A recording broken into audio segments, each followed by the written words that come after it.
What's up, guys? Welcome to Harry Fictional Hub. We've got something special today. What if Harry was reincarnated in Game of Thrones and used dragon fire to make Daenerys Targaryen his queen? Don't forget to like and subscribe. Let's dive in. Chapter 1, The Dead Man Walking. The first time Harry Potter died, he was 17 and walking into a forest to meet a curse with his eyes open.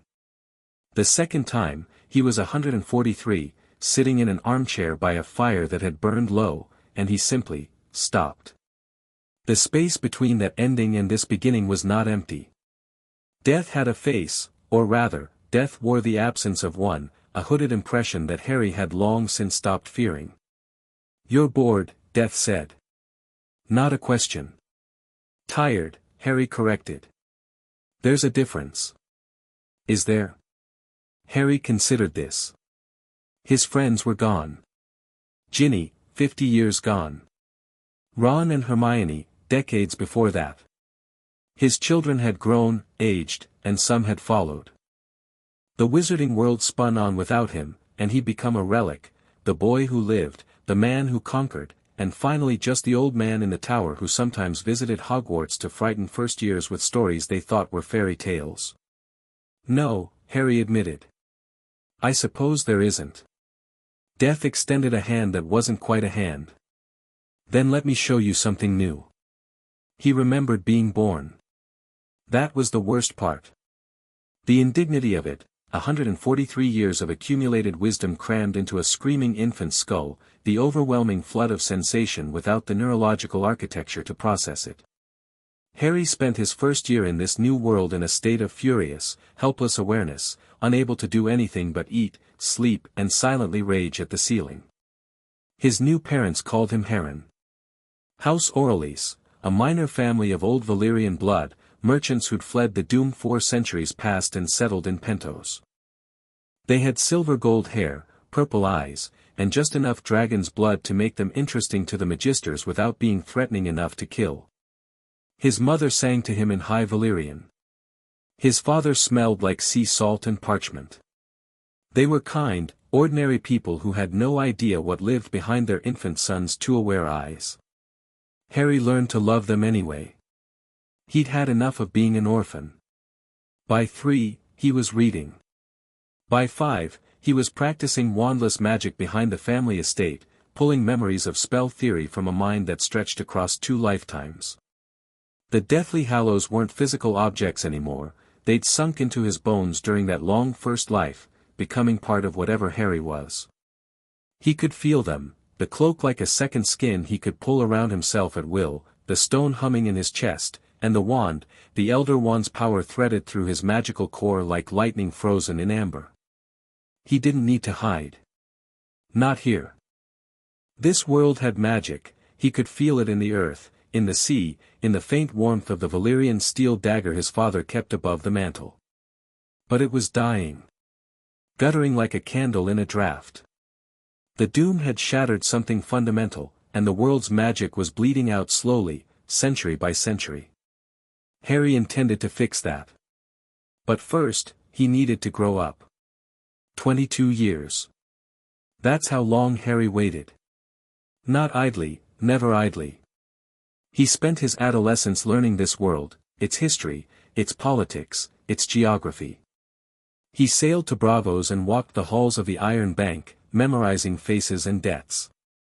He traveled to Ashai and felt the sick, twisted magic that oozed from that cursed city. He visited the ruins of Old Valyria from a safe distance and wept at what he felt there, a wound in the world that had never healed, still smoking after 400 years. He trained his body alongside his magic. This world respected steel as much as sorcery, and Harry had no intention of being caught without options. He learned the water dance from a Bravosi master, learned to fight dirty from Sellswords and Mere, learned mounted combat from a Dothraki outsider who'd been exiled from his Khalasar for betting the wrong woman. His parents died when he was 16, a fever that swept through Pentos. Harry held his mother's hand and let her go gently, easing her passing with magic she never knew he had. He buried them in the Orleys family crypt and took control of what remained of the family's modest fortune. Then he started building. Quietly at first. A trade connection here, a favor there. He grew the Orelli's fortune tenfold through a combination of magical advantage and genuine business acumen. 100 years of watching the wizarding world's economy had taught him things that gave him edges no one in Essos could match. He bought ships. He bought information. He made himself useful to the right people and invisible to the wrong ones. And he watched for the Targaryens.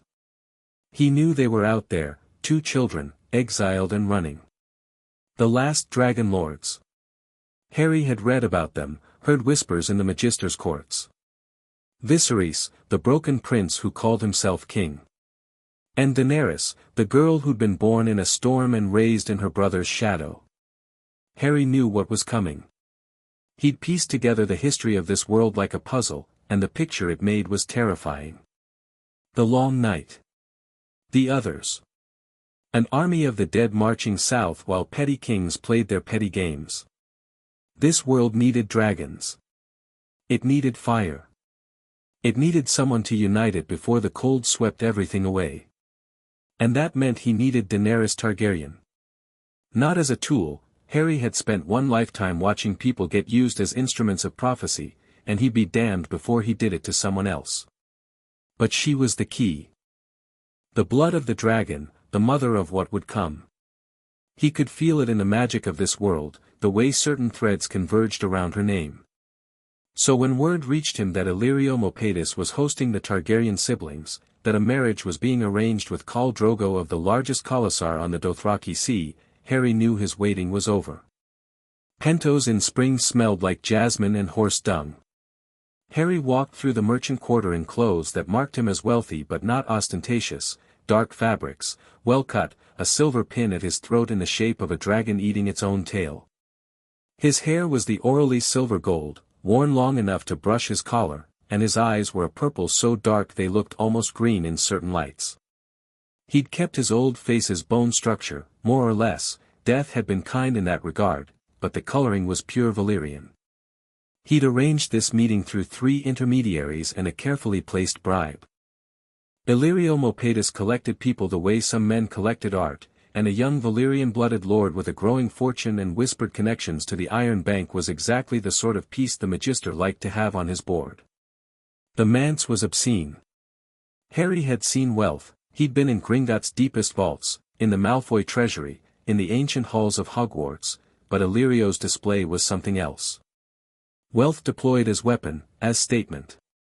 Every golden thread in every tapestry screamed, "I own things you cannot imagine." Harry walked through it all without blinking. Lord Orellis.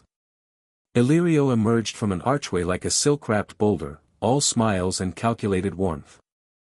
The man was enormous, not with the softness of indulgence, but with the particular mass of someone who'd once been dangerous and now wore his appetites like armor. His forked yellow beard gleamed with oil. "Welcome to my humble home, Magister." Harry clasped the offered hand and felt the assessment in Illyrio's grip, testing, measuring. "Your reputation precedes you.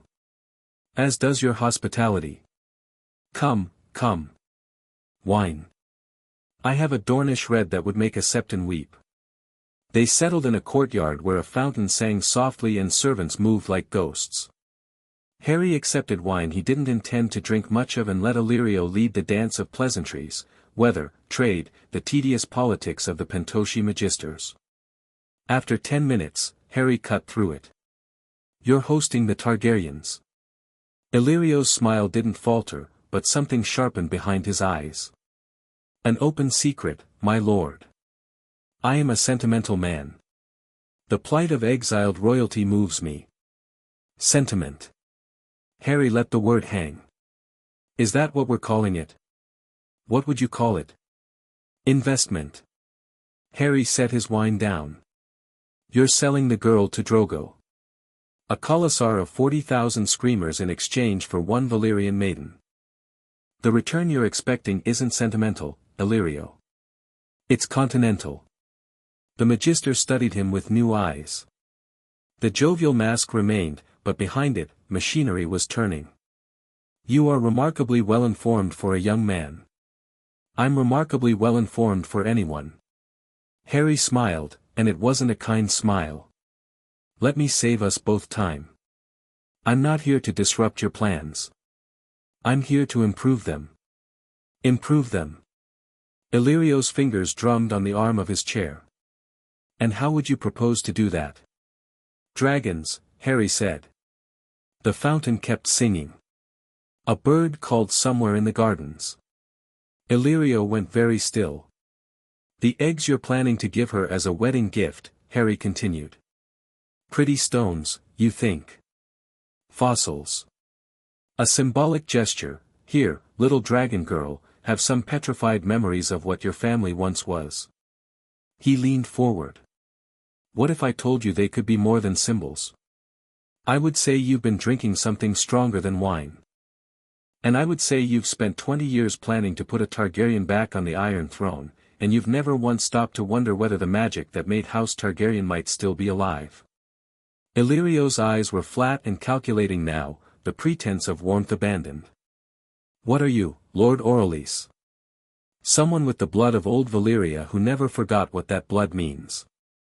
Harry stood. I want to meet them. The prince and his sister. Before the wedding. And if I say no? Harry looked at him for a long moment. Then he reached out with his magic, just a whisper, just a breath, and every flame in the courtyard surged. The braziers flared white-hot. The candles became pillars of fire. The fountain's water steamed. For one heartbeat, the courtyard blazed like the inside of a forge, and Illyrio's shadow danced wild and terrified on the walls behind him. Then everything settled back to normal. The flames guttered to their usual gentle glow. The steam dissipated. Harry hadn't moved a muscle. You won't say no, Harry said pleasantly. Tomorrow evening. I'll come for dinner. He left Illyrio sitting in his courtyard, staring at the candles as if they'd betrayed him. Tomorrow evening came with a sunset that painted Pentos in shades of blood and gold. Harry dressed carefully, not for vanity, but for message. Black, trimmed in deep red. A cloak pinned with the Orelys dragon sigil. His Valyrian steel dagger at his hip, visible but not threatening. He looked like what he was, a lord of dragon's blood, come to meet others of the same. The manse was different at night. Torches lined the paths, and Harry could feel the subtle vibrations of people within, servants, guards, and something else. Something that pulled at his magic like a whisper in a dream. The eggs. He could feel them already. 3 points of dormant heat, slumbering somewhere in this house. They weren't dead, he'd known that from the moment he'd first sensed them years ago, a passing brush of awareness during a visit to Illyrio's before the Targaryens had arrived. They were waiting. Illyrio met him at the entrance, and the mask was back in place, warmer than ever, in fact, which told Harry the Magister had spent the day calculating and decided that Harry was an opportunity rather than a threat. Dangerous thinking, that. But useful for now. Lord Orelys. You honor us. Illyrio's smile was all teeth. Come. Our royal guests are eager to meet you. Royal guests. Harry nearly snorted. One was a madman's son sliding toward his own madness, and the other was a 15-year-old girl being sold like livestock. But he kept his face pleasant and followed Illyrio through corridors that dripped with gold and silk. The dining hall was intimate, a round table set for 4, candles everywhere, the smell of roasted meat and spiced wine. 2 figures stood near the far wall, and Harry's eyes went to them both at once. Viserys Targaryen was 22, the same age as Harry. Tall, lean, with the silver-gold hair and lilac eyes of his house. He held himself like a king, chin up, shoulders back, eyes blazing with a desperate, fragile pride that dared the world to challenge it. Harry looked at him and saw a boy who'd been told he was a dragon his entire life but had never once felt fire in his blood. A boy who'd raised his sister and resented her for it. A boy teetering on the edge of the same madness that had consumed his father. Pitiable. Dangerous. Not unsalvageable, but close. And beside him, Daenerys Targaryen was small. That was Harry's first thought. 15 years old and impossibly delicate, silver-haired and violet-eyed, with the kind of beauty that painters spent lifetimes trying to capture. She wore a lilac gown that left her shoulders bare, and she stood with her hands clasped in front of her in a pose of perfect, practiced submission. But her eyes. Harry caught them for just a moment before she dropped her gaze, and what he saw there hit him like a bludgeon to the chest. He'd seen those eyes before. In a mirror. In the cupboard under the stairs. A child locked in a cage they couldn't see, learning to make themselves small so the blows fell softer. Learning that silence was safety. Learning that wanting things was dangerous because want could be taken away and used against you. Oh, Harry thought, and something old and furious woke in his chest. Oh, you poor girl. Not for much longer. May I present his grace, Viserys of House Targaryen, third of his name, rightful king of the Undulls, the Rhoynar, and the first men, Illyrio intoned with practiced ceremony. And his sister, the Princess Daenerys. Your Grace. Harry bowed, not deep, but respectful. Then he turned to Daenerys and bowed again, equally. Princess. Viserys' chin lifted a fraction higher. Illyrio tells us you have Valyrian blood. House Orlys. We fled the doom with a ship full of books and not much else. Harry smiled easily. Not so grand as your lineage, but old enough to remember what the freehold was. The freehold is gone, Viserys said dismissively. What matters now is the 7 kingdoms. My 7 kingdoms. Of course. Harry didn't argue. There was no point arguing with this, not yet. He turned back to Daenerys, who hadn't spoken. Princess, I hope the evening finds you well. She looked to Viserys before answering, a flicker of the eyes, automatic as breathing. Checking for permission. Harry's jaw tightened. Very well, my lord, she said. Her voice was soft, musical, and completely empty of feeling. Thank you for asking. They sat for dinner. The food was excellent, Illyrio spared no expense, and the conversation was mostly Viserys talking about his throne, his plans, his righteous destiny. Harry listened and made appropriate noises and watched Daenerys eat in small, careful bites, never reaching for anything without glancing at her brother first. Halfway through the second course, Harry decided he was done with the performance. You're marrying Khal Drogo, he said to Daenerys directly, cutting across something Viserys was saying about Dornish spears. In a fortnight, yes. Silence. Viserys' fork stopped halfway to his mouth. Daenerys went pale. My sister will do her duty, Viserys said coldly. The Khal will give me my army. I wasn't asking you. Harry kept his eyes on Daenerys. Princess. Do you want to marry Khal Drogo? The silence that followed was extraordinary. Illyrio shifted in his seat. Viserys' face went from pale to pink to a dangerous, mottled red. And Daenerys looked at Harry as if he'd spoken in tongues, as if the question itself was in a language she'd never learned. It is not a matter of want, she said finally, barely above a whisper. It is settled, Viserys snarled. Who do you think you are, to question a king's arrangements? Harry turned to him. Slowly. With the patience of a man who'd faced Voldemort, who'd stared down death itself, who'd lived 143 years and had precisely zero tolerance left for petty tyrants. I think I'm someone who knows how to hatch dragon eggs, he said. And I think that makes my questions worth answering. The room went airless. Illyrio made a small sound, half gasp, half laugh. Viserys stared at him with naked, hungry disbelief. And Daenerys lifted her head and looked at him, properly, for the first time. That's impossible, Viserys breathed. Many things are impossible, Harry said, holding Daenerys's gaze. Until they aren't. You're lying. Viserys was on his feet now, that fragile pride cracking, manic energy spilling through. Egg after egg, dragonlord after dragonlord, no one has hatched a dragon in over a century. You're a liar and a fraud. Harry raised his hand, palm up, and called fire. Not ordinary fire. Fiend fire, controlled, leashed, a palm-sized inferno that burned with colors no natural flame possessed.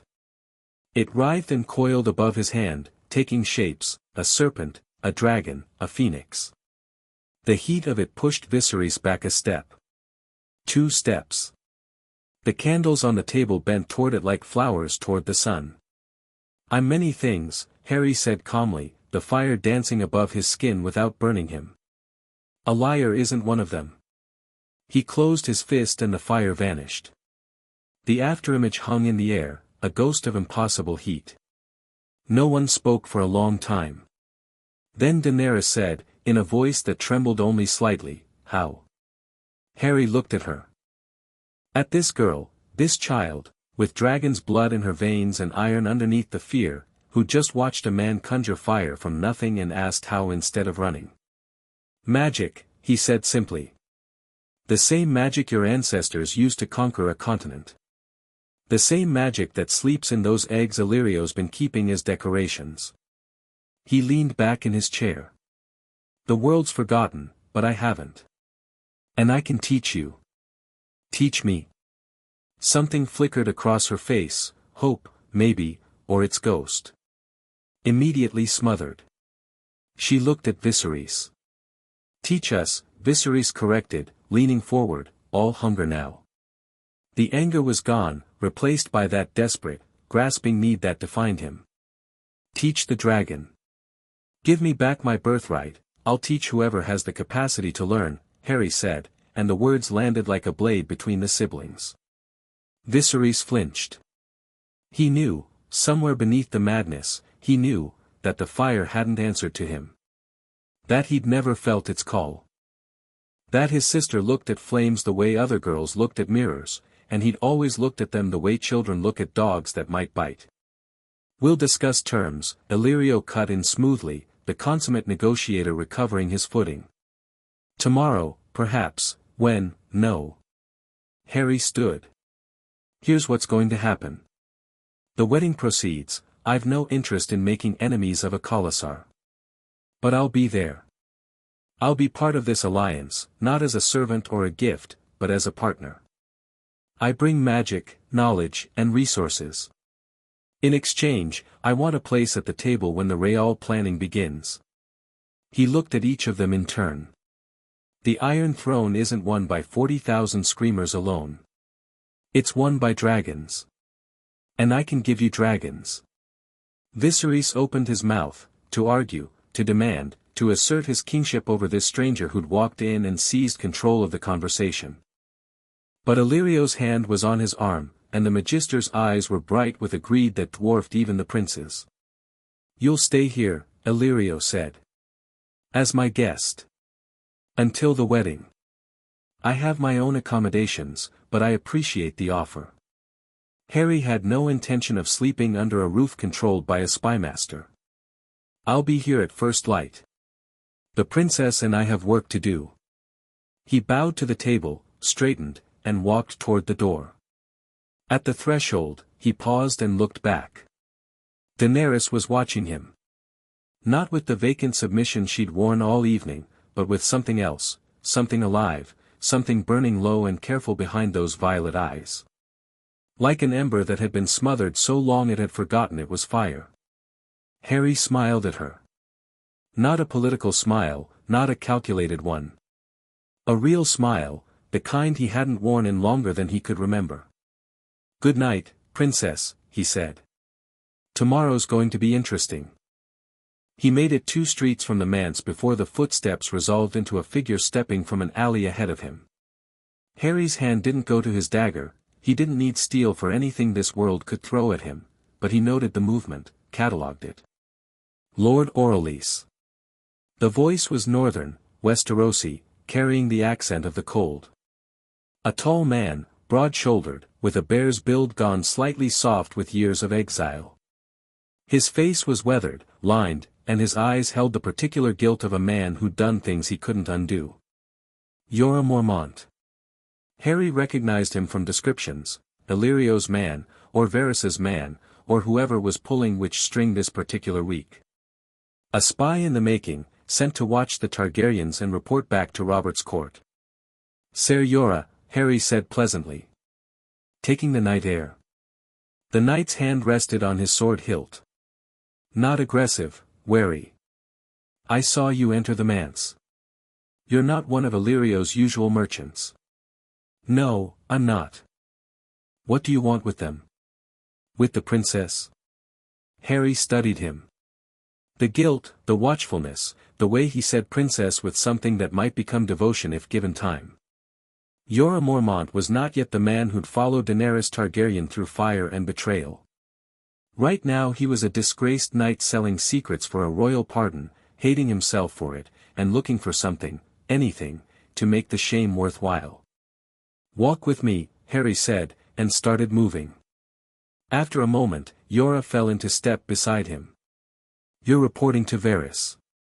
Jorah's stride hitched. I don't know what you, please. Harry didn't slow.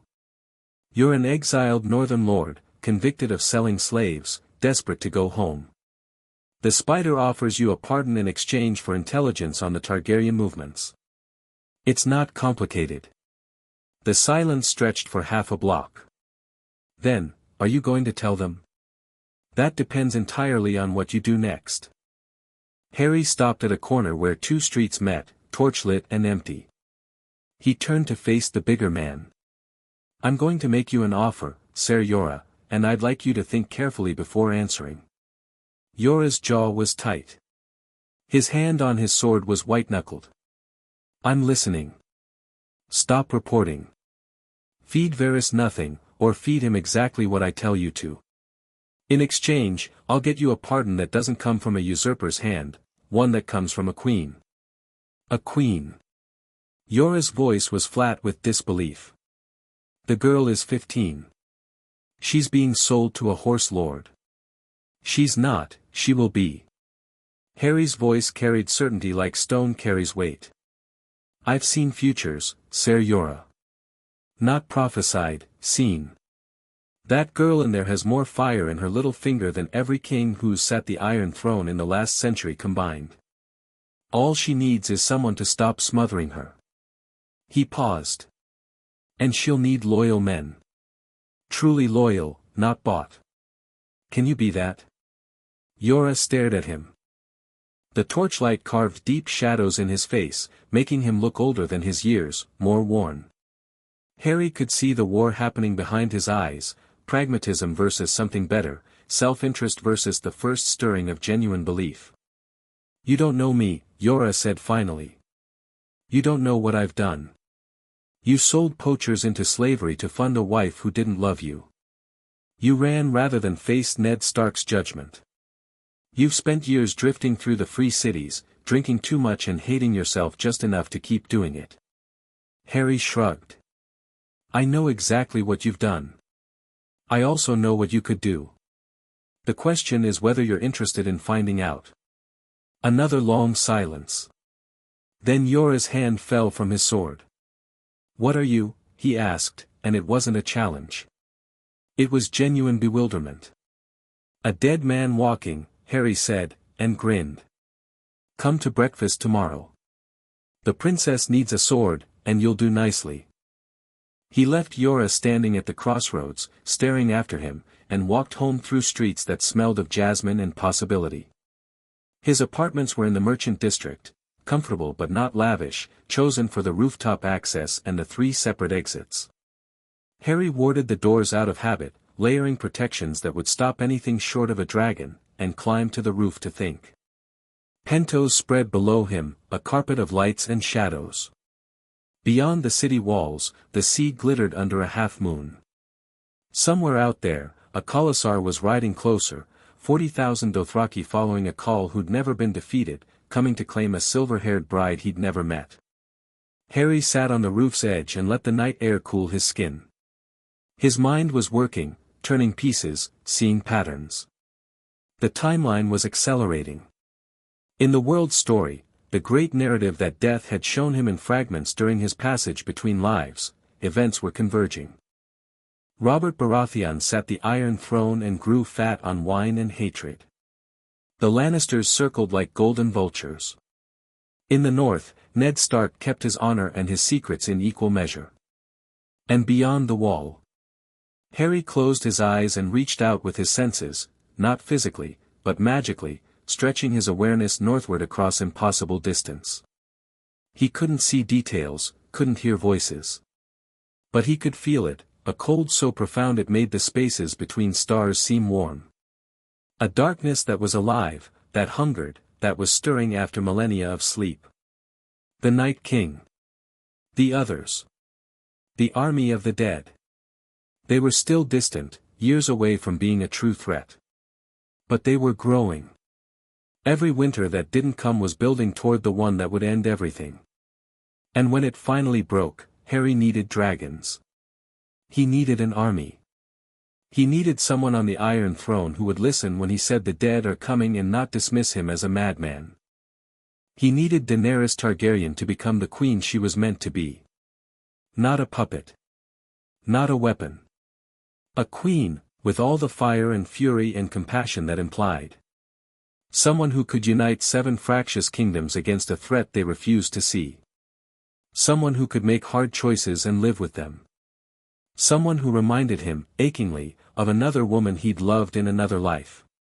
Not in appearance, Ginny had been all red flame and freckles, but in that core of stubborn, burning determination wrapped in a package the world constantly underestimated. Harry opened his eyes and looked up at the stars. Different constellations here, no Orion, no Pleiades. But the sky was still vast and beautiful and indifferent to human suffering, the same as it had been in every world. "All right, Death," he murmured to the night. "Let's see what we can do." Morning came with a knock on his door at an hour that suggested military training. Harry opened it to find Jorah Mormont standing in the corridor, washed and shaved, wearing clean clothes and an expression that suggested he'd spent the entire night awake and arrived at a decision he wasn't sure was wise. "You came," Harry said. "Gods help me." Jorah's jaw was set. "I came." "Good. Have you eaten?" They broke fast together, flatbread, olives, hard cheese, and a tea Harry brewed himself from herbs that sharpened the mind and steadied the nerves. Jorah ate mechanically, watching Harry with the caution of a man who'd agreed to follow a stranger off a cliff and was now looking down. "What I'm about to tell you," Harry said, setting down his cup, "would get me killed in most company. I'm telling you because I need you to understand what's actually happening, not the surface game, but the real one." Jorah nodded slowly. "Magic is real.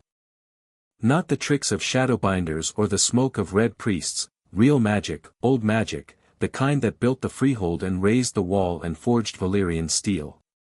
Harry met his eyes steadily. "I can wield it. Not because I'm Valyrian, or not only because of that. Because of what I am." "And what are you?" Harry considered how to answer. Not the full truth, that was too much, too soon, too unbelievable. But enough.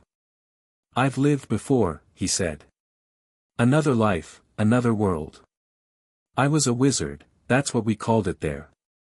I fought a dark lord, won, lived a long life, and died. And then I woke up here, in a world where magic is dying and the dead are massing in the frozen north to end all life." He spread his hands. "So here I am. Trying to stop it." Jorah stared at him for a long, silent moment. Then he reached for the tea and drained his cup. "You're insane." "Possibly. But I also made fire dance in my palm last night without any tricks, and you're here anyway." "The fire could be," Jorah stopped. Shook his head. "No. No, I've seen shadowbinders. Seen red priests. What you did was different. The heat of it," he rubbed his face with both hands. 7 hells. "There's no 7 anything," Harry said gently. "There's life and there's death, and there's a very thin line between them that something terrible is trying to cross. I need Daenerys Targaryen on a throne with dragons at her back and an army at her command, not because I want power or because I care about who rules Westeros, but because when the dead come south, she's the only thing that can stop them. Why her? Because she's fireproof. Harry smiled at the look on Yora's face. She doesn't know it yet. But the blood of the dragon runs truer in her than it has in any Targaryen for generations. Those eggs Illyrio has? They'll hatch for her. Only for her. With your help. With my help. Harry stood and gathered his cloak. Come on. Let's go make a queen. They reached Illyrio's manse mid-morning. The Magister wasn't awake yet, his habits ran to late nights and later mornings, but the servants expected them, which told Harry that Illyrio had given orders before retiring. Good. The man was greedy, but he wasn't stupid. They were led to a garden courtyard where someone was already present. Daenerys sat on a stone bench near a pool of still water, dressed simply in white linen. Her hair was loose, silver gold in the morning light, and she was reading, a book of high Valyrian poetry, Harry noted with a glance. She looked up at their approach, and for a moment her face was open, unguarded, and very young. Then the mask slid into place. The submission. The careful blankness. My lord. She began to rise. Don't get up. Harry dropped onto the bench across from her with deliberate casualness. And don't call me, my lord. My name is Heron, and I've never been anyone's lord if I could help it. He nodded to Yora, who took up a standing position nearby with the natural instinct of a bodyguard. You've met Ser Yora? Yes. She looked between them, uncertain. My brother is still asleep, I imagine. Good. I wanted to speak with you alone. The mask flickered. Fear. Suspicion. Both were reasonable. Princess, Daenerys, Harry leaned forward, elbows on his knees. I need to ask you something, and I need you to answer honestly. Not what your brother would want you to say. Not what Illyrio's trained you to say. What you actually think. She watched him with those violet eyes, and behind the blankness, Harry could see her mind working. Assessing. She was intelligent, he'd hoped for that. Do you believe you could be more than what they're making you? He asked. A long pause. The water in the pool was perfectly still, reflecting clouds. I don't understand the question, she said. But her hands had tightened in her lap. Your brother sees you as a bargaining chip. Illyrio sees you as an investment. Khal Drogo will see you as a bride price. Everyone in your life has looked at you and seen a thing to be used. Harry kept his voice gentle but unflinching. I'm asking if you see something else when you look in a mirror. Daenerys's breath caught. It was tiny, barely visible, but Harry had spent a lifetime reading people, and he saw the crack form in her composure. The first real emotion he'd seen from her that wasn't fear of Viserys. Why does it matter? She whispered. What I see. Because I can teach you to hatch dragons. Harry held her gaze. Real dragons. Living, breathing fire. But they won't come for someone who sees herself as a commodity. They'll come for a queen. I'm not a queen. Not yet. Harry smiled. But you've got the blood, you've got the fire, even if you don't know it yet, and you've got 2 weeks before your wedding. That's enough time to learn what you are. Daenerys stared at him. The mask was cracking further, and underneath it, underneath all that carefully learned helplessness, Harry could see the first sparks of something fierce. Something that had been beaten down and starved and smothered but never quite extinguished. Viserys says the dragon wakes, she said quietly. He says it when he hurts me. He says I wake the dragon. Cold fury moved through Harry's chest. He kept it off his face. Your brother says a lot of things, Harry said evenly. Most of them wrong. The dragon doesn't wake through pain, it wakes through will. Through choosing fire instead of ice. Through looking at the world and deciding you're done letting it dictate terms. He extended his hand toward the pool, palm down, and pushed. The water exploded upward in a column, not splashing, but rising, twisting, taking shape. A dragon of water hung in the air above the pool, wings spread, jaws wide, every scale rendered in liquid clarity. It moved, turned its head, stretched its wings, and then dissolved into a gentle rain that pattered back into the pool. Daenerys's eyes were enormous. Her hands had come up involuntarily, reaching toward the space where the water dragon had been. "That's magic," Harry said. "Real magic. Not metaphor, not symbolism, power that can reshape the world. And it's in your blood, Daenerys. Dormant, but there. I can feel it in you the way I can feel the eggs sleeping in Illyrio's vault. You can feel them?" Her voice was barely above a breath. I've dreamed of them. Since I came here. I thought, you dreamed of them because they're dreaming of you." Harry stood and offered his hand. "Come. I want to show you something." She looked at his hand. Looked at Yora, who gave a fractional nod. Looked back at Harry. And took it. Her fingers were cool and small in his, and he felt it, the pulse of dormant magic in her blood, ancient and powerful and sleeping so lightly that the slightest push could wake it. Dragon fire. The blood of old Valyria, purer than any he'd felt in this world. He led her inside, through corridors he'd memorized last night, Yora trailing behind them. Servants saw and did not stop them, Illyrio's orders, no doubt. The Magister wanted to see what Harry would do, wanted data. Harry was happy to give him some. The vault was in the lower levels of the manse. A heavy door, locked with iron and guarded by a eunuch who took one look at Yora's hand on his sword and stepped aside. Inside, shelves of treasure, gold, gems, ancient artifacts collected over decades. And on a pedestal in the center, 3 dragon eggs. They were beautiful. Even to Harry's eyes, already familiar with magical artifacts of immense power, they were stunning. One black as midnight, with scarlet ripples moving across its surface like frozen blood. One deep green, bronze-flecked. One cream pale, streaked with gold and bronze. Harry felt their heat from across the room. Banked fire. Waiting. Daenerys made a sound, a small, involuntary noise, almost a whimper, and dropped his hand. She walked toward them like a woman in a dream, her bare feet silent on the stone floor, her hand outstretched. When her fingers touched the black egg, every flame in the vault surged. Harry watched. Yora cursed softly behind him. And Daenerys stood with her palm against the egg's surface, eyes closed, face transforming, the mask gone entirely now, replaced by an expression of such raw, radiant recognition that Harry felt his throat tighten. "They're warm," she breathed. "Harren, they're warm.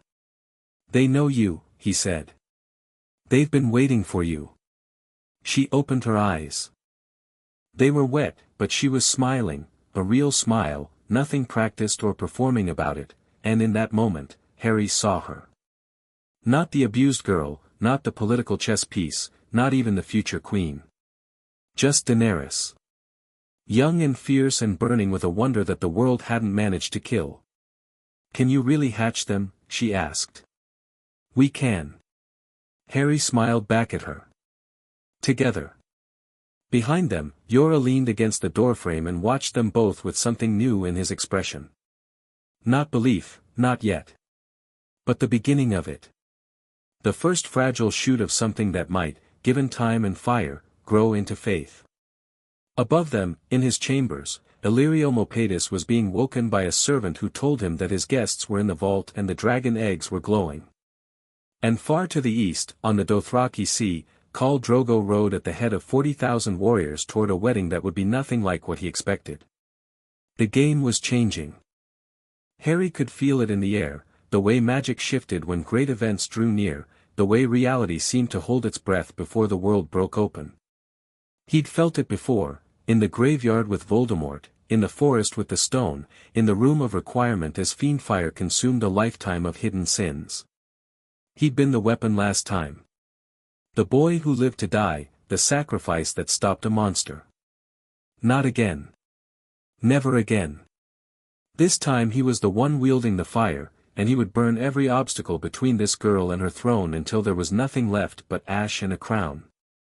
All right, Harry said to the room, to Daenerys, to Yora, to the eggs that pulsed with dormant life, to the world that was about to learn what a second chance looked like. Let's begin. The next 12 days passed in a blur of work and wonder. Harry rose before dawn each morning and met Daenerys in Illyrio's gardens, where the hedges were high enough to shield them from prying eyes and the grass was soft enough for when she fell. Because she fell, often, those first days. Not from physical exertion, but from the sheer overwhelming effort of reaching for a power she'd never been taught to access. Feel the heat, Harry told her on the third morning, sitting cross-legged across from her on the dew-damp grass. Not outside you, inside. In your blood. Your family words aren't metaphor, Daenerys. Fire and blood. It's literal. She had her eyes closed, her face scrunched in concentration, hands clenched in her lap. I don't feel anything, you're trying too hard. You're reaching for it like it's something separate from you, something you have to grab. It's not. It is you. Harry shifted closer. Think about the eggs. How they felt under your hand. Her expression changed, softened. The tension drained from her shoulders. Warm, she murmured. Like they were alive. They are alive. And they respond to you because you're the same kind of thing. Not stone, fire. Let yourself be fire. A long moment. The morning bird sang. Somewhere in the manse, a door opened and closed. Harry waited, patient as stone. Then Daenerys gasped, and her eyes flew open, and her hands were wreathed in heat shimmer. Not flame, not yet. But the air above her palms danced and wavered the way it did above a forge, and her skin glowed from within, golden pink, and the expression on her face was joy. Pure, disbelieving joy. I feel it, she whispered. Heron, I feel it. There you are. Harry grinned at her. That's the dragon. She laughed, a startled, bright sound that he'd never heard from her before. It transformed her face entirely. It's warm. I've always been cold, my whole life, I've been cold, and now, you're fire. Harry's voice was quiet but firm. You've always been fire. You just forgot. Daenerys looked at her shimmering hands, looked at Harry, and something settled in her expression. Something resolving, solidifying. The fear that had lived in her eyes since the moment Harry met her was still there. You didn't undo 15 years of abuse in 3 mornings, but it was smaller now. Being crowded out by something larger. Teach me more, she said, and it wasn't a request. It was a command. The first one Harry had heard her give. He smiled. As you say, Khaleesi. Viserys was a problem. Not an insurmountable one, Harry had dealt with worse, but a persistent, grating presence that complicated the work. The prince appeared at irregular intervals, always demanding, always watching, always oscillating between jealous rage that his sister was receiving attention he felt belonged to him and desperate hunger for the power Harry represented. Why not teach me, he demanded on the 5th day, cornering Harry in a corridor. His eyes were too bright, his movements too quick, that dangerous manic energy crackling around him like static. I am the king. I am the last male Targaryen. The power should come to me. Harry looked at him steadily. He could have been cruel, could have said the fire doesn't answer to you, it never will, your blood is too diluted by madness and fear. But he remembered another angry boy, pale-faced and desperate, making choices born of hunger rather than evil. Magic doesn't care about crowns, Viserys. He kept his voice even. It cares about resonance. Your sister resonates with fire. You might resonate with something else, there are other magics in the world. It was a half-truth at best. Viserys had virtually no magical potential, the bloodline had expressed itself in Daenerys and left him nothing but the madness. But Harry wasn't ready for that confrontation. Not yet. Not with the wedding days away and a delicate political balance hanging by threads. Something else. Viserys' lip curled. I don't want something else. I want dragons. I want my throne. I want, what you want and what you can have aren't always the same thing. Harry stepped past him. That's not cruelty. That's the world. He felt Viserys' glare on his back all the way down the corridor.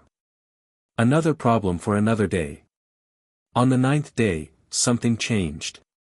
Harry arrived at the gardens to find Daenerys already there, not unusual, she'd taken to arriving before him in recent days, but she wasn't alone. Yora stood near the fountain, and between them, on a blanket spread over the grass, sat the 3 dragon eggs. Harry stopped. He hadn't authorized this. The eggs were supposed to stay in the vault until, I brought them, Daenerys said, and her chin was up. They were calling to me. All night, I could feel them through the floor, through the walls. They wanted to be near me. Harry studied her. This wasn't the trembling girl from 12 days ago. Her spine was straight, her eyes clear, and she held the black egg in her lap with the casual possessiveness of a mother holding a child. You brought them, he repeated, neither approving nor disapproving. Testing. I brought them. A flicker of uncertainty, was she overstepping, immediately quashed. They're mine. Illyrio can complain if he wants. Harry felt his face split in a grin he couldn't have stopped if he'd tried. And if he does complain? Daenerys looked down at the egg in her lap. Ran her thumb across its scarlet-rippled surface. The air around her hands shimmered with heat. Then I'll tell him, she said, that you don't take a dragon's eggs from a dragon. Yora, behind her, caught Harry's eye and raised his eyebrows. You see? His expression said. You see what you're building? Harry sat down across from her. Good, he said. That's good. Now let's talk about what comes next. The wedding. Her voice didn't waver, but the warmth dimmed slightly. The wedding, Harry confirmed. 5 days.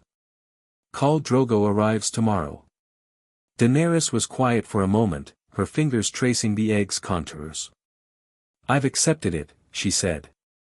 Not because Viserys tells me to, I've stopped caring about that. But because I understand now what we're doing. The Khalasar is an army. An army I'll need. You'll need much more than that. But yes. The Dothraki are a piece of the puzzle. Harry caught her eyes. I won't let anything happen to you that you don't choose. You understand? If you want to walk away from this marriage, I'll make it happen. Damn Drogo's army and damn your brother's ambitions. Say the word. Her eyes searched his face. Looking for the lie, the catch, the manipulation. Finding none. I know, she said softly. That's why I can go through with it. Because I know I could refuse. She set her jaw. But I won't. I'll marry him, I'll win him, and his Khalasar will be mine. Not Viserys. Mine. Daenerys Stormborn. Harry used the name deliberately, watching it land. Khaleesi of the Great Grass Sea. Mother of Dragons. He let the titles settle in the air like promises. That's who you're becoming. Mother of Dragons. She smiled, fierce, private, a little wild. I like that. You'll earn it. Harry stood and brushed grass from his trousers. 5 days. Let's make them count. Khal Drogo arrived on the 10th day, and the city felt it before seeing him. A rumble through the ground. A darkening of the eastern horizon that wasn't clouds but dust, raised by 80,000 hooves, by 40,000 riders and their horses, by the sheer mass of a people moving across the world like a tide. Harry watched from the city wall, arms folded, and felt the military mind he'd developed over decades of magical war assess what he was seeing. 40,000 mounted warriors, light cavalry, bred for speed and endurance. In an open field, they'd sweep aside any Westerosi army that didn't have extremely well-prepared defenses. But they had no siege capability, no discipline in the military sense, a horde, not an army.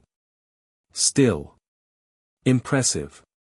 The Khal himself rode at the front, visible even at this distance, a giant of a man on a giant horse, his braid black and impossibly long, hung with bells that caught the sun. Harry didn't need magical senses to feel the man's presence. Khal Drogo dominated the space around him through sheer force of being, a gravity that pulled everything into orbit. This is the man they want Daenerys to marry, Harry thought. A conqueror who's never been beaten.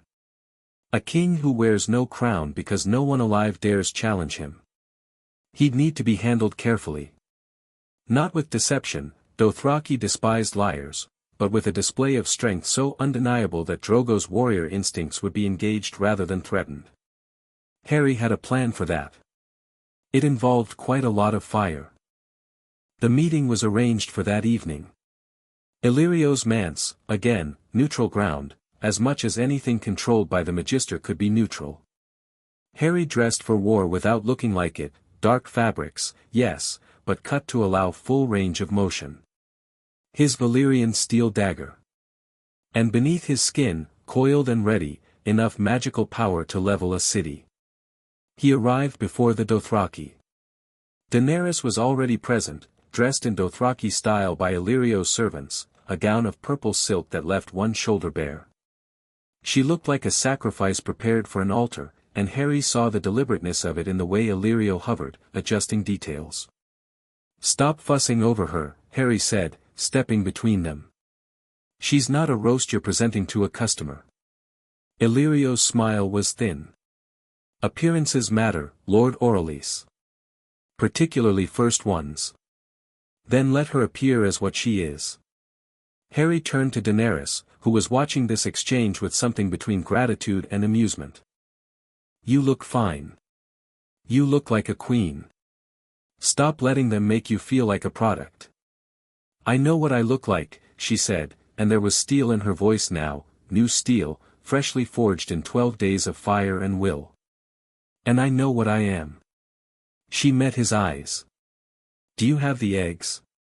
"In my bag. When the time is right. You'll know when." Not a question. A statement of trust. Harry nodded. "I'll know when." The Dothraki arrived like a storm condensing into flesh.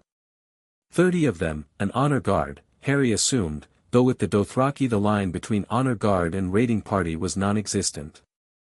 They filled Illyrio's courtyard with the smell of horse and leather and sweat, and at their center walked Khal Drogo. He was large. That was the immediate impression. Not just tall but wide, built like a war machine, every inch of visible skin scarred or tattooed. His braid fell past his waist and was heavy with bells, one for every victory. His eyes were dark as pitch and sharp as blades, and when they swept the courtyard, Harry felt them like a physical weight. Those eyes found Daenerys and stopped. Assessed. Something shifted in the Khal's expression, not softness, exactly, but a certain attention. The look of a predator recognizing quality in its prey. Then those eyes found Harry, and the assessment changed. Drogo's nostrils flared slightly. His stance shifted, weight forward, a warrior recognizing another warrior. He looked Harry up and down, cataloging threat level, and Harry could tell the exact moment Drogo decided he was dangerous. Good. That was the foundation everything else would build on. Illyrio began the formalities. Introductions, translations, Drogo spoke no common tongue, and the Magister's Dothraki was serviceable if uninspired. Viserys was presented, Drogo barely glanced at him. Daenerys was presented, Drogo stared. Then Harry stepped forward, and he didn't wait for an introduction. "Khal Drogo," he said in flawless Dothraki, learned over 6 years from his exiled teacher, polished to fluency through magical memory enhancement. "I am Heron of House Orelys. I am blood of the dragon. I come with a gift for the Khal and his Khaleesi." The courtyard went very quiet. Drogo's blood riders shifted, hands going to her rocks. Drogo himself was motionless, watching Harry with eyes that gave nothing away. "A gift," Drogo rumbled. His voice was deep as a canyon. "What gift does the pale man bring?" Harry reached into his bag, a simple leather satchel that no one had thought to check, because an undetectable extension charm made it feel empty to any hand but his, and drew out the 3 dragon eggs. They caught the torchlight and blazed. Not glowing, not shimmering, they blazed with inner fire, pulsing visibly, the colors writhing across their surfaces like living things. Harry had spent the last 3 days pouring magic into them, waking them incrementally, bringing them to the very edge of hatching without tipping them over. Every Dothraki in the courtyard stepped back. Drogo's blood riders had their weapons drawn. But Drogo himself didn't move, he stared at the eggs with an expression that Harry could only describe as hunger. "Dragon eggs," Harry said, holding them up. "The last in the known world. They burn with life, not stone, not fossil. Alive. And they will hatch for your Khaleesi." He held Drogo's gaze. The Khal's face was unreadable, but Harry could feel the man's mind working, instinct, strategy, desire. Dragons were legend to the Dothraki. Legend and terror both. Their word for Dragon Lord was the same as their word for God. "You say they live." Drogo's voice was steady. "No fear. Respect for that. Prove it." Harry smiled. He'd been hoping Drogo would say that. He set the eggs on the ground, on bare stone, away from anything flammable, and stepped back. Then he looked at Daenerys, standing frozen at the edge of the light, her eyes fixed on the eggs with desperate longing. "Your turn," he said in common. "Like I taught you. Reach for them."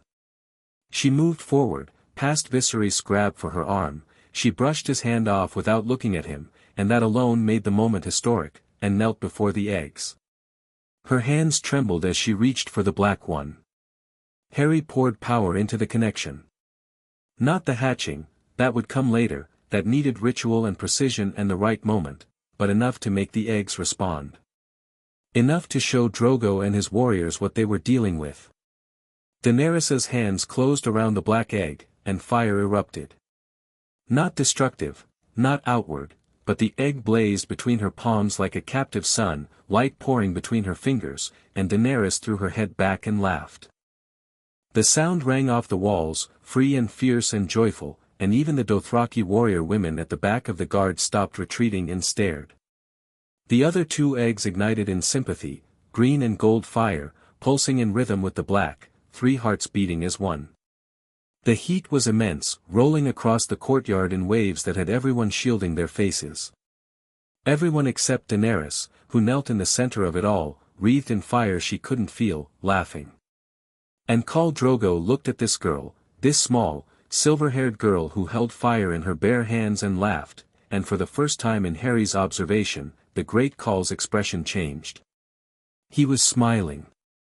"Moon of my life," Drogo murmured, and it sounded less like a title and more like a revelation.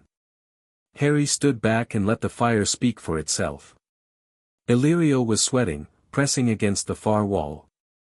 Viserys was staring at his sister with an expression of such naked, complicated emotion, jealousy, awe, hatred, longing, that Harry made a mental note to deal with him soon. But for now, this moment. Daenerys Targaryen, first of her name, kneeling in dragonfire with the world watching. A beginning. Later, much later, after the Dothraki had retired to their camp and Illyrio had drunk 3 glasses of wine in rapid succession and Viserys had stormed off to sulk, Harry found Daenerys on the roof of the manse, sitting on the edge with her legs dangling over nothing, the 3 eggs cradled in her lap. She hadn't let go of them since the courtyard. Harry didn't think she was going to any time soon. "That was me," she said as he settled beside her. "That was really me. The fire, I made that happen. You and the eggs together. They amplify what's already in you." Harry pulled one knee up and rested his arm on it. "But yes. That was you." Drogo looked at me like, she paused. searching for words. Like I was real. Not a gift. Not a decoration. Something real. You are real. Harry bumped her shoulder gently with his. You've always been real. People just couldn't see it because your brother kept you small. That's over now. She was quiet for a moment, running her fingers over the egg's surfaces. Then, Heron. Yes. What do you want? From this. From me. She turned to look at him, and her eyes were clear and searching. Everyone wants something. Illyrio wants influence. Viserys wants his throne. Drogo wants, whatever Drogo wants. What do you want? Harry considered this. He could give her the strategic answer, I want to save the world from the long night. He could give her the noble answer, I want to see you become what you're meant to be. Both were true. Neither was complete. I want to not be alone, he said finally. Because Daenerys deserved truth, and that was the truest thing Harry knew about himself. I've been alive for a very long time, longer than you'd believe, and I've been alone for most of it. I see someone in you who knows what that feels like. And I think maybe we could be, not alone. Together. Daenerys stared at him. The moonlight caught the silver of her hair, the violet of her eyes, and Harry thought she looked less like a girl in that moment and more like something out of time, ageless, ancient, a force wearing a human shape. You're strange, she said. No one's ever spoken to me the way you do. Good. Everyone else is doing it wrong. She laughed, that new laugh, the free one, and looked back out over the city. 5 days until the wedding. 5 days. And after? After, Harry smiled at the horizon. After, we hatch dragons. We build an army. We cross the sea. We take back everything that was stolen from you. And then we save the world. He glanced at her. Interested? Daenerys Targaryen, 15, exiled, about to marry a warlord, carrying 3 living dragon eggs in her lap on a rooftop in Pentos, looked at the strange, impossible, fire-wielding man beside her and smiled. Yes, she said. I think I am. Below them, the city slept.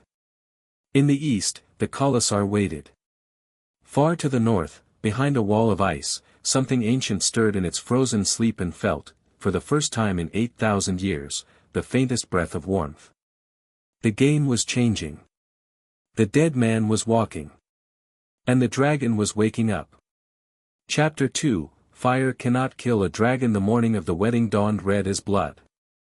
Harry stood on his rooftop and watched the sun claw its way above the horizon, painting the sky in shades of crimson and amber. A red sunrise meant heat, brutal, oppressive heat that would turn Illyrio's gardens into a furnace by midday. Perfect weather for a Dothraki wedding. Perfect weather for what Harry had planned. He'd spent the night preparing.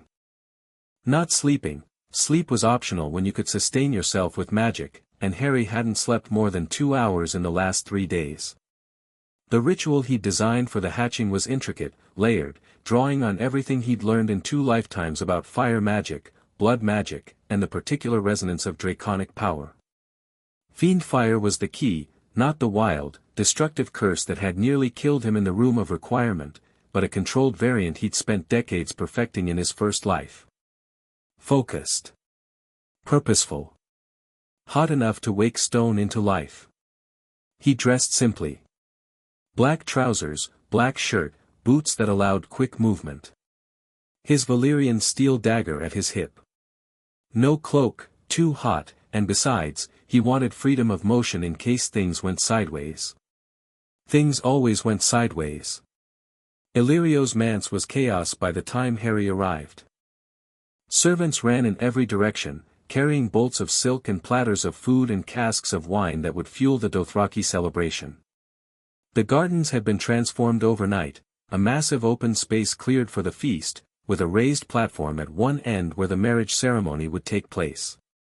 Harry slipped through the pandemonium and found Yora near the stables, checking his horse's bridle with the compulsive thoroughness of a man who needed to keep his hands busy.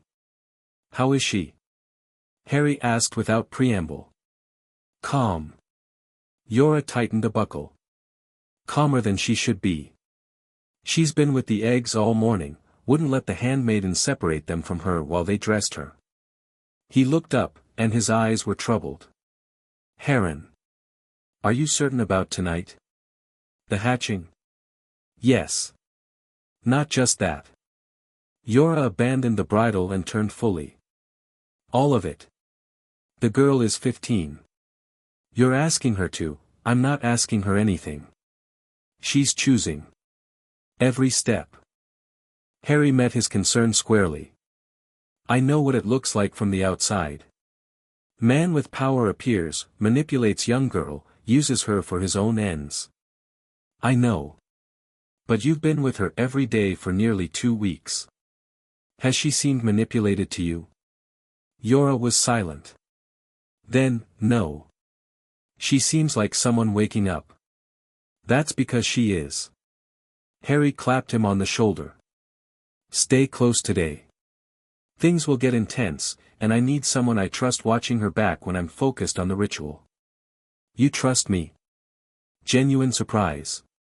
"I trust that you want to be the man you used to be." "That's enough for now." Harry headed for the manse. "Find me if Viserys does anything stupid." "When," Yora corrected. "Not if." He found Daenerys in her chambers, and for a moment, he just stood in the doorway and looked. They'd dressed her in Dothraki style, or a Pentoshi interpretation of it. Purple and silver silks, gathered at one shoulder, leaving her arms bare. Her hair was braided in an elaborate cascade down her back, threaded with silver bells that chimed softly when she moved. She looked beautiful, and she looked terrified, and she looked like she was pretending very hard not to be terrified. The 3 eggs sat in a nest of furs on the bed beside her. She had one hand resting on the black one. "You don't have to do this," Harry said from the doorway. She looked up. "Yes, I do." "No. You don't. I told you, say the word and I'll burn every plan Illyrio and your brother have built. We'll take the eggs and go. I have ships. I have gold. We don't need Drogo." Daenerys stood. The bells in her hair sang. "I've spent 5 days watching Khal Drogo and his people. From the walls, from windows. I've watched how his warriors follow him, not from fear alone, but from genuine respect. I've watched the women of the Khalasar, the way they carry themselves." She lifted her chin. "They're freer than any woman in Pentos. Freer than I've ever been. A Khaleesi commands, Heron. She's not a decoration. You've been studying them. I've been preparing." She crossed the room and stopped in front of him, looking up with those violet eyes that had grown sharper, fiercer, with every passing day. "I'm going to marry Khal Drogo. I'm going to make him respect me. And tonight, after the feast, we hatch the eggs." Harry studied her face. Found nothing but resolve. "All right," he said. "Then let me give you something." He reached into his coat, another undetectable extension charm pocket, endlessly useful, and drew out a length of pale fabric.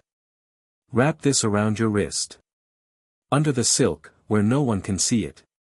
She took it, frowning. "What is it?" "A ward. Protection."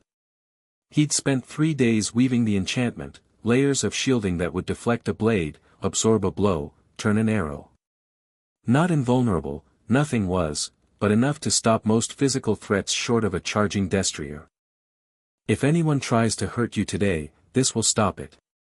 Daenerys wound the fabric around her left wrist and tucked it under her sleeve. She didn't thank him, she'd stopped thanking him days ago, when they'd passed from the territory of favor into the territory of partnership.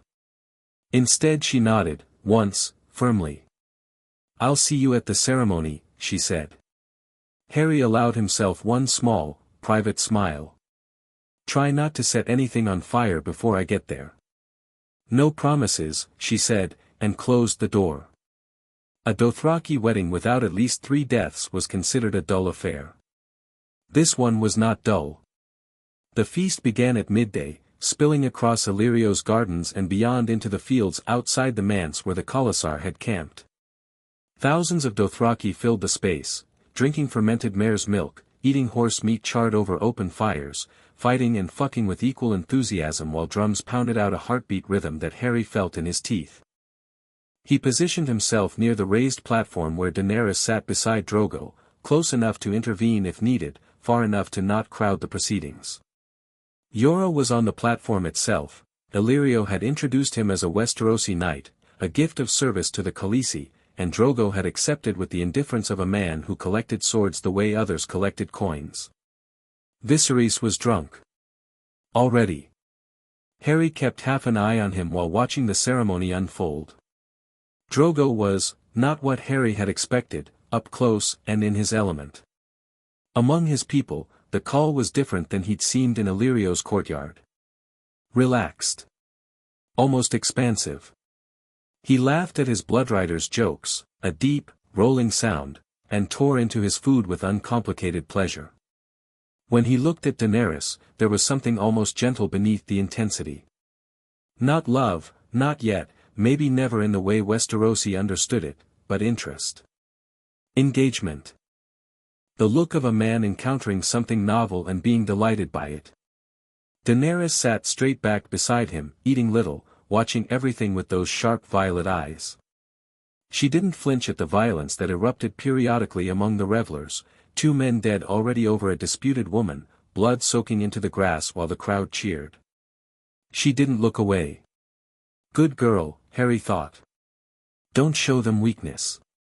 Don't give them anything they can use. The gifts came in waves. Horses, dozens of them, the finest of the Khalasar's breeding stock.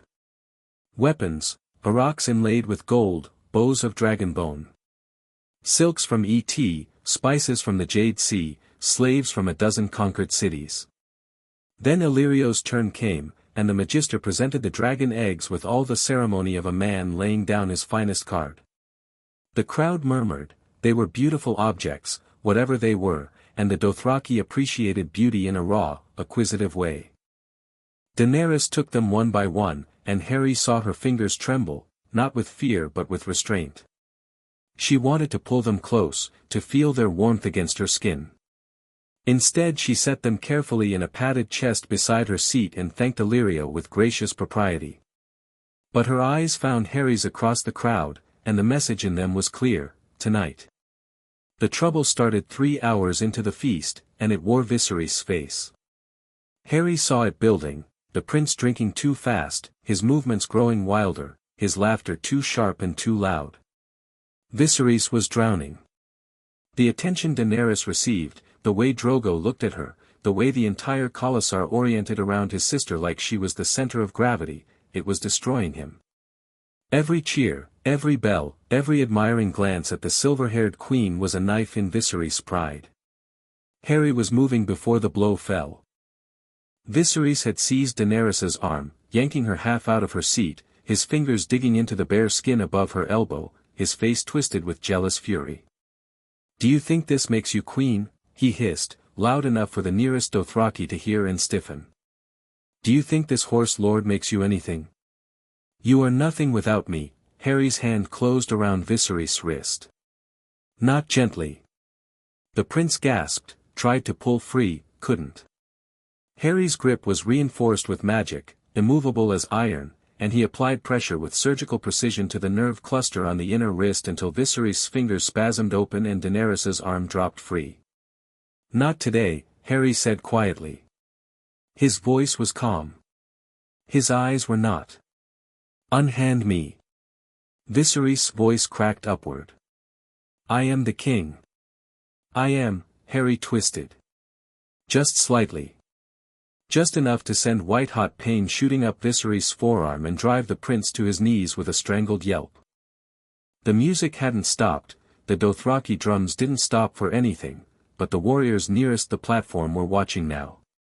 Watching with the flat, predatory assessment of people deciding whether to intervene. Harry leaned close to Viserys Seer.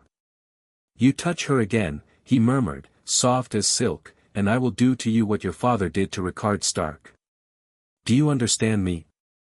Viserys' eyes were wild, pain and terror and fury swirling in them like oil on water. But he was a survivor, whatever else he was. He knew when he was outmatched. He nodded. Harry released him. Stepped back. Straightened his shirt. The entire exchange had taken perhaps 10 seconds. Viserys scrambled to his feet, cradling his wrist, and retreated into the crowd with the quick, hunted gait of a kicked dog. Daenerys was watching Harry with an unreadable expression, not gratitude, not quite. Something more complicated. "I could have handled him," she said. "I know." Harry met her eyes. "Next time you will." A deep voice rumbled behind him. Harry turned to find Khal Drogo on his feet, looking down at him with an expression that was difficult to parse. The Khal's eyes moved from Harry to the direction Viserys had fled, then back. "The pale man has fast hands," Drogo said in Dothraki. A statement, not a compliment. Not quite a threat either. Somewhere in between. "The king was herding the Khaleesi," Harry replied in the same tongue. "A horse that bites its rider is a horse that needs correction." Something shifted in Drogo's expression. The corners of his mouth twitched, not a smile, but the suggestion of one. He grunted once and sat back down, pulling Daenerys against his side with a possessiveness that was not gentle but was, Harry noted, careful of her bruised arm. Harry inclined his head to the call and stepped back off the platform. His heart was racing, not from fear, but from the controlled intensity of managing a situation with 40,000 warriors watching. One wrong move and he'd have had 100 Aurochs pointed at his throat.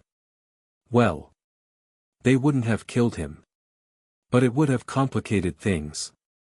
Yora appeared at his elbow. "That was either very brave or very stupid." "Story of my life," Harry muttered. "Watch Viserys. He's going to do something desperate before the night's over." "How do you know?" "Because that's what desperate men do." Harry's eyes tracked the crowd, finding Viserys' silver head near a wine cask at the far edge of the feast. "And because I've known men like him before. The humiliation will eat at him until he does something he can't take back." Yora followed his gaze. "Should I stop him?" "Not yet. Let him show his nature. It'll make what comes after easier." The feast rolled on.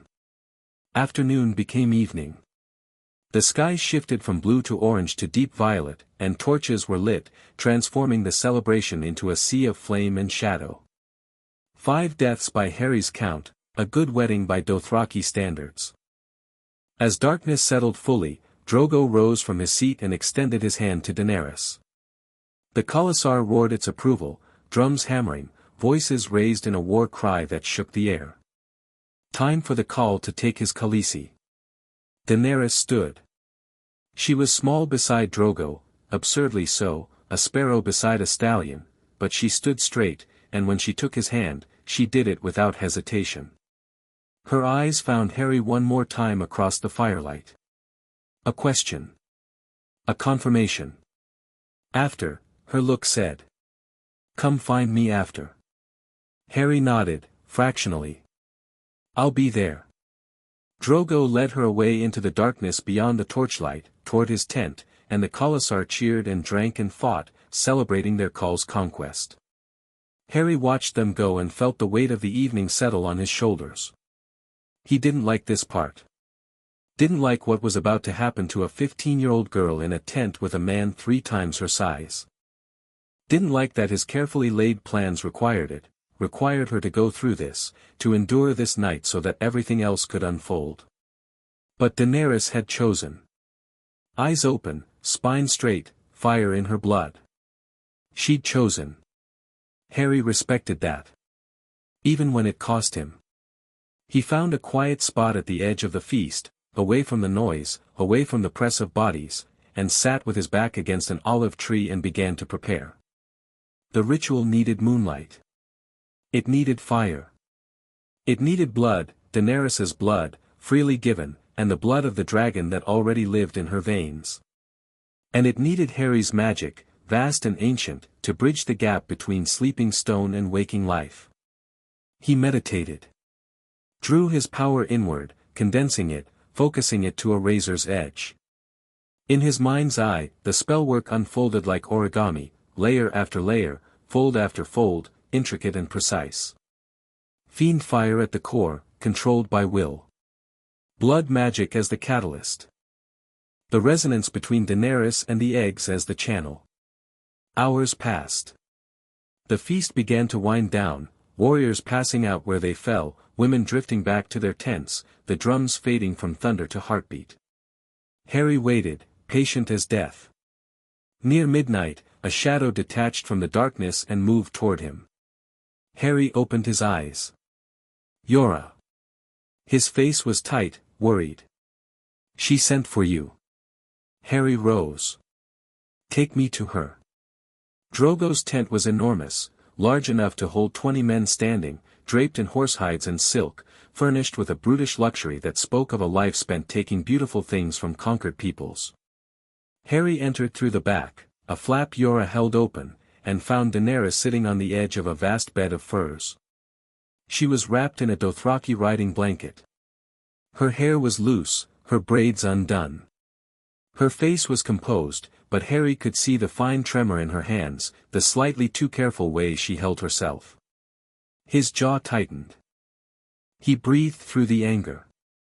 "Are you all right?" he asked, keeping his voice level. "Yes." She met his eyes directly. It wasn't a pause. A recalibration. He wasn't cruel. Rough, but not cruel. And he fell asleep after. She nodded toward the bed's far end, where a mountain of a man lay sprawled in deep slumber, his snores vibrating through the tent's hide walls. Harry glanced at Drogo, confirmed he was truly asleep, and turned back to Daenerys. "You're sure you want to do this tonight?" "It can wait, no." She stood, the blanket falling away. Beneath it she wore only a thin shift, and she moved to the chest where the dragon eggs rested. She'd insisted on them being brought here, to the wedding tent, and Drogo had allowed it with an indulgent wave of his hand.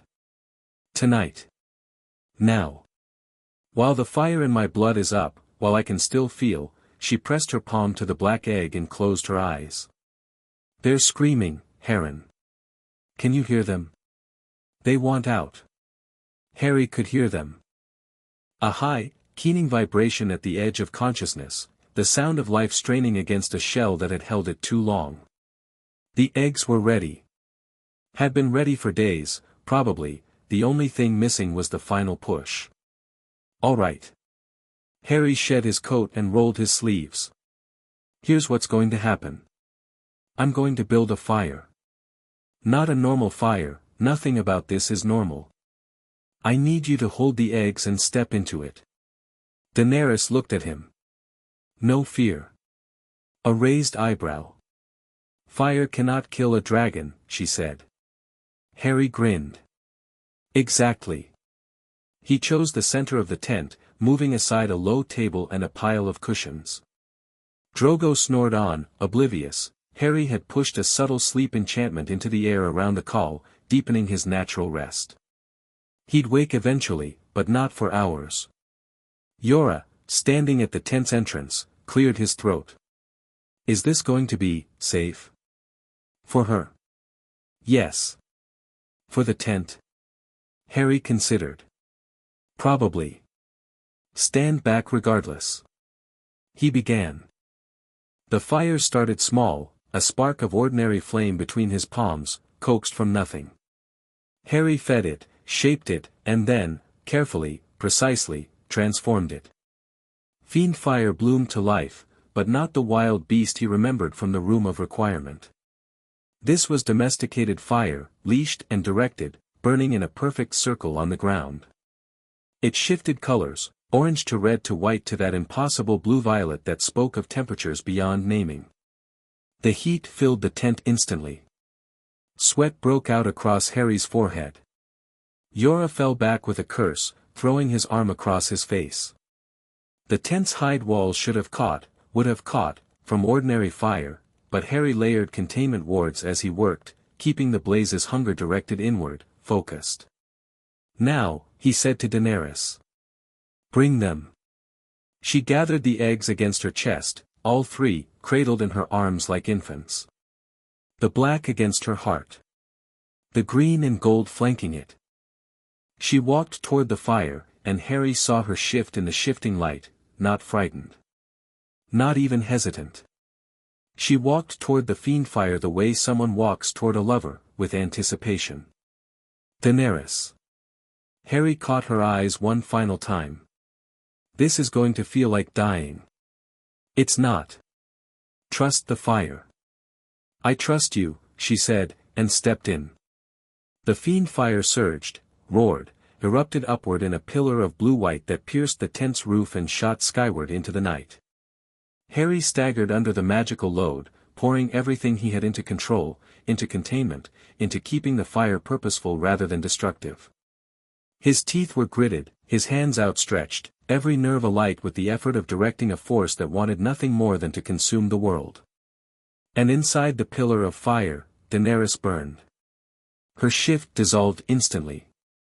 Her hair caught and flared and became fire itself.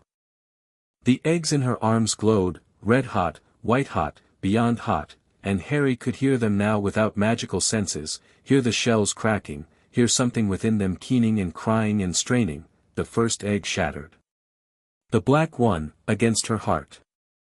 It burst apart in fragments that became ash instantly, and from its ruin something moved, wet and dark and impossibly alive, unfolding wings of black membrane shot through with scarlet, opening a mouth that was nothing but teeth and fire. It screamed. A sound like nothing Harry had ever heard, not in either life, not in any world. A dragon's first cry, rage and triumph and hunger, ancient and newborn all at once. The second egg. The green one cracked, split, fell away, and another shape emerged, smaller than the first, green as jade with bronze along its wings, its eyes bright as copper coins. The third. Gold and cream, the shell dissolving like paper in a furnace, and the last dragon slithered free, pale as bone with gold markings, delicate and fierce, its tail already lashing. 3 dragons. 3 living dragons, born in fire, crawling across Daenerys's bare skin as she knelt in the center of an inferno that should have reduced her to ash. Harry let the fire die. It took everything he had, pulling back the fiendfire was harder than releasing it, like shoving a river back into its source. But he did it. Dragged the flames down, compacted them, suffocated them with will until only embers remained, glowing gently on the charred ground. And in the center of the scorch mark, Daenerys Targaryen knelt naked, unburnt, with 3 newborn dragons clutching her body.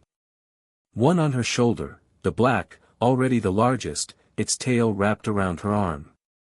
One in her lap, the green, nuzzling against her stomach. One draped across her thigh, the pale one, already asleep, exhausted from the effort of being born. She looked up at Harry, and she was transformed. Not physically, though the fire had left its mark in other ways, her hair now a more luminous silver, her skin holding an inner warmth that hadn't been there before. But her eyes. Her eyes were ancient. Old as the freehold. Old as fire itself. "Hello," she whispered to the dragons. Her voice shook. Her hands didn't, not anymore, as she stroked the black one's scaled head. "Hello, my darlings. My children." The black dragon opened its mouth and breathed a stream of fire no larger than a candle flame. It caught the air and flickered, and Daenerys laughed, that new laugh, the free one, and the sound was so full of wonder and triumph that Harry felt his throat close. "Harren." She looked at him, eyes bright with tears she wasn't shedding. "You did it. We did it." His voice was rougher than he intended. The magical expenditure was catching up, he felt wrung out, drained in a way he hadn't been in decades. But the sight in front of him was worth any cost. "What are you going to name them?" She looked at each dragon in turn. The black one hissed at the air, already aggressive, already claiming the world as its territory. The green one chirped and stretched its wings experimentally. The pale one slept, peaceful and certain of its safety. Drogon, she said, touching the black one's snout. For the call. Her hand moved to the green. Regal. For my brother Rhaegar, who I never knew. And finally, gently, to the pale sleeping one, Viserion. A pause. Something complicated crossed her face. For what Viserys could have been. If the world had been kinder. Harry said nothing. The naming was hers, the meaning, the weight, the complicated tangle of love and grief and defiance that went into calling a dragon after a man who'd hurt her. That was Daenerys's burden to carry, and he wouldn't take it from her. A sound from behind. Harry turned. Jorah Mormont stood at the tent's edge, his face slack with shock, his sword half-drawn and forgotten. He was staring at the dragons the way a man stares at a god walking into his bedroom. "7 save us," Jorah breathed. "It's real. They're real. They're real." Harry wiped sweat from his face with his forearm. "And by morning, the entire Khalasar will know." As if on cue, Drogo stirred. The sleep enchantment was fading, the Khal's constitution was brutal, burning through magic the way his body burned through wine. He rolled, grunted, sat up, and froze. His wife knelt in the ruins of a fire, naked and unburnt, with 3 living dragons crawling on her skin. One of them, the black one, Drogon, turned its tiny head toward the Khal and hissed. A thread of fire escaped its jaws, barely longer than a finger. But fire nonetheless. Drogo's eyes went wide. Wider. His mouth opened. Closed. Opened again. "Moon of my life," he said, and his voice held something Harry had never expected to hear from the great Khal, awe. Pure, unfiltered awe. Daenerys looked at her husband with the dragons draped across her like living jewelry, and she smiled. Not the practiced smile of a bride performing submission. The smile of a queen who had just proven, to the world, to herself, exactly what she was. "My sun and stars," she replied in careful Dothraki. "Come meet your children." Drogo moved slowly, the only time Harry had seen the Khal move without explosive purpose. He crossed the tent in careful strides, lowered himself to his knees before his wife, and reached out one enormous hand toward the black dragon on her shoulder. Drogon hissed again. Louder.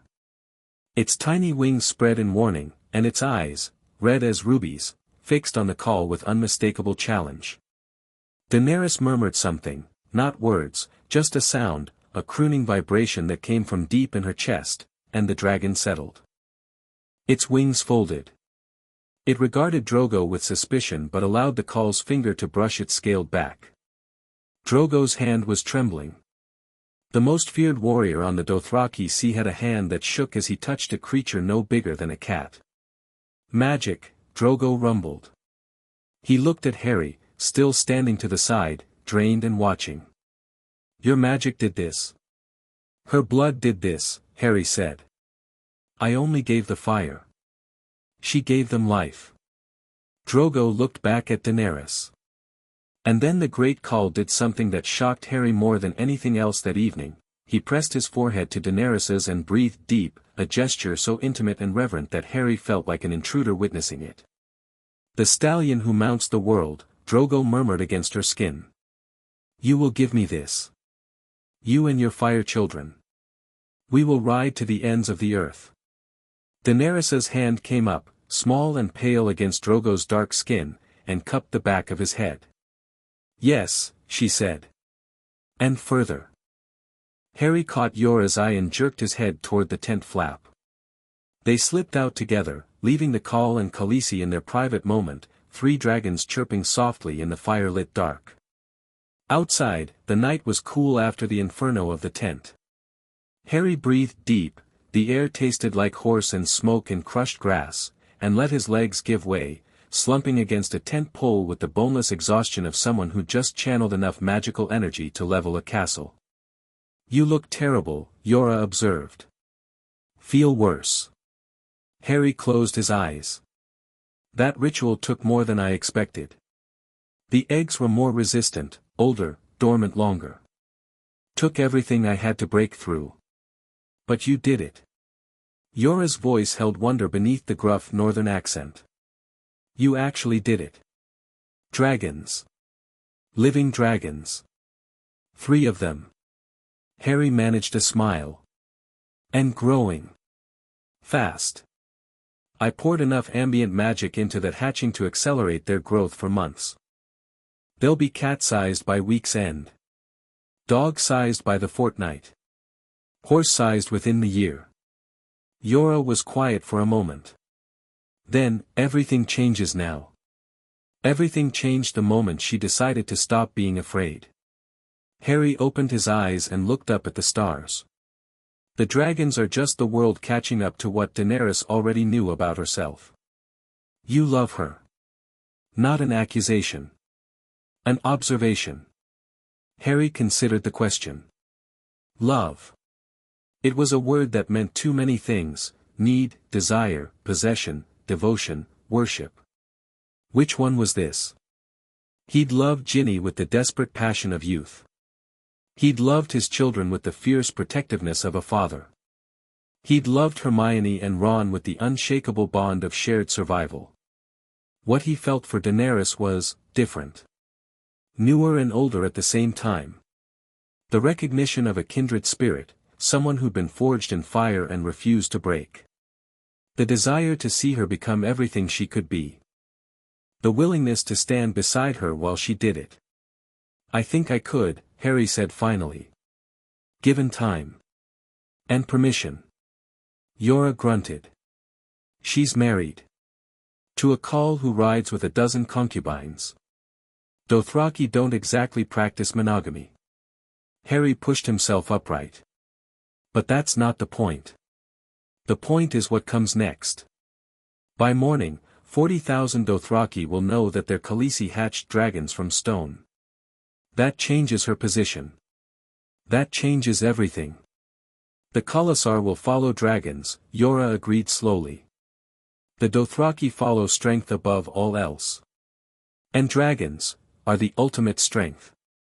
Harry nodded. But it also makes her a target. Every power in the world that doesn't want dragons returning will be moving against her from this moment forward. Varys. Robert Baratheon. The warlocks of Qarth. Probably the faceless men. Definitely the slavers, once she turns her attention to Slaver's Bay. You have a plan for all of that? Harry grinned. Mate, I've got plans for things that haven't gone wrong yet. The dawn broke, and with it, the screaming started. Not terror, jubilation. The Khalasar woke to find 3 dragons perched on the Khaleesi's tent, spreading wings that caught the rising sun and threw shadows like knives across the camp. Drogon, already grown overnight from newborn to the size of a large hawk, opened his jaws and shrieked at the sunrise with a voice that carried across the entire encampment.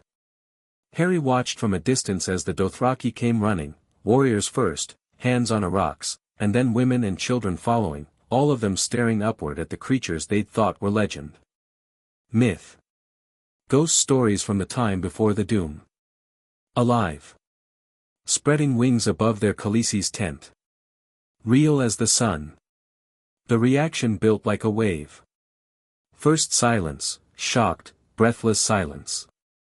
Then murmuring, spreading outward through the crowd. Then a voice, one of Drogo's blood riders, Harry thought, rising above the rest in a howl that was half war cry and half prayer. Khaleesi. Khaleesi. Khaleesi. The chant caught. Spread. Grew until 40,000 voices hammered the word into the morning air, a thunder of human devotion that shook the ground and startled the horses and sent the dragons launching into the sky on untested wings, spiraling upward on thermals of their own creation. Daenerys emerged from the tent into that wall of sound. Dressed now, in riding leathers, of all things, practical and fierce, with her silver hair unbound and her chin high. She looked at the chanting crowd and did not falter. did not duck her head or look for permission or shrink. She raised her arm, and Drogon stooped from the sky and landed on her shoulder, and the crowd went insane. Harry, leaning against a tent pole 50 yards away, arms crossed, felt a grin spread across his face that he couldn't have stopped for anything. There she is, he thought. There's the Queen. The days that followed reshaped reality. The Khalasar didn't just accept the dragons, they worshipped them. Daenerys went from being Drogo's silver bride to something more, something sacred. The Dosh Khaleen, the crones who advised the Dothraki on matters of prophecy and tradition, came from V's Dothrak to see the dragons with their own eyes and declared Daenerys chosen by the great stallion himself. Drogo's power tripled overnight. A Khal whose Khaleesi commanded dragons was a Khal whom other Khals would think twice about challenging. Within a week, riders from 3 smaller Khalasars had arrived to swear fealty, adding 12,000 warriors to an already massive force. Harry worked relentlessly. He spent mornings with the dragons, studying their growth, measuring their magical resonance, ensuring their accelerated development was stable. Drogon was the largest, growing fastest, eating most, already the size of a dog by the 5th day. Rhaegal was smartest, watching, calculating, learning to hunt with an efficiency that spoke of genuine intelligence rather than pure instinct. Viserion was the most bonded to Daenerys, sleeping beside her each night, refusing to let her out of sight, chirping with distress when she walked too far. He spent afternoons with Daenerys, teaching. Not just magic now, though they continued that, her control growing daily as the dragon's presence amplified her innate power, but strategy. History. Politics. If you're going to take the Iron Throne, Harry told her as they rode together near the back of the Khalasar's massive column, they were moving east, toward V's Dothrak, because Dothraki tradition demanded the Dosh Khaleen approve the Khal's bride, you need to understand what you're taking. 7 kingdoms, each with their own lords, their own armies, their own grudges. Daenerys rode well, she'd taken to it naturally, the Dothraki saddle suiting her better than any side saddle would have. The Baratheons hold the throne through rebellion. The Lannisters hold the purse strings. The Starks hold the north. You've been reading the books I gave you. Every night. She flashed him a smile, quick, genuine, gone. What I don't understand is why you care. About the throne. You're not Westerosi. I'm not anything, really. Harry guided his horse around a dry streambed. Orelise is Essosi, but I wasn't born to it, not in any way that matters. I'm something else entirely. Something else. She studied him, eyes sharp. You've been promising to tell me the full truth. About who you are. What you are. Harry looked at the horizon. The Dothraki sea stretched endlessly in every direction, an ocean of grass under a sky so vast it made him feel small in a way that had nothing to do with insecurity and everything to do with wonder. Tonight, he said. After camp. I'll tell you everything. Camp was made at sunset, the Khalasar spreading across the grass sea like a city in motion. Harry's tent was modest, he had no need for Drogo's excess, and Daenerys came to it after the evening meal, alone except for Drogon perched on her shoulder and the soft chime of the bells she'd begun wearing in her hair. She sat cross-legged on the rugs Harry had laid, and Drogon hopped from her shoulder to investigate the tent's contents, sniffing at everything with tiny jets of fire that Harry had to ward against 3 separate times. Talk, Daenerys said. No more hints. No more deflection. I want the truth. So Harry told her. All of it. From the beginning, from a cupboard under the stairs in a house in Surrey, from a letter delivered by Owl, from a world where magic was hidden behind the mundane. He told her about Hogwarts, about Voldemort, about the war. About dying in a forest and choosing to come back. About living a long life and dying an old man and meeting death like an old friend. About being reborn here, in this world, with a purpose. Daenerys listened without interrupting. Her face moved through a dozen expressions, disbelief, wonder, confusion, recognition, but she didn't speak until he was finished. The silence stretched. Drogon had fallen asleep on Harry's bedroll, tiny snores releasing puffs of smoke. Another world, Daenerys said finally. Another world. You've died. Twice. More than that, technically. The first time, in the forest, was deliberate. I walked into it knowing I wouldn't survive. He shrugged. I got lucky. Or unlucky, depending on perspective. And you came here because death gave me a choice. Oblivion or service. I chose service. Harry met her eyes. This world is going to end, Daenerys. Not metaphorically, literally. There's an army of the dead beyond the wall in Westeros, led by something ancient and malevolent, and it's growing. Every person who dies without burning adds to its ranks. When it finally breaks through, and it will, nothing short of dragons and magic will stop it. The long night. She said it quietly. The Dothraki have stories about it. A darkness that ate the world. It nearly did. 8,000 years ago. And the thing that stopped it last time, the wall, the Night's Watch, the pact with the children of the forest, it's all failing. Crumbling. The watch is a shadow of what it was. The wall's magic is fading. Harry leaned forward. This is what I'm for, Daenerys. This is why I'm here. Not to play politics or build empires, to stop the end of the world. And I need you to do it. You and your dragons. Why me? Because fire kills the dead. Because dragons are the ultimate fire. Because you're the only person alive who can hatch and command them. Harry paused. And because you're good. Under everything, under the fear and the conditioning and the abuse, you're good. You care about people. Not power for its own sake, but power to protect. To free. To build something worth living in. He smiled. I've lived a long time. I know the difference between someone who wants a throne and someone who wants to use a throne to make things better. You're the second kind. Daenerys was quiet for a long time. She stroked Drogon's sleeping form absently, her fingers tracing the ridges of his spine. If you could do this alone, she said, would you? Could I? Possibly. Parts of it. Harry was honest. But I don't want to. I've spent too long alone. Too long being the one person holding everything together. I want, he hesitated. Pushed through. I want a partner. Someone to stand beside. Someone who tells me when I'm wrong and laughs at me when I deserve it and fights beside me when it matters. And you think that's me?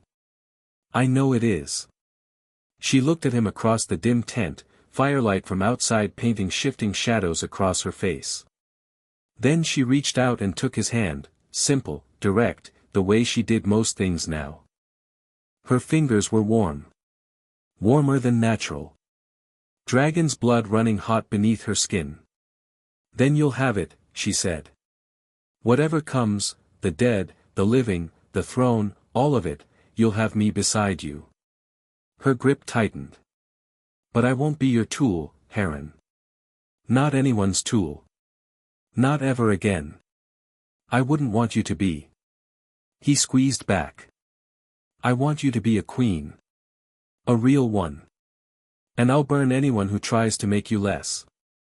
She smiled. That fierce smile, all teeth and fire, that transformed her face from beautiful to breathtaking. Then we understand each other. We understand each other. 3 days from V's Dothraki, Viserys made his move. Harry had been waiting for it. The prince had grown increasingly unstable since the wedding, marginalized, ignored, watching his sister eclipse him in every conceivable way. The dragons flinched from him. The Dothraki laughed at him behind his back, and sometimes to his face. He'd taken to drinking heavily and muttering about his throne, his army, his birthright.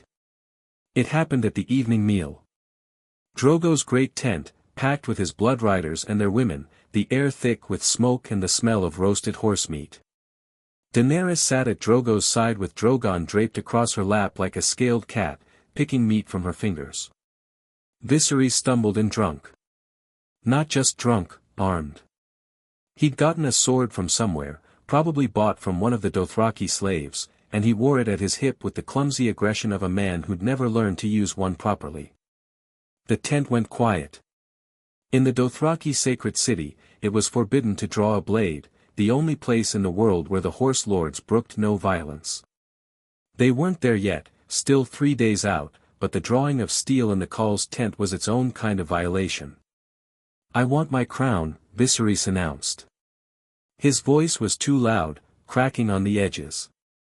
"I was promised a crown. An army. I was promised." He lurched toward the high table, toward Daenerys, and his hand went to the sword's hilt. "You don't get to steal what's mine. None of you. I am the dragon. I am, Viserys." Daenerys's voice cut through his raving like a blade through silk.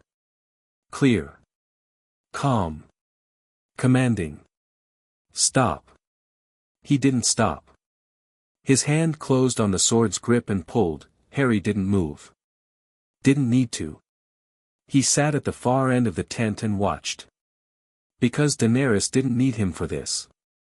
"Rock," she commanded, a Dothraki word, sharp as a whip crack, and Drogon launched from her lap. The dragon had grown to the size of a large hawk, all black scales and scarlet eyes, and he hit Viserys like a bolt of midnight lightning. Wings flared, claws sinking into the prince's sleeve, jaws snapping at the hand that gripped the sword.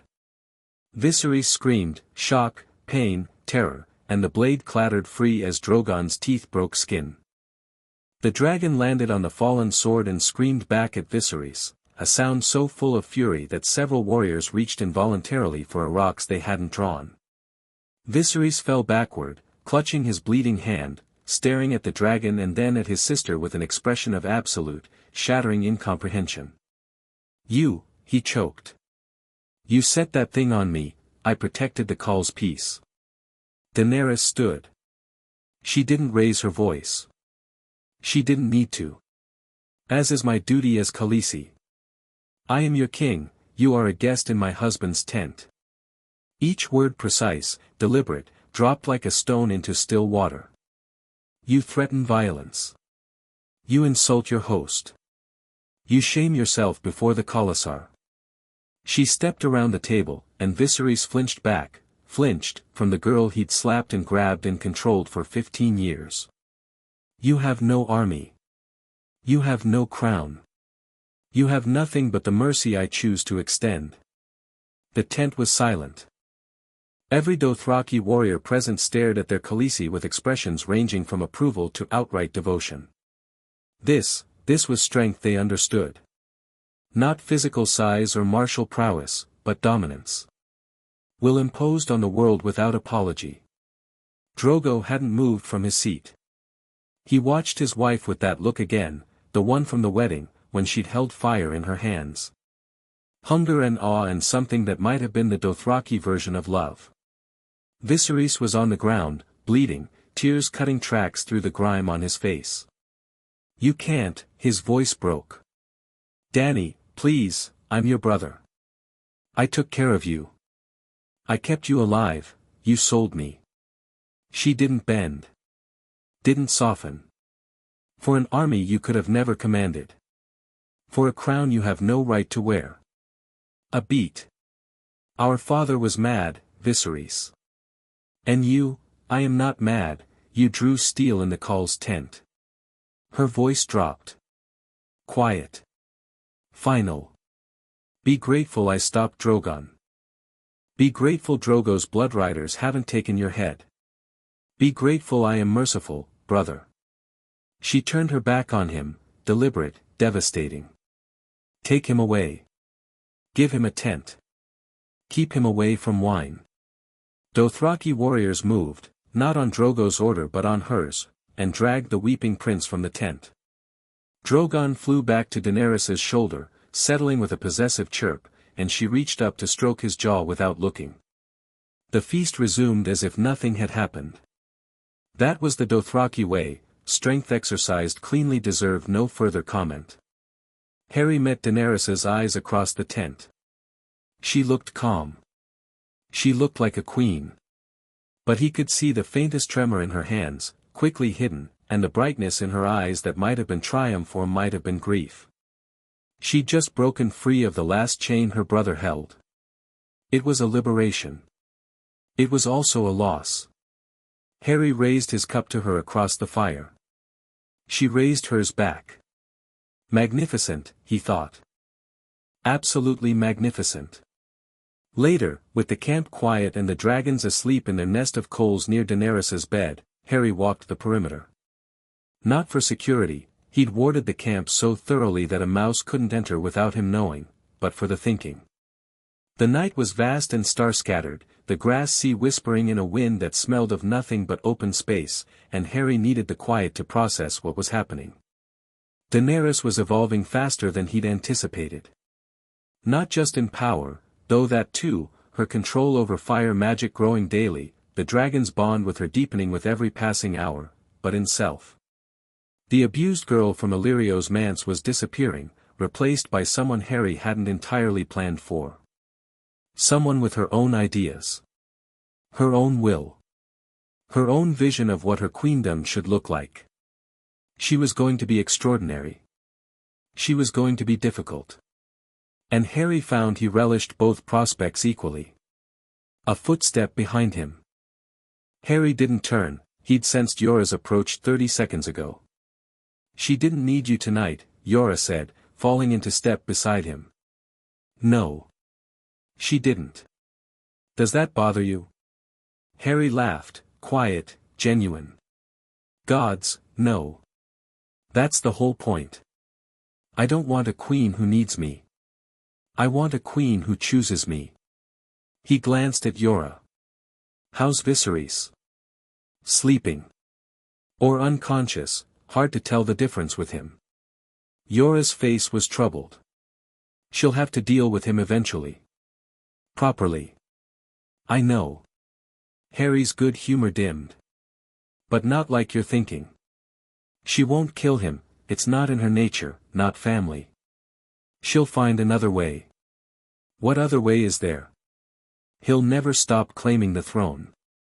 There are more things in heaven and earth, Ser Yora, than are dreamt of in your philosophy. Harry smiled at the knight's confused expression. Don't worry about it. Trust her. I do. Said without hesitation. When had that happened? When had Yora Mormont gone from conflicted spy to true believer? Harry couldn't pinpoint the moment, but it had passed, and here they were. Have you sent your last report to Varys? Harry asked. Yora was quiet for a long stride. 2. 3. Yes. A week ago. Told him the wedding happened and the Targaryens were riding east with Drogo. Nothing about the dragons. Good. Keep it that way. When Varys finds out about the dragons, and he will, eventually, I want it to be on our terms, at a time of our choosing. And when will that be? Harry looked east, toward V's Dothrak, toward the rising sun that was still hours away. Beyond that, Slaver's Bay. Beyond that, Westeros. Beyond that, a wall of ice and the dead things behind it. Soon, he said. When we have an army at our backs and fire in the sky. When the world sees her coming and knows it cannot stop her. He smiled into the darkness. I want them afraid, Yora. Everyone who ever hurt a child because they could. Everyone who ever sold a person like livestock. Everyone who ever sat on a throne they stole and thought themselves safe. His voice was quiet. His eyes were not. I want them to look at the sky and see fire coming, and I want them to know, in their bones, in their blood, that the world they built on suffering is over. Yora was silent for a long time. You're a terrifying man, Heron Orelys, he said at last. Only to the people who deserve it. Harry clapped him on the back. Get some sleep. Tomorrow we ride. They reached V's Dothrak on schedule, 3 days of hard riding across the endless grass, the Khalasar moving like a river of humanity, horses and wagons and warriors stretching to the horizon. The city of the horse lords rose from the plain without walls or gates, a sprawling collection of monuments stolen from conquered cities, palaces built for temporary occupation, and at its heart, the great stallion statue rearing against the sky. Harry hated it instantly. Not the place itself, it had a savage grandeur, but what it represented. A civilization that built nothing, only took. That valued only strength and plunder. That was going to need to change if it wanted to survive what was coming. But that was tomorrow's problem. Today's problem was the Dosh Khaleen. The crones emerged from the western market to meet them, a dozen ancient women, former Khaleesi's all, who'd surrendered their power when their Khals died and now served as seers and judges for the Dothraki people. They took one look at the 3 dragons circling above the Khalasar and began wailing. Not in fear. In ecstasy. The stallion who mounts the world, the eldest cried, falling to her knees in the dust. The prophecy. The prophecy comes. Harry exchanged a look with Daenerys. They discussed this, the Dothraki prophecy of a great conqueror who would unite all Khalasars and ride to the ends of the earth. It was supposed to refer to Daenerys's unborn child, the son she carried from Drogo. But the dragons changed the equation. Not the stallion, Daenerys said, riding forward on her silver mare, Drogon perched on the saddle before her like a dark figurehead. Her voice carried easily, she'd learned to project, these past weeks. The mare. The mare who leads the stallion. Bold. Insanely bold, in a culture that venerated masculine strength above all else. Harry saw warriors stiffen, saw bloodriders' hands twitch toward weapons. Then Drogon spread his wings, massive now, larger than any eagle, and roared. The sound split the air, rattled the teeth, sent horses rearing and men ducking.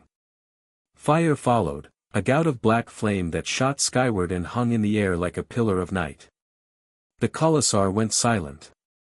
The Dosh Khaleen pressed their faces to the earth. And Khal Drogo, riding at Daenerys' side, threw back his head and laughed. Full, thunderous, delighted. My wife.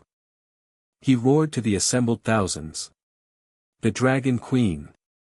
Who dares say she does not ride at my side as an equal? No one dared. Not with 3 dragons screaming above them and a Khal's challenge ringing in their ears. Harry grinned behind his hand. That's my girl, he thought, and corrected himself immediately. Not his. Her own. Always her own. But maybe, perhaps, eventually, theirs. That night, while the Khalasar feasted in V's Dothrak and the Dosh Khaleen babbled prophecy and Drogo drank and boasted and pulled Daenerys against his side with proprietary pride, Harry slipped away. He found a quiet ridge overlooking the city, the mother of mountains visible in the moonlight, vast and serene, and he sat alone under the stars and did something he hadn't done in 22 years in this world. He summoned the resurrection stone. Not physically, it didn't exist as an object anymore, hadn't since it became part of him. But its power remained, humming in his chest, and when he reached for it with intent, the air shimmered. A figure formed beside him, translucent in the moonlight. Familiar. A pain that never quite healed. Harry. Dumbledore's shade smiled, ageless, wise, knowing. You look well. I look like someone else entirely. You look like you. The shade settled beside him, cross-legged and weightless. A new face doesn't change the eyes. I'd know you anywhere, dear boy. Harry said nothing for a moment. Just breathed in the presence, not real, not alive, but enough. A echo of a mentor long since past. Am I doing the right thing? Harry asked. Building a queen. Preparing for war. Playing God in a world that isn't yours. Dumbledore's ghost smiled. Does it matter what I think? It always mattered what you thought. Then yes. The shade's voice softened. You're doing what I never had the courage to do, using your power openly, without fear, without manipulation. You're not hiding behind proxies or sacrificing children to prophecy. You're standing beside her in the light. A pause. I'm proud of you. Harry's throat ached. She's going to be magnificent. She already is. You just helped her see it. Dumbledore regarded him with those familiar twinkling eyes. But be careful, Harry. Kingmakers often lose themselves in the kings they make. Don't forget to be your own person in the building of hers. I'm trying. I know you are. The shade began to fade. Take care of yourself, dear boy. And take care of her. The world deserves what you're both becoming. The moonlight shimmered, and Dumbledore was gone. Harry sat alone on the ridge above these Dothraki, watching the fires of 40,000 Dothraki flicker below him, listening to the distant sound of celebration, feeling the pulse of 3 growing dragons somewhere in the camp. Tomorrow, they'd ride west. Toward Slaver's Bay, Daenerys's idea, born of a growing conviction that she wouldn't cross to Westeros as a conqueror backed by slavers. She wanted a free army. An army that chose to follow. And she wanted to break every chain between here and the narrow sea on the way. Harry had agreed instantly. Not because it served his strategic goals, it delayed the Westeros campaign by months, possibly a year, but because it was right. Because watching Daenerys decide to free slaves rather than buy them was the moment he'd known, beyond any doubt, that he'd chosen correctly. This woman. This queen. This fire made flesh. He'd give her the world. And she'd make it worth living in. Harry smiled at the moonlight, felt the dragons dreaming in the distance, and began to plan. Chapter 3, The Queen Awakens. The Dothraki Sea ended where the Red Waste began, and the Red Waste was trying to kill them. Not actively, not yet, but the land itself seemed hostile. Cracked earth the color of dried blood stretched to every horizon, shimmering with heat that turned the air to liquid. No water. No shade. No mercy. The horses were suffering, their heads drooping, foam crusting at their mouths. Even the warriors, men bred for hardship, who'd spent their lives under open sky, were flagging. Harry walked beside his horse rather than riding it. The animal needed every ounce of energy for survival, and Harry could sustain himself with magic in ways it could not. He'd been feeding water creation charms into the supply wagons for 3 days now, conjuring enough to keep the Khalasar's core alive, but 40,000 people and twice that many horses demanded more than one wizard could provide indefinitely. Daenerys rode at the column's head, as she always did now. Drogo beside her, diminished, not in stature but in vitality. The Khal had taken a wound in their last skirmish, 3 days before they entered the waste. A minor thing, an arak cut across his chest from a rival Khal's champion, barely worth mentioning by Dothraki standards. Except it wasn't healing. Harry had noticed on the second day. The wound's edges were inflamed, weeping, darkening in a way that spoke of infection rather than recovery. He'd offered healing, magical healing, the kind that could knit flesh and purge poison in moments, but Drogo had refused with a warrior's stubborn pride. A scratch, the Khal had said, teeth bared in what he probably thought was a grin. The stallion does not need a witch's hands. Harry had let it go. You couldn't force help on a man like Drogo, not without destroying the respect that made the entire alliance function. But he'd watched. And worried. Now, on the 5th day in the Red Waste, Drogo swayed in his saddle. Daenerys caught him. Her hand shot out, steadying the enormous man with a strength that was half physical and half magical, her fire burning hotter these days, lending her a vitality beyond her small frame.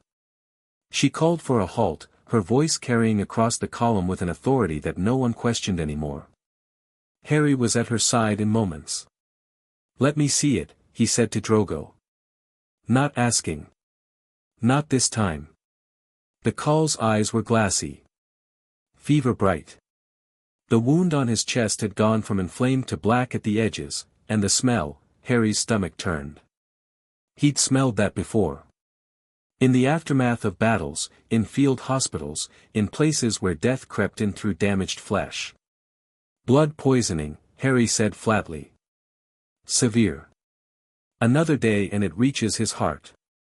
Heal him. Daenerys's voice was steady, but her grip on Drogo's arm was white-knuckled. You can heal him. I can. Harry pressed his palm to the wound and reached for his magic. Drogo's hand closed around his wrist.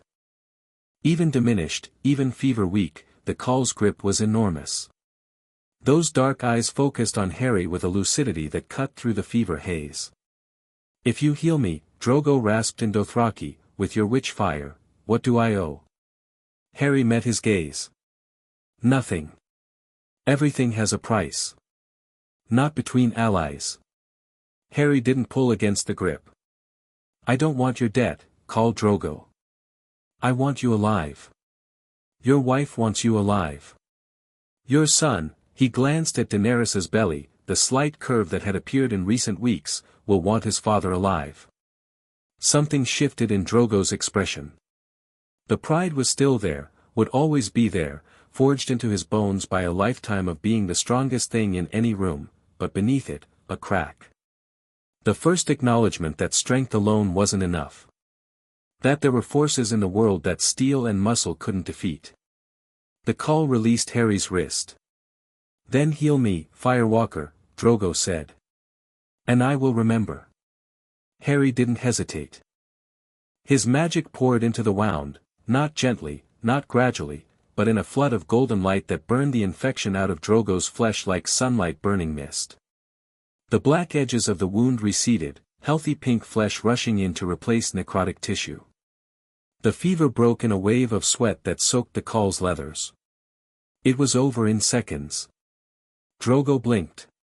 Looked down at his chest, smooth, scarred but clean, no trace of the corruption that had been eating him alive.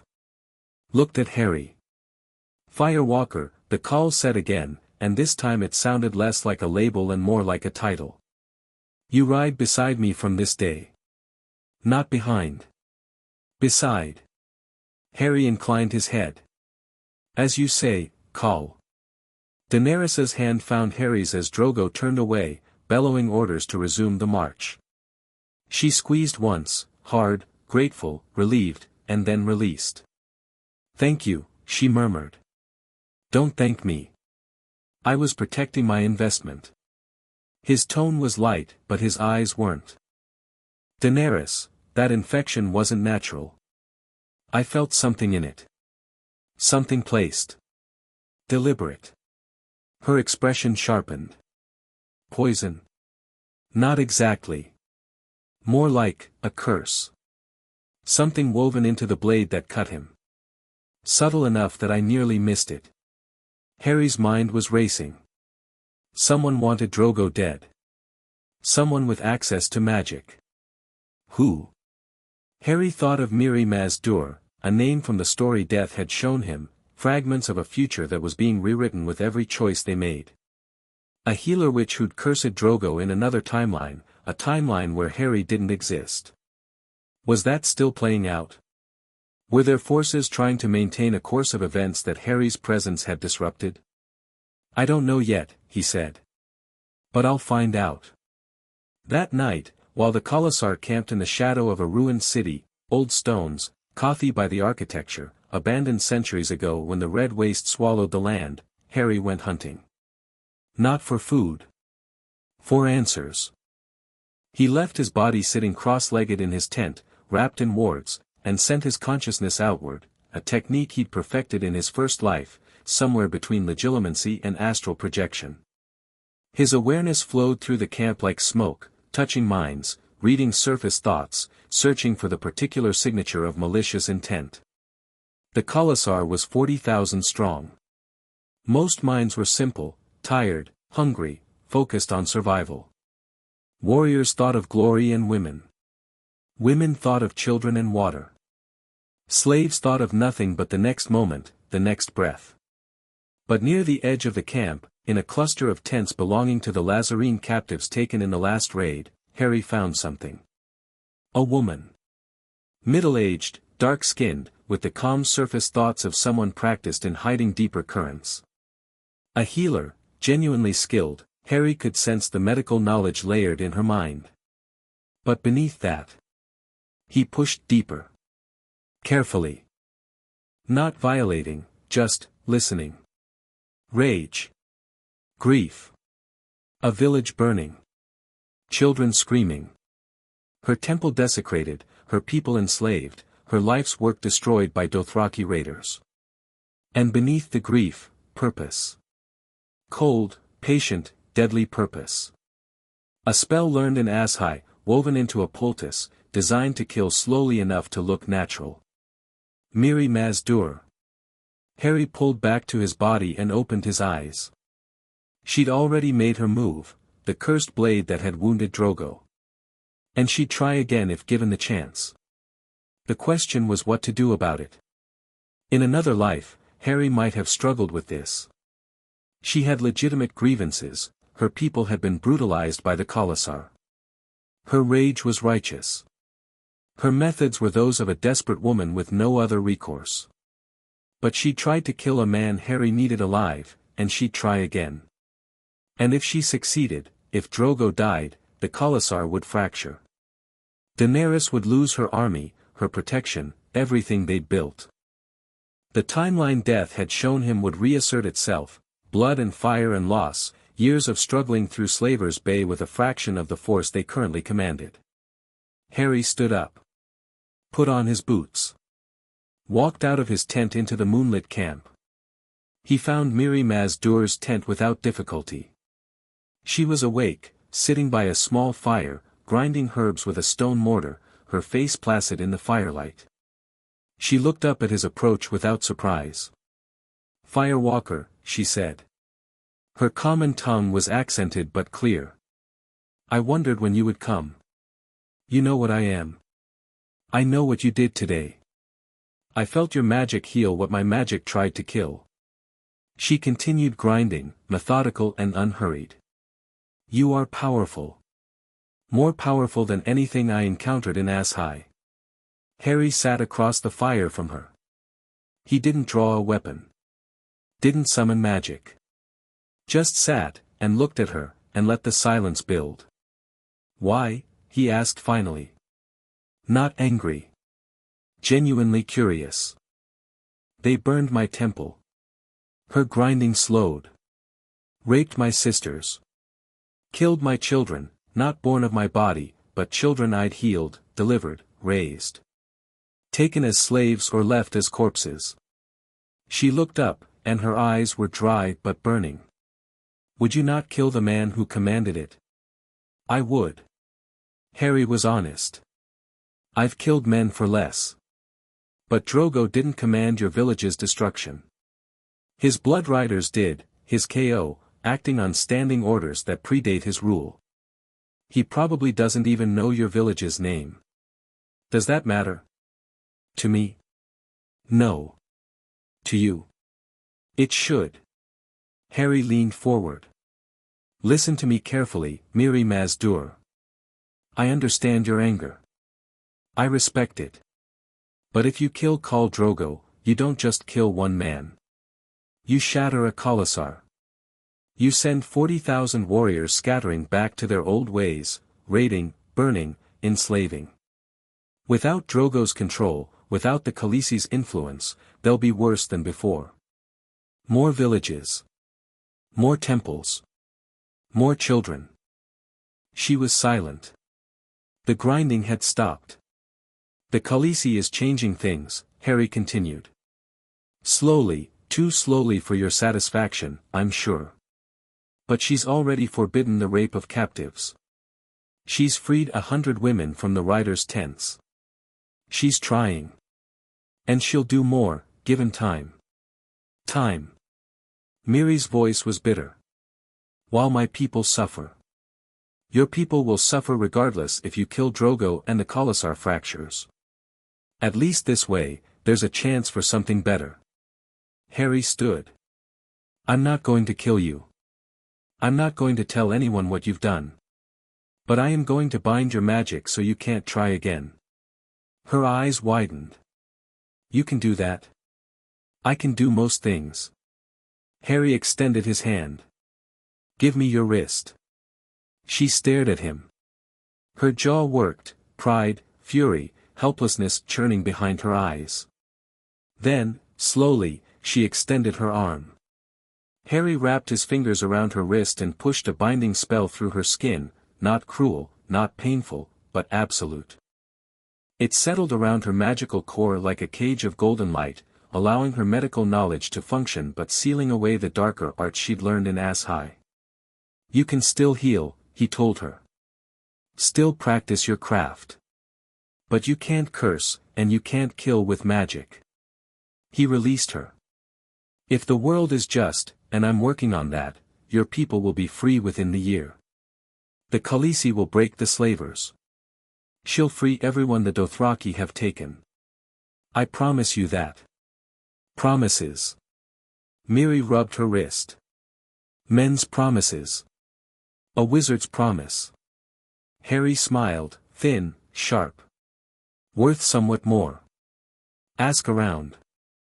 He left her by her fire, grinding herbs that could no longer kill, and walked back to his tent feeling the weight of moral compromise settle on his shoulders like an old coat. This world didn't have clean answers. Miri Maz-Dur was right to hate the Dothraki. The Dothraki were right to follow strength. Daenerys was right to change things gradually rather than tearing down the entire structure at once. Everyone was right, and everyone was suffering, and the only path forward was through. Harry missed Dumbledore. Missed Hermione. Missed anyone who could argue ethics with him without flinching. He missed Daenerys, and she was 50 yards away. Morning brought two things, an oasis that shouldn't have existed, and riders from the east. The oasis was Harry's doing. He'd spent an hour before dawn pulling water from deep underground, opening a spring that would flow for days before the magic faded. The Khalasar fell upon it with desperate gratitude, horses and humans alike drinking their fill, and Harry saw Daenerys watching him with an expression he couldn't quite name. You could make rain, she said, riding up beside him. You could turn this whole waste green. I could. Temporarily. Magic here is, he searched for the right metaphor. Like pouring water into sand. It works, but it doesn't last. The world's magic is too depleted. It drains away. The dragons help. Not a question.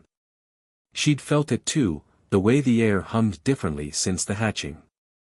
Magic returning to the world in the dragon's wake, like blood returning to a numb limb.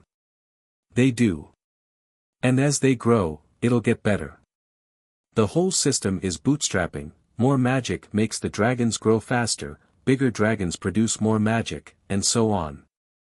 Harry squinted at the eastern horizon, where dust was rising. We've got company. Daenerys followed his gaze. Riders. 5. Moving fast. Not Dothraki, wrong riding style. Westerosi, maybe. Her hand went to the small knife at her belt, a gift from Drogo, wickedly sharp. Enemies? Let's find out. Harry reached out with his senses, touching the approaching mines, and recoiled. One of the 5 mines was shielded. Professionally shielded, with a technique Harry recognized from his first life. Not a clemency exactly, but something analogous, a mental discipline that kept surface thoughts hidden and deeper ones inaccessible. Someone trained. Someone dangerous. Someone sent with purpose. Yora, Harry called. The knight appeared at his shoulder within moments, always near, always watchful. 5 riders from the east. One of them's a professional. An assassin, spy, or both. Yora's hand went to his sword. Robert's men? Probably. The usurper's paranoia was going to find us eventually. Harry cracked his neck. Let's welcome them properly. They arranged the reception with the casualness of a trap. Daenerys at the oasis, visible, accessible, bait that any assassin would find irresistible. Drogo's bloodriders at a distance, seemingly relaxed. You're close but not obviously protective. And Harry wasn't there. Or rather, Harry was there but no one could see him, the cloak of invisibility wrapped around him like a second skin, standing 3 feet from Daenerys with enough killing magic charged and ready to stop anything short of a ballista bolt. The riders arrived at midday. 5 men, 3 obviously Sellswords, rough and road-worn, and 2 better dressed. 1 fat, sweating, wearing the robes of a merchant. The other lean and watchful, with the eyes of a hawk and the posture of a killer wearing a pleasant face. The mother of dragons, the fat one called as they approached, all smiles and outstretched arms. We come bearing gifts from the merchants of Qarth. Word of your miracle has reached even our distant walls. Qarth. Harry's mind raced. The greatest city that ever was or will be, self-proclaimed. A merchant oligarchy that guarded its wealth with paranoid intensity and its magic with jealous secrecy. The warlocks of the House of the Undying. The pureborn in their tall ships. Zoan Daxos with his empty vault. Dangerous people. But not insurmountable ones. Daenerys received them with gracious composure, playing the young queen, slightly naive, properly impressed by their flattery. She'd gotten good at this. The performance was flawless, just enough eagerness to seem genuine, just enough hesitation to seem controllable. Harry watched the hawk-eyed man. He wasn't participating in the conversation, standing slightly back, scanning the area with professional discipline. His eyes passed over the space where Harry stood invisible and didn't linger. Good. The cloak was working. The fat merchant, Piet something, Harry caught from a surface thought, presented gifts. Silks. Spices. A jeweled necklace that Harry immediately scanned for enchantments and found clean. And a bottle of wine. Harry's senses screamed. The wine was wrong.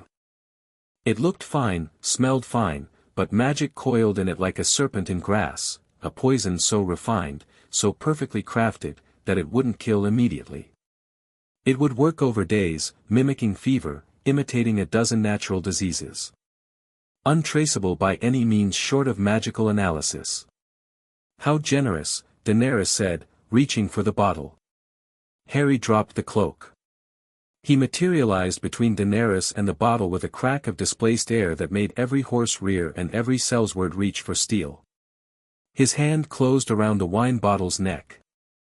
"I'll take that," he said pleasantly. The fat merchant went white. The hawk-eyed man's hand darted toward his belt. Harry didn't give him time. A pulse of magic, raw telekinetic force, hit the assassin's center mass and launched him backward 15 feet. He hit the ground rolling, trained reflexes saving him from a broken spine, and came up with a thin blade in his hand, which dissolved. Literally dissolved.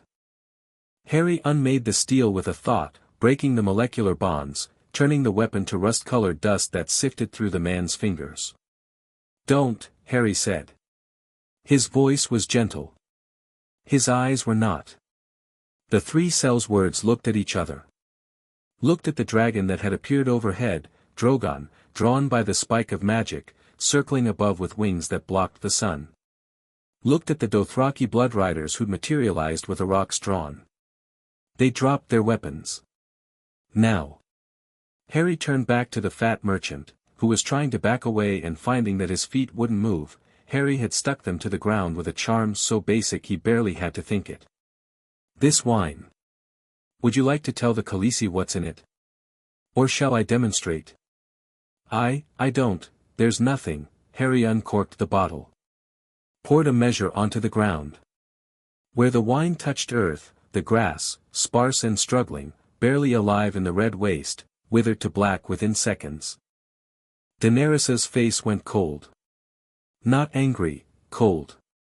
The temperature around her actually dropped despite the desert heat, an inverse reaction of her magic responding to her fury. "Who sent you?" she asked. Her voice was quiet. "Deadly." The merchant babbled. Tears. Denials. Then, as Drogon landed behind Daenerys and screamed at him with a mouth full of fire, the truth came spilling out in terrified fragments. Robert Baratheon. Varys. The Small Council. A pardon and a lordship for the man who killed the last Targaryen. The wine poisoned with essence of nightshade and sweet sleep and something else, something provided by a maester who knew too much about creative death. Daenerys listened to all of it. Her face didn't change. But the air around her was shimmering now, heat distortion, the fire in her blood rising, responding to her rage. "The usurper wants me dead," she said when the merchant finished. "Because I exist. Because my blood threatens his stolen throne." She looked at Harry. "What do I do with them?" Harry considered. The old Harry, the 17-year-old who'd fought Voldemort, would have imprisoned them. Given them a trial. Been merciful. The Harry who'd lived 143 years knew better. "The assassin dies," he said bluntly. "He's a weapon. You don't rehabilitate weapons, you break them. The merchant is a coward who'll say anything to anyone who threatens him. Send him back to Karth with a message." He looked at the 3 sellswords. Give them a choice. They can join the Khalasar or take their chances in the waste. Daenerys nodded. Slowly. Considering each suggestion, making it her own rather than simply following his lead. "The assassin," she said. She turned to face the hawk-eyed man, still on his knees, disarmed and surrounded. "You came here to kill me. A job." The man's voice was steady, even now. Professional to the last. "Nothing personal, Khaleesi. That's supposed to make it better." A thread of genuine curiosity beneath the anger. "A man tries to kill me and my child, and it's nothing personal. We don't choose our contracts." "No." Daenerys's hand came up, slowly, deliberately, and the air between her palm and the assassin began to glow. Not fire yet. Just heat. Possibility. But you chose to take it. Daenerys. Harry's voice was low. A reminder, not a restraint. She glanced at him. Something passed between them, an understanding too fast and deep for words. Then she turned back to the assassin. "I'm told that in Westeros, the man who passes the sentence should swing the sword." Her voice was steady. "I don't have a sword. I have something else." Her hand closed into a fist, and fire erupted, not from her palm but from the air around the assassin. A cylinder of flame, precisely controlled, perfectly lethal. It existed for perhaps 2 seconds. When it faded, there was only ash. The camp was utterly silent. The merchant had fainted. The sellswords were on their knees, forehead to dirt. Even Drogo's blood riders, men who feared nothing, were staring at their Khaleesi with expressions of frank religious terror. Daenerys lowered her hand. It didn't shake. "Send the merchant back," she said to Yora. "With a message for the usurper's spider. Tell Varys, that the next assassin he sends will be returned to King's Landing in pieces." She turned away, then paused. Looked back. "Actually. Tell him that the next one he sends won't reach me. Because I won't need protection." A smile, thin, sharp, all fire. "Tell him I'm coming." She walked away. Drogon launched from the ground and followed her, a black shadow against the blazing sky. Harry watched her go and felt something in his chest, fierce, protective, admiring, complicated, expand until it pressed against his ribs. Yora appeared beside him. She killed him. Yes.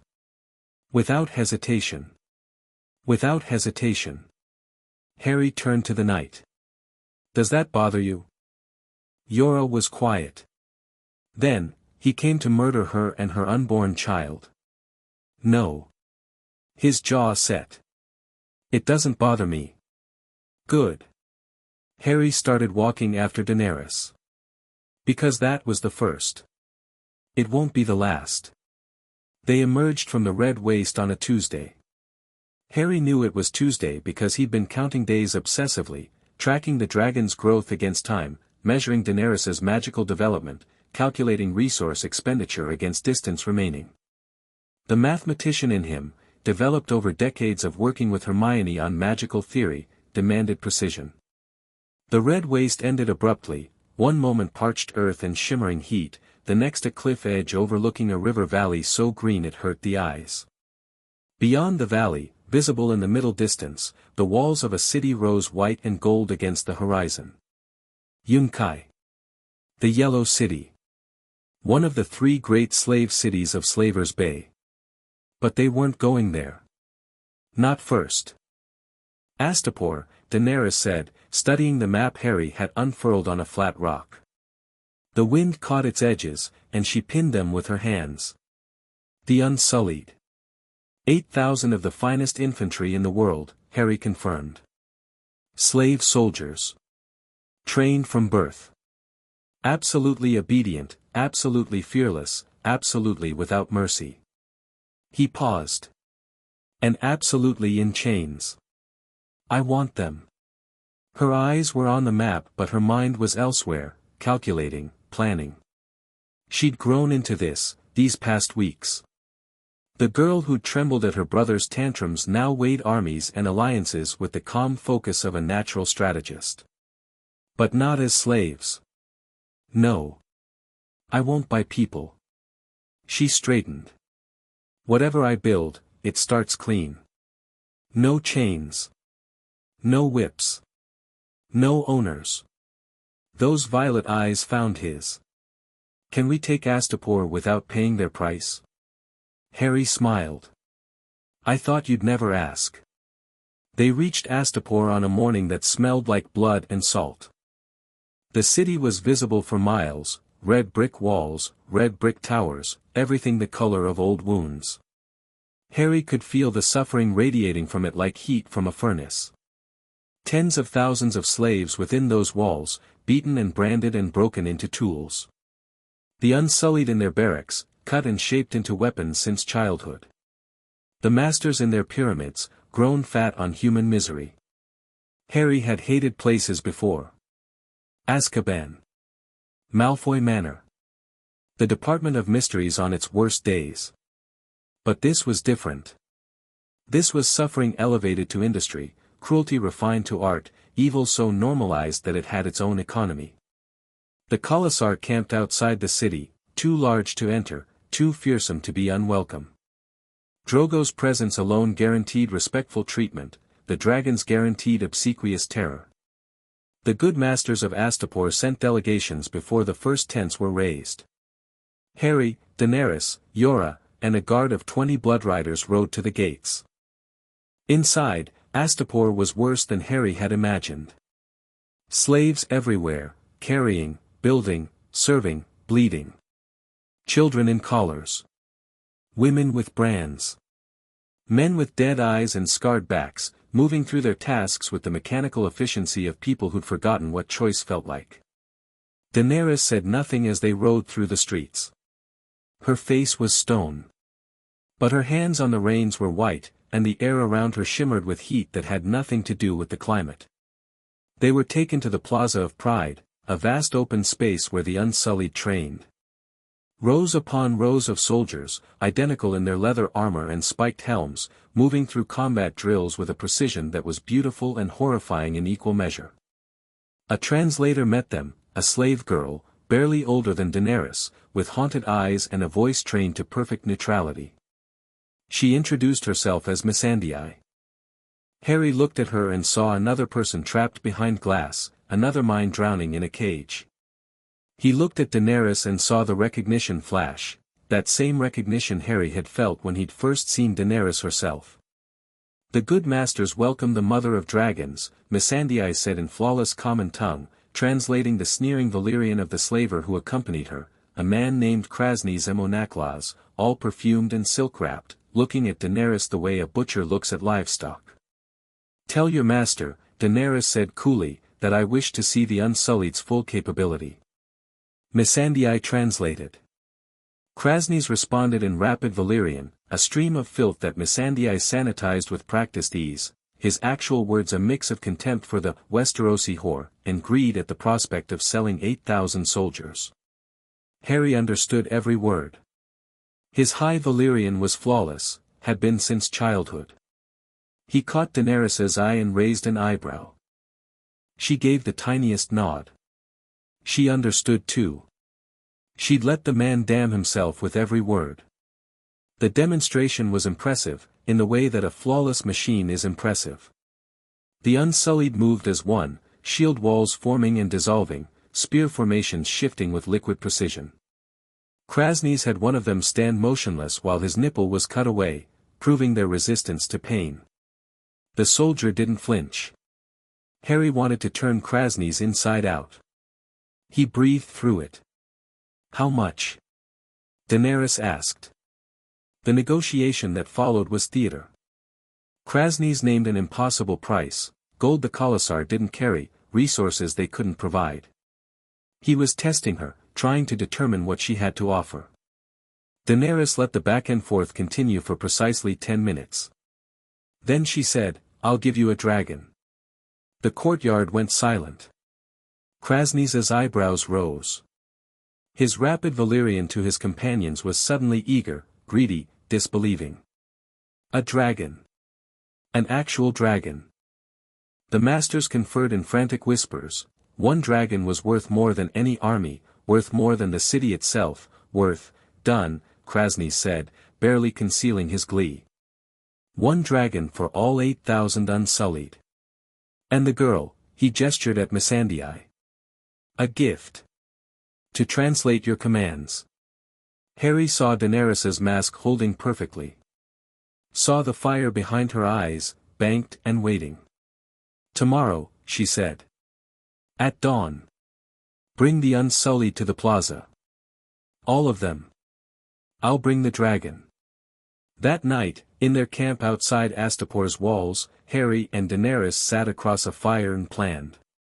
You're not actually giving them a dragon, Yora said. It wasn't a question, his voice held absolute certainty, but also confusion. So what's the play? Daenerys looked at Harry. Tell him. Harry stretched his legs toward the fire and smiled. She's going to buy the Unsullied with a dragon she has no intention of surrendering. Once the trade is formalized, once the masters hand over the whip that commands the Unsullied, she's going to order them to kill every master in Astapor. Yora blinked. That's brilliant. Harry grinned. And then she's going to free them. All of them. And ask them to fight for her by choice. They'll be free. They could refuse. They could. Daenerys's voice was soft. But I don't think they will. Not when I've just broken every chain in the city. Not when I offer them purpose instead of slavery. Yora looked between them, the wizard and the queen, lit by firelight, wearing identical expressions of fierce certainty. And the good masters? All of them. Every one. Daenerys's voice hardened. They buy children. They cut boys and break girls and sell human beings like cattle. They've done it for centuries. No one's ever stopped them because no one's ever had the power. She met Yora's eyes. I have the power. It'll be seen as conquest. As tyranny. The other cities will be next. Daenerys stood. Yunkai.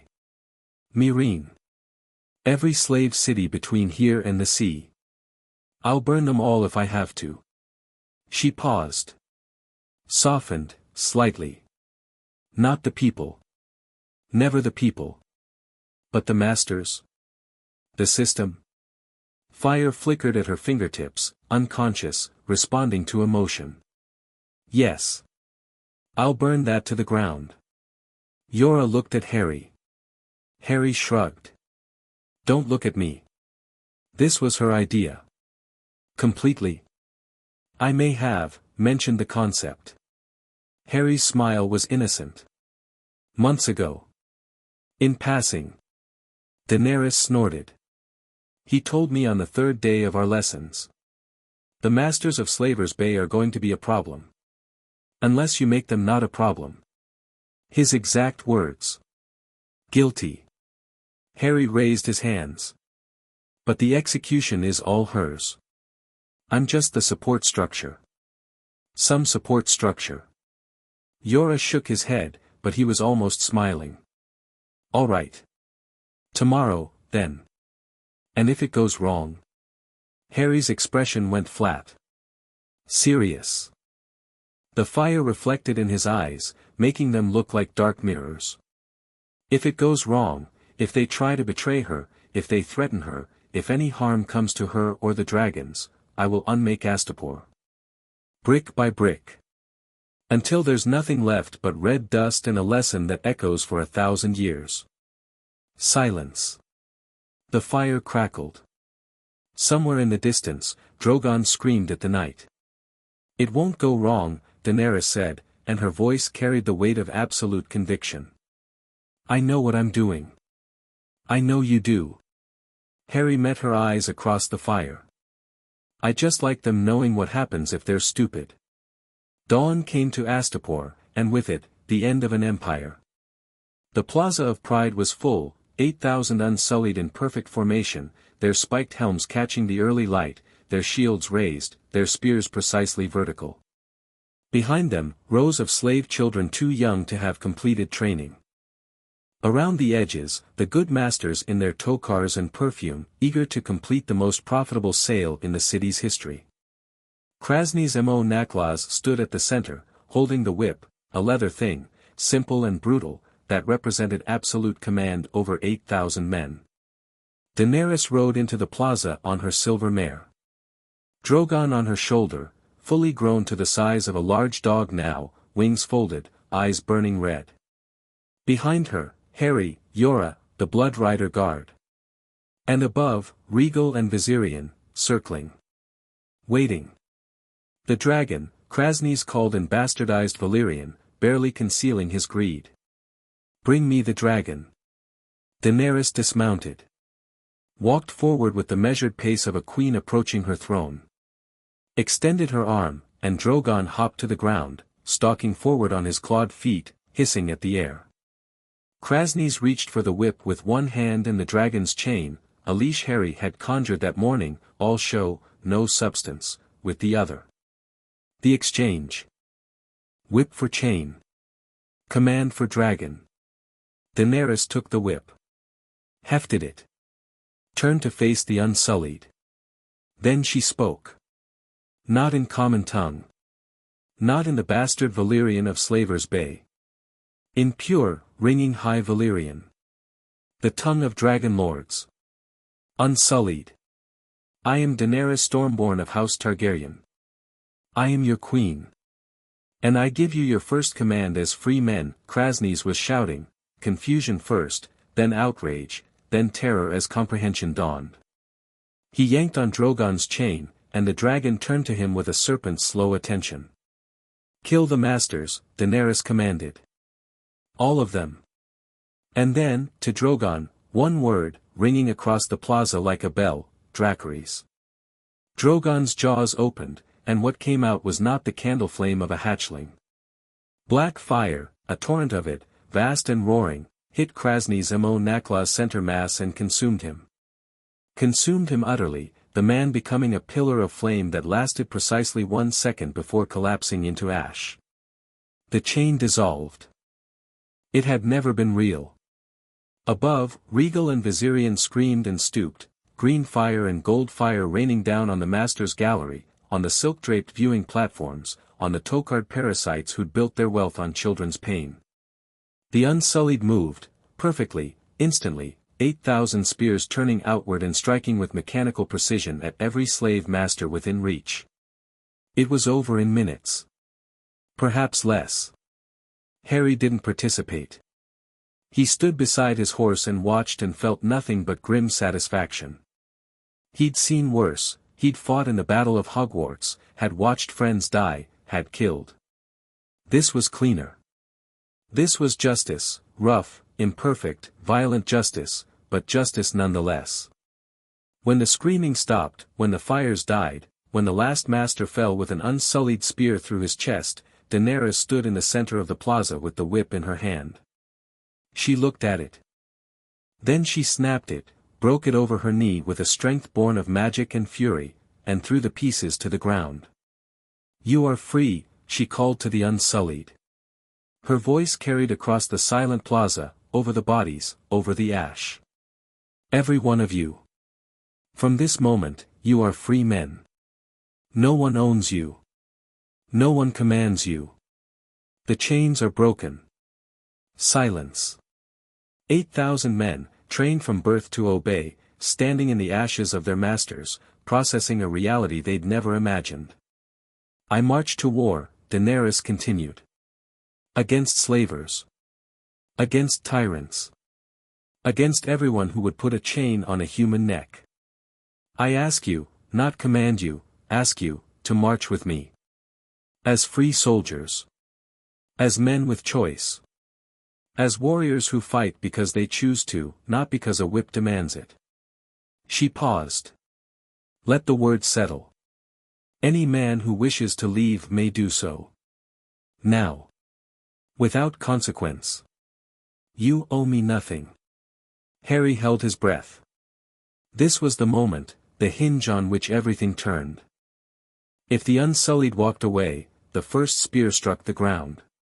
A single Unsullied, front row, slamming the butt of his weapon against the stone with a crack that echoed across the plaza. Then another. And another. 8,000 spears beating a rhythm against the ground, not the rhythmless drumming of a mob, but the precise, unified cadence of soldiers choosing their commander.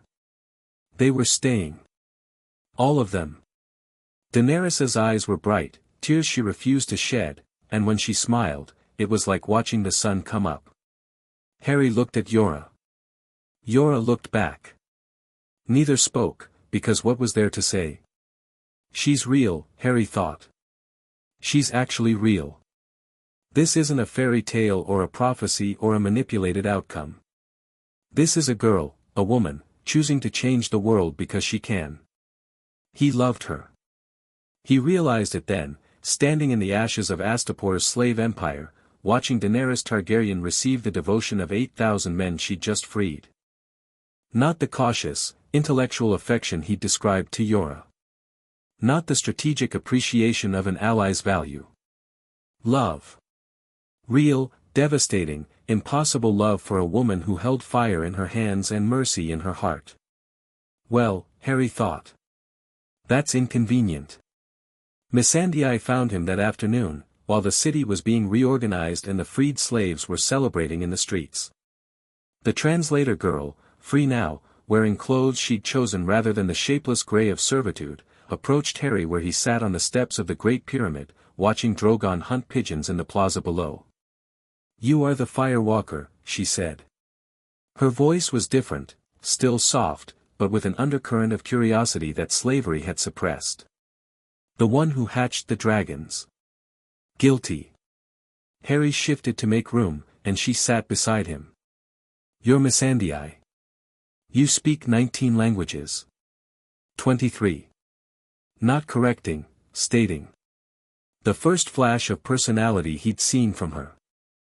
The Masters valued polyglots. The Masters are ash. Yes. A pause. Fragile, new. I watched you. During the, after. While the Khaleesi spoke. You weren't watching the Unsullied. You were watching her.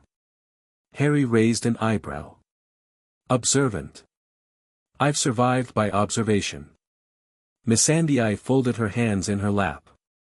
The Khaleesi is remarkable. What she did today, I've dreamed of it. Every slave in this city has dreamed of it. But she made it real. She did. And you helped. I try. Missandei was quiet for a moment. Then, what do you want from her? Harry laughed, surprised, genuine. That's the second time someone's asked me that. Do I seem that suspicious? You seem like a man with a plan. Missandei's eyes were steady. Plans require outcomes.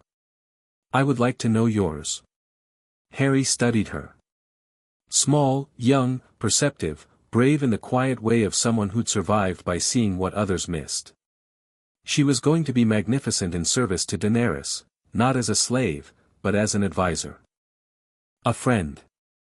I want her to take the Iron Throne, Harry said honestly. I want her to rule well. And I want to help her save the world from something terrible that's coming. He met Missandei's eyes. Everything else, whatever happens between us personally, comes second to that. You love her, Missandei said. Same observation Yora had made, spoken with the same certainty. Is it that obvious? Only to people who watch. Missandei almost smiled. She watches you too. When you're not looking. Harry's chest did something complicated. He pushed it aside. There was work to do, a city to rebuild, an army to organize, a world to save. Personal feelings could wait. They always waited. That was the tragedy of being Harry Potter. Come on, he said, standing and offering Missandei his hand. The Queen needs advisors who aren't middle-aged men with hero complexes. You up for it? Missandei took his hand and rose. I would like that, she said. And then, soft but certain, she's going to change everything, isn't she? Harry looked across the plaza, where Daenerys moved through crowds of freed slaves, touching hands, speaking quietly, receiving their tears and their gratitude with a grace that seemed instinctive. 3 dragons wheeled above her like a crown of wings. She already has, he said. Night fell on the first free day in Astapor's history, and Harry couldn't sleep. He wandered the Great Pyramid, theirs now, claimed by right of conquest, through corridors that still smelled faintly of the perfume the masters had worn to mask the stench of their cruelty. Most rooms had been cleared of luxury and repurposed, barracks for the unsullied officers, quarters for the freed slaves who'd taken administrative roles, storage for the supplies they'd need for the march ahead. Harry climbed. Past living quarters, past guard stations, past everything until he emerged onto the pyramid's apex, a flat platform open to the sky, large enough for a dragon to land on. Daenerys was already there. Of course she was. She sat on the platform's edge, legs dangling over 100-foot drop, the city spread below her like a jeweled carpet. All 3 dragons were present, Drogon curled behind her like a massive scaled backrest, Rhaegal perched on the railing, Viserion asleep with his head in her lap. Can't sleep either. Harry settled beside her, leaving a comfortable distance between them. Too much. She gestured vaguely at everything, the city, the sky, the dragons. I keep thinking I'll wake up. That none of it's real. It's real. I killed people today. Her voice was quiet. Thoughtful, not guilty. I ordered their deaths and I watched them burn and I felt, she paused. Nothing. No remorse. Is that wrong? Harry considered the question seriously. It deserved that. The men you killed today bought and sold children, he said. They cut boys' genitals and broke girls' spirits and built fortunes on human suffering. Feeling nothing at their deaths isn't wrong, it's reasonable. He paused. The day you kill someone innocent and feel nothing. That's when you worry. How do you know the difference? Experience. He let the word carry its weight. I killed a man in my first life. Not in battle, deliberately, with purpose, because he was a monster and no prison could hold him. I felt sick after. Shaky. Couldn't eat for a day. He looked at the stars. That feeling is important. But it's not appropriate for every death. Your Dark Lord. Voldemort. Voldemort died in a fair fight, his own curse reflected back at him. I'm talking about someone else. A Death Eater. A torturer. A man who, Harry stopped. Breathed. It was a long time ago. The point is, I understand the weight of it. And I'll help you carry it, when it gets heavy. Daenerys turned to look at him. In the starlight, Her face was all plains and shadows, silver and violet, impossibly beautiful in the way that fire is beautiful, dangerous and warm in equal measure. "You're always doing that," she said. "Doing what?" "Offering. Promising. Giving me things."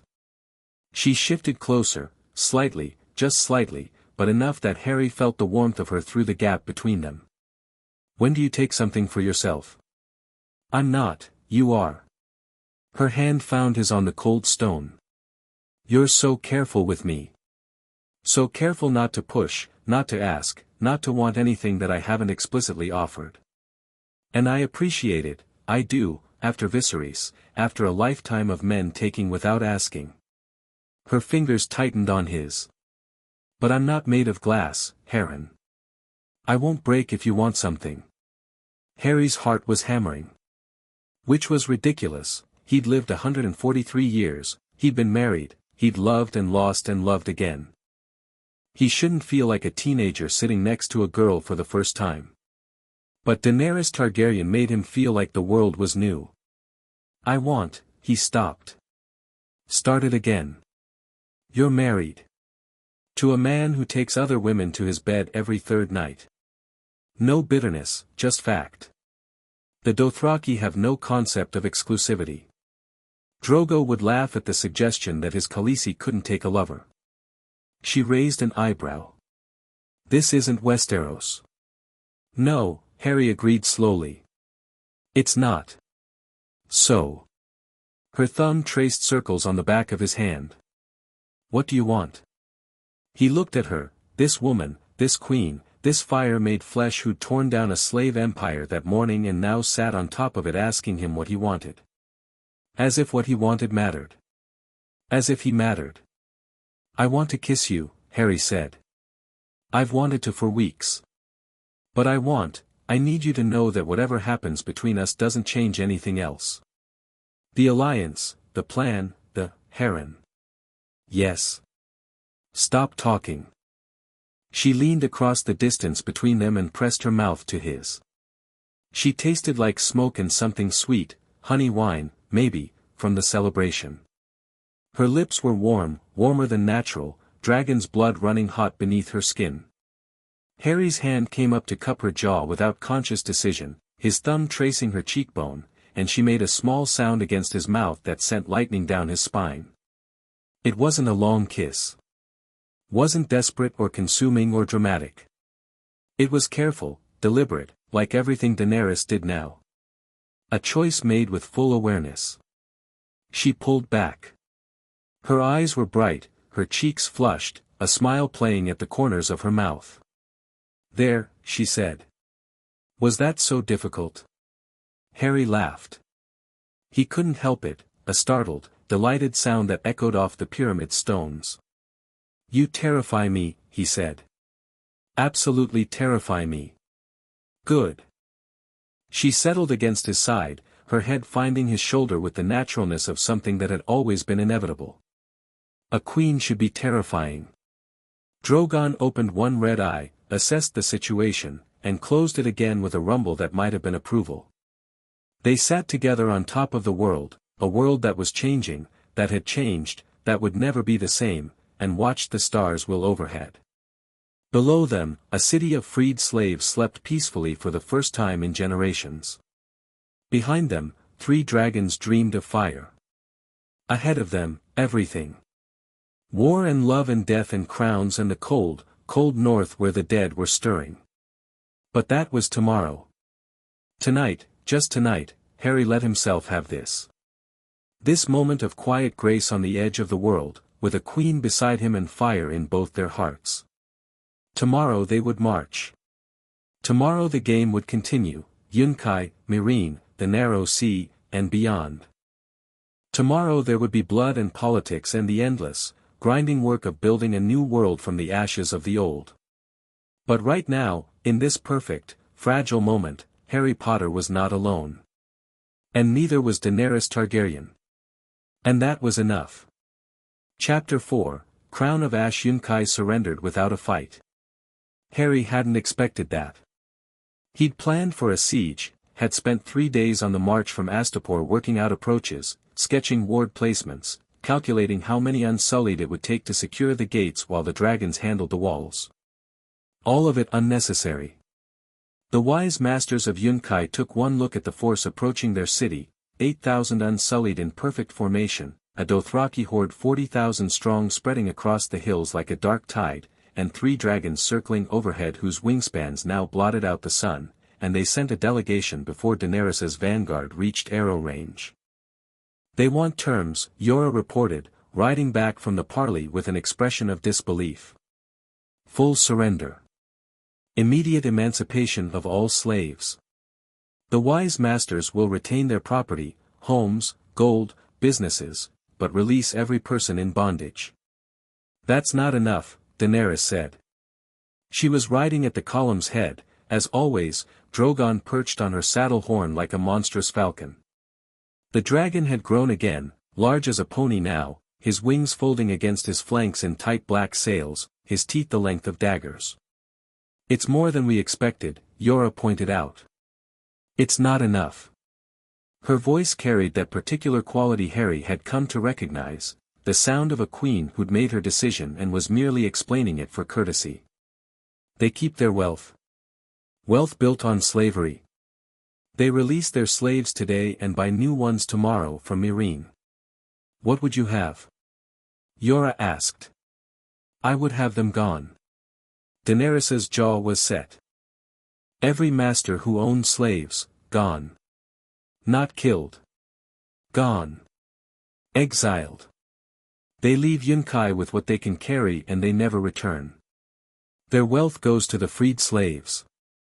Their homes become shelters. Their businesses become the property of the people who built them." Yora opened his mouth. Closed it. Looked at Harry. Harry shrugged. "Don't look at me. She's the queen." "Harren, she's right, Yora." Harry kept his voice mild. "Half measures got Astapor enslaved in the first place. The Giscari have been doing this for 5,000 years. You don't break a 5,000-year habit by asking nicely." Daenerys turned in her saddle to face the Yunkish delegation, still visible, a cluster of yellow-cloaked figures on horseback between the army and the city walls. "Ride back," she told Yora. "Give them my terms. They have until sunset to comply. And if they refuse?" Daenerys didn't answer. She didn't need to. Drogon raised his head and screamed at the sky, and the sound carried all the answer anyone needed. They didn't refuse. By sunset, a stream of Yunkish masters was flowing out through the eastern gate, on horse and in litter, carrying chests of gold and bolts of silk, surrounded by armed retainers. Fleeing east, toward Meereen, toward anywhere that wasn't under the shadow of dragons. Harry watched them go from a hilltop outside the city. Some were angry, shouting curses, making threats they'd never fulfill. Some were weeping. A few looked relieved, as if they'd been waiting for someone to take the choice away from them. "You're letting them keep too much," Harry said to Daenerys, who joined him on the hill to oversee the exodus. "Half those chests are full of gold squeezed from slave labor." "I know." Her face was calm. "Calculating. But dead masters and impoverished refugees tell the same story to Meereen, the Dragon Queen is coming. Terrified wealthy exiles tell a different story. They'll arrive with their gold and their fury and they'll demand that Meereen resist. They'll fund resistance. They'll make themselves part of the city's defense." Harry turned to look at her. She was watching the exodus with an expression of serene patience, like a chess player who'd already seen 6 moves ahead. "And when we arrive at Meereen?" he asked. "The masters will have spent their gold fortifying the city. Made themselves essential to its defense. Linked their survival to Meereen's survival." She smiled, thin, predatory. "So when Meereen falls, and it will fall, the masters fall with it. All of them. In one stroke, not one city at a time." Harry stared at her. Then he started laughing. "What? She looked at him, one eyebrow raised. You're a genius. He shook his head admiringly. You're playing them. Using their own greed as the trap. I learned from the best. Her smile warmed, turning from predatory to something softer as she looked at him. You told me once, make your enemies' strengths into weaknesses. Their strength is wealth. So I'm making their wealth into the thing that destroys them. I never taught you that. No. That one I figured out myself. She bumped his shoulder with hers. Disappointed? Terrified, Harry said cheerfully. Absolutely terrified. Carry on. They occupied Yunkai for 3 days. Long enough to establish order, to free the slaves, to set up a provisional government of freed men and women who'd shown leadership capability during the transition. Missandei proved invaluable, moving between groups, translating not just language but culture, helping people who'd never had autonomy understand what it meant. On the second day, a new figure appeared. Harry was in the former Wise Master's Council chamber, repurposed as a war room, maps spread across the table, unsullied officers reporting on supply status, when the door opened and Yora entered with a stranger. Not entirely a stranger. Harry recognized the face from descriptions, from intelligence gathered over years of preparation. Gray-haired, weathered, with the bearing of a soldier who'd grown old in service and the eyes of a man who'd seen too much and done most of it. Barristan Selmy. Former Lord Commander of Robert Baratheon's Kingsguard. The greatest living swordsman in Westeros, cast out by Joffrey's cruelty and Cersei's paranoia. He'd come looking for a queen worth serving. He'd found one. Your Grace. Selmy dropped to one knee before Daenerys with the practiced grace of a man who'd knelt before kings his entire life. I am Barristan Selmy. I served your father. I failed your family. I have come to make amends. Daenerys was seated at the head of the table, dragons draped around her chair like scaled attendants, Viserion across the chair's back, Regal on the floor beside her, Drogon somewhere outside, hunting. She looked down at the kneeling knight with an expression Harry couldn't quite read. You served my father, she said. The Mad King. Selmy flinched. Barely visible, but Harry caught it. Yes, Your Grace. And then you served the usurper. To my shame. And now you come to me. Daenerys's voice was cool, testing, probing, looking for the cracks. She'd gotten good at this. How do I know you won't serve the next king who claims my throne? Selmy raised his head. His eyes met hers directly, not challenging, but honest. Unflinching. Because I watched your father burn men alive and I said nothing. Because I watched Robert drink and whore and waste the realm and I said nothing. Because I let cowards and fools dismiss me from my sworn duty and I accepted it. His voice cracked, just slightly, an old man's grief showing through decades of discipline. I am done saying nothing. I am done serving the unworthy. I came here because the stories say you freed 100,000 slaves and you have dragons and you speak for those who cannot speak for themselves. He paused. If the stories are true, you are worthy. And I would like to die in a worthy queen's service. Silence. The maps rustled in a draft from the open window. Daenerys looked at Harry. He gave her nothing, no nod, no shake, no guidance. This decision was hers. She looked at Yora, who was standing rigidly beside Selmy with an expression of barely concealed hostility. Old wounds, there, Selmy represented the Kingsguard that had served while Yora was exiled, the honor that Yora had lost. She looked back at Selmy. Rise, Ser Barristan. Her voice was warm now, that particular warmth she reserved for people who'd earned it. I accept your service. But I'll have no silent men around me. If I err, if I act in ways that trouble you, you will speak. That is not a request. Selmy rose. His eyes were bright. As you command, Your Grace. And Ser Barristan. She smiled. The stories are true. That night, Harry found himself on the walls of Yunkai, watching the moon rise over the hills to the east. The city below was quiet, not the silence of oppression but the hush of exhaustion.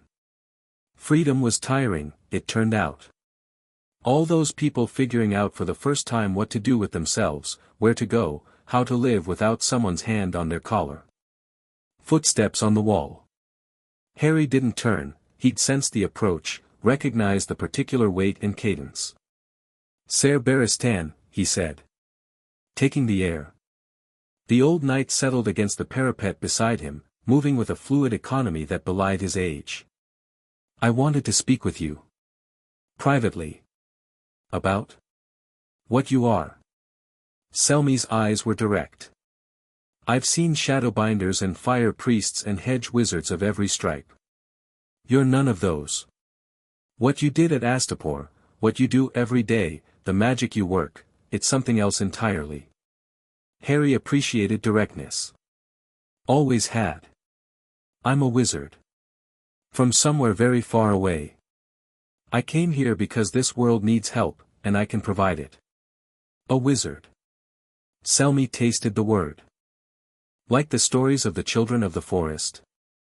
The Greenseers. Different tradition. Same fundamental principle, will imposed on reality. Harry turned to face him. Does it matter what I am? Or does it matter what I do? Both. Selmy's voice was careful. Because if you're manipulating her, if this is some game, some scheme, you'll what? Kill me? Harry said it without rancor. You couldn't. Not saying that as a threat, just fact. But I respect that you try. He leaned against the parapet. I'm not manipulating her, Ser Barristan. I'm helping her become what she already is. There's a difference. Is there? The knight's voice was soft. I watched men help Ares become what he already was. What he became was fire and madness. Harry went still. The comparison landed like a blade between ribs, not because it was unfair, but because it wasn't entirely wrong to ask. You're worried she'll become her father, Harry said. I'm worried that power without check becomes tyranny. Always. Selmy's face was grave. She burned men today. In Astapor she burned more. She does it cleanly, efficiently, in service of justice. But the ease of it, he shook his head. Ares started with justice too. They always do. Harry was silent for a long moment. The moon climbed higher, silver light spilling across the hills. In the distance, a dragon called, regal, hunting in the dark. You're right to worry, Harry said finally. And you're right to say it. That's why she needs people like you, people who knew Ares, who saw what unchecked power does. People brave enough to tell her when she's stepping toward that edge. He met Selmy's eyes. That's also why she needs me. Because I've seen it too. In my world, in my life, I've watched power corrupt. I've watched good people become monsters. And I've sworn that won't happen here. Sworn to whom? To myself. To her. To the memory of everyone I've ever lost to a Dark Lord's madness. Harry's voice hardened. I will not build another Voldemort. Not in her, not in anyone. If she steps toward that edge, truly steps toward it, not the rough justice of slavers who deserve what they get, but real madness, I'll stop her. Whatever it takes. Selmy studied him for a long time. Then he nodded, slowly, once, a gesture that carried the weight of decades of judgment. Then we're allies, the old knight said. In that, at least. In that and more, I think. Harry extended his hand. Selmy took it, his grip strong, calloused, a swordsman's hand that had defended kings for 40 years. Welcome to the circus, Ser Barristan, Harry said. It only gets stranger from here. They marched for Meereen on the 4th day. The army that left Yunkai was larger than the one that had arrived. Freed slaves by the 1,000 had joined, not as soldiers, not yet, but as followers. Camp followers, craftsmen, healers, former household slaves who had no home to return to and nowhere to go but forward. The column stretched for miles now, a river of humanity flowing toward the last and greatest of the slave cities. Harry rode beside Daenerys at the front, and they planned as they rode. Meereen is different, he told her. Astapor was soft, dependent on trade, poorly defended. Yunkai was rich but cowardly. Meereen is a fortress. Walls 100 feet high, a garrison of trained soldiers, and now all the wealth and fury of every master you've displaced backing its defense. You're trying to scare me. I'm trying to prepare you. There's a difference. Harry unrolled a map one-handed, his horse steady beneath him. The city's built around the Great Pyramid, 300 feet tall, the seat of the great masters. Behind it, the harbor. Flanking it, the fighting pits, the fighting pits. Daenerys's voice went flat. Where they make slaves kill each other for entertainment. Yes. And beyond the walls, Harry pointed to the map. Here. 1,000 slave children, crucified. One for every mile from here to Meereen. A message. Daenerys went very still. The air around her shimmered, that heat distortion that meant her fire was rising. Drogon, walking alongside her horse now, too large to perch on anything but the ground, raised his head and hissed. A message, she repeated. Her voice was barely above a whisper, but it cut like a razor. They want you afraid. They want you angry. They want you to charge the walls in fury and break yourself against them. Harry rolled the map and stowed it. Don't give them what they want.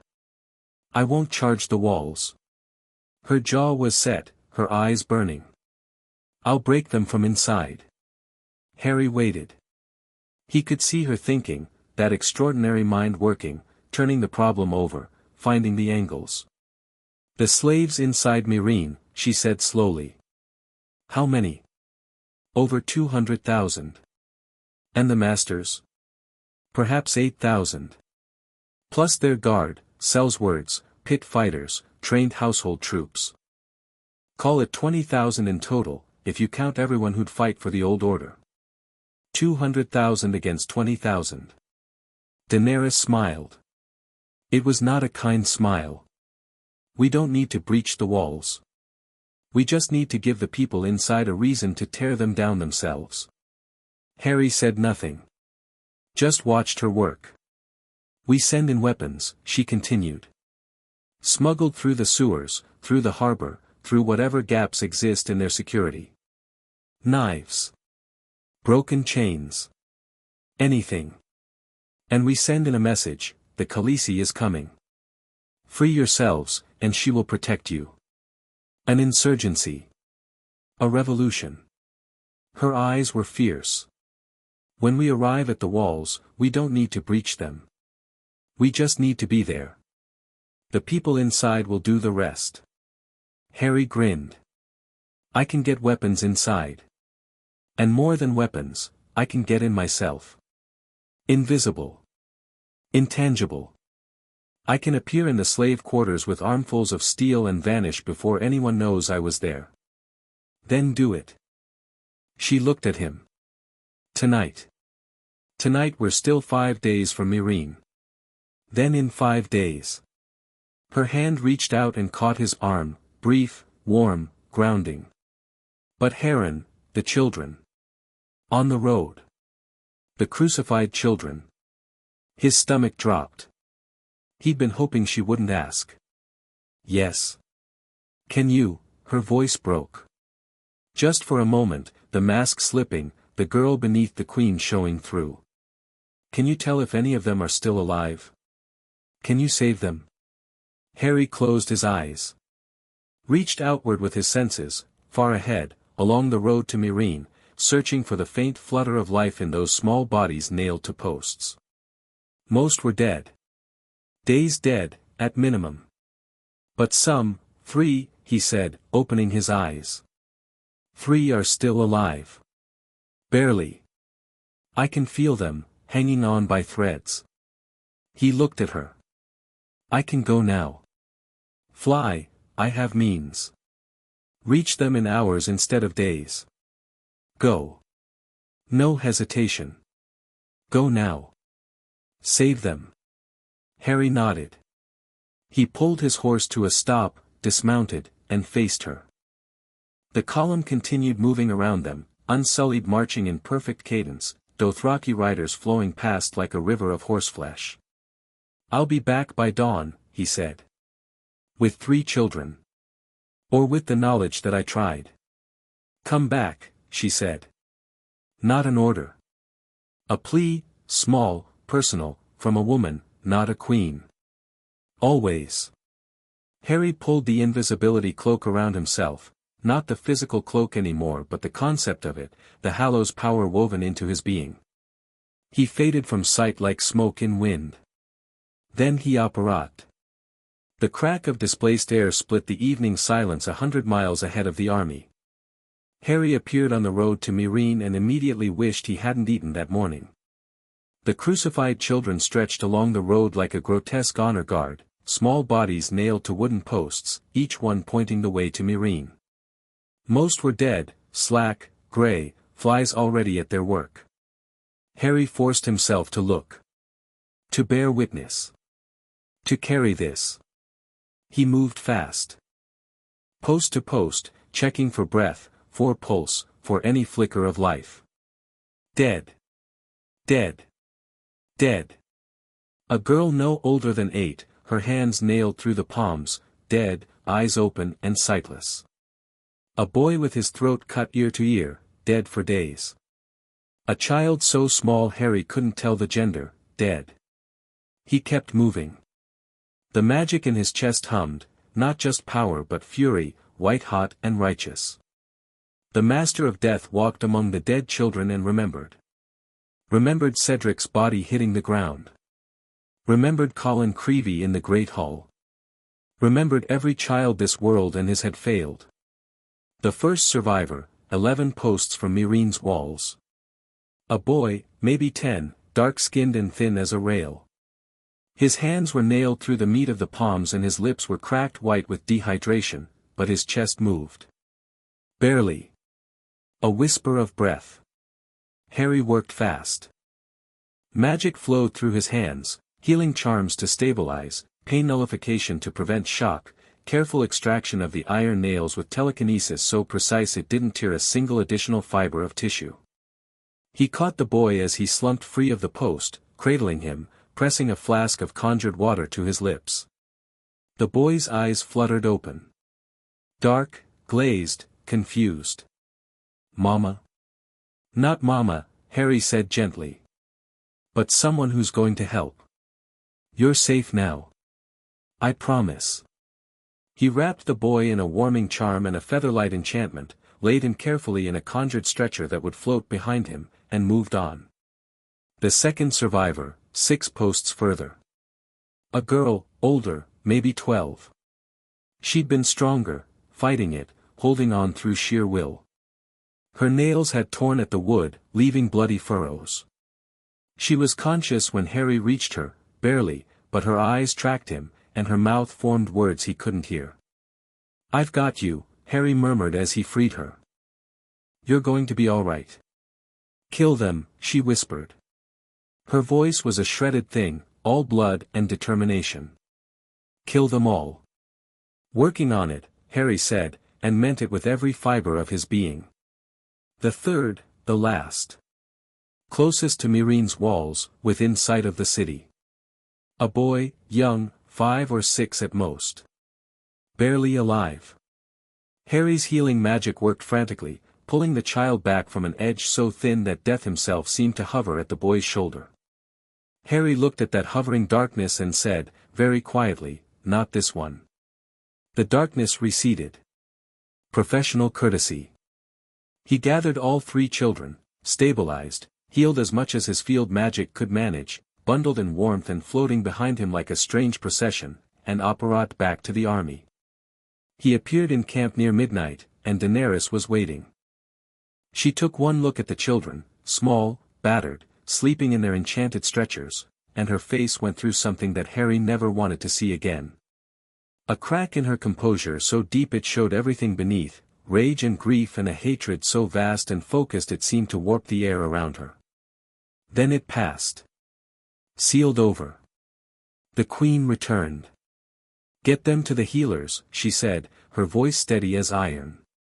"The best we have. Whatever they need." "Daenerys, I'm fine." She wasn't. But she would be, that was the thing about her, the thing that made her extraordinary. She could hold this. Carry it. Transform it into fuel rather than letting it consume her. How many were dead? Over 100. All children.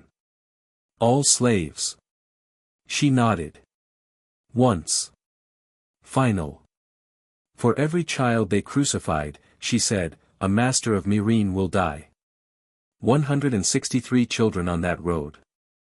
163 masters. She met his eyes. "When we take the city." Harry didn't argue. Didn't temper. Didn't suggest mercy or moderation or any of the things Selmy might say, that Yora might counsel. Because he just carried those children's broken bodies through the night, and mercy was not what he felt. "When we take the city," he agreed. 5 days later, they stood before Meereen. The city was vast, larger than Astapor and Yunkai combined, its walls stretching across the horizon like a mountain range made of brick and bronze. The Great Pyramid rose at its center, towering above everything, a monument to wealth and cruelty reaching toward the sky as if the masters who'd built it could buy their way to godhood. Harry spent those 5 days preparing. Every night, cloaked and invisible, he operated into the city. Into the slave quarters, into the fighting pits, into the cramped and stinking cellars where human beings were stacked like cordage. He brought weapons, daggers, short swords, broken chains sharpened to points. And he brought words. "The mother of dragons is coming. The breaker of chains. 3 days. 2 days. 1 day. She comes with fire and freedom. Rise when the dragons scream. Rise and be free." The whisper network spread like flame through oil. By the time Daenerys's army appeared on the plains outside Meereen, the city was a powder keg. 100,000 slaves holding hidden blades, waiting for a signal. On the morning of the 6th day, Daenerys rode to the gates alone. Not truly alone, Harry was invisible at her side, Yora and Selmy 50 paces behind, the army at her back.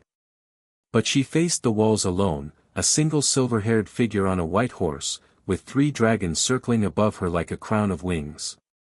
"I am Daenerys Stormborn." Her voice carried, amplified by Harry's magic, ringing off the walls, penetrating every corner of the city. "Queen of the Undulls, the Rhoynar, and the First Men. Khaleesi of the Great Grass Sea. Mother of Dragons. Breaker of Chains." On the walls, archers shifted nervously. Behind them, Harry could feel the city holding its breath. "I give the masters of Meereen one chance." Daenerys continued. "Open your gates. Free your slaves. Walk out with your lives." Or, she raised her hand. Drogon descended, not attacking, not burning, just landing behind her with a ground-shaking impact, his wings spreading wide enough to shadow the gates. He was enormous now, larger than any horse, his scales gleaming black as midnight, his eyes burning red as the dawn behind him. Or learn what the dragon does to those who chain innocents and nail children to posts. Silence from the walls. A long, breathless silence. Then, a champion emerged from the gates. A massive man in bronze armor, riding a charger, bearing a lance. Meereen's champion, their answer to Daenerys's challenge. A contest of champions, the traditional response. Kill her fighter and her army's morale breaks. Or that was the theory. The champion rode forward, shouting insults in Giscari that Missandei declined to translate. He was impressive, tall, heavily muscled, mounted on a horse that cost more than most families earned in a year. Daenerys looked at Harry. Or rather, at the space where Harry was invisible. "May I?" Harry murmured. "Be my guest." The ghost of a smile on her lips. Harry dropped the cloak and stepped forward. No armor. No weapon drawn. Just a man in dark clothing walking casually toward a mounted, armored champion who outweighed him by 100 pounds. The champion, Harry never learned his name, charged. Horse thundering forward, lance leveled, bronze armor gleaming. The ground shook. The army behind Harry held its breath. Harry raised one hand and stopped the horse. Not gradually. Instantly. A wall of force, solid as stone, invisible as air, between himself and the charging animal. The horse hit it and stopped dead. The champion didn't, physics being what they were. The lance-wielding rider launched from his saddle with spectacular force and sailed through the air in a graceless arc that ended with a bone-crunching impact on the hard-packed earth at Harry's feet. The man lay groaning. His lance had shattered. His armor was dented. He was alive, barely, and making confused sounds as he tried to figure out what had happened to gravity. Harry stepped over him and looked up at the walls. "Anyone else?" he called pleasantly. The archers on the walls stared down with expressions of undiluted terror. The man who just stopped a charging horse with his palm was smiling up at them like he was enjoying a summer's day. Behind the walls, inside the city, the signal they'd been waiting for. Harry raised his hand to the sky and launched a bolt of light, brilliant gold, visible for miles, exploding above the city like a second sun. The signal. And inside Meereen, 100,000 slaves rose. The sound was indescribable. Not a roar, roars were singular things, one voice or a few raised in unison. This was an ocean. A tidal wave of human fury crashing against the structures that had caged it for centuries. Screams, crashes, the sound of metal on metal, the sound of gates being torn from hinges, the sound of chains breaking. Harry could feel it through the walls, a psychic pressure of collective rage, focused and directed and finally unleashed. His midnight missions had done their work. The slaves knew what to do, where to go, which masters to target. It wasn't random violence, it was revolution. The gates of Meereen burst open from inside. Not the great bronze gates meant for armies, the smaller gates, the posterns, the servants' entrances. They flew open and people poured out, slaves, freed in the chaos, running toward Daenerys' army with wide eyes and wider smiles. And behind them, inside the city, fire. Smoke rising from the Great Pyramid. From the Master's manses. From the fighting pits where men had died for entertainment. Forward, Daenerys commanded, and her army moved. The Unsullied entered first, disciplined, precise, securing gates and intersections with the mechanical efficiency of their training. Not killing indiscriminately, targeting resistance, neutralizing the Master's guard, creating corridors of safety for fleeing civilians. The Dothraki went next, and Harry held his breath.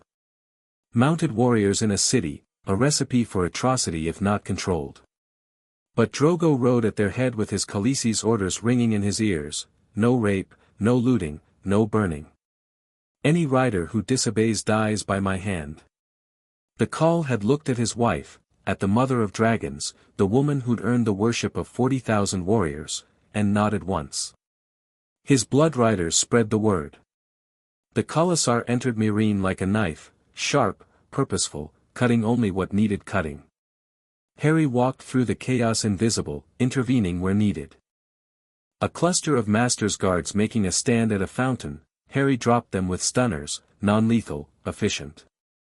A pocket of slaves about to be cut down by Sellswords, Harry appeared between them, shields blazing, and the Sellswords ran. He found his way to the Great Pyramid. The fighting inside was heaviest here, the Master's last stand, their household guard defending the seat of power with the desperation of men who knew what awaited them if they fell.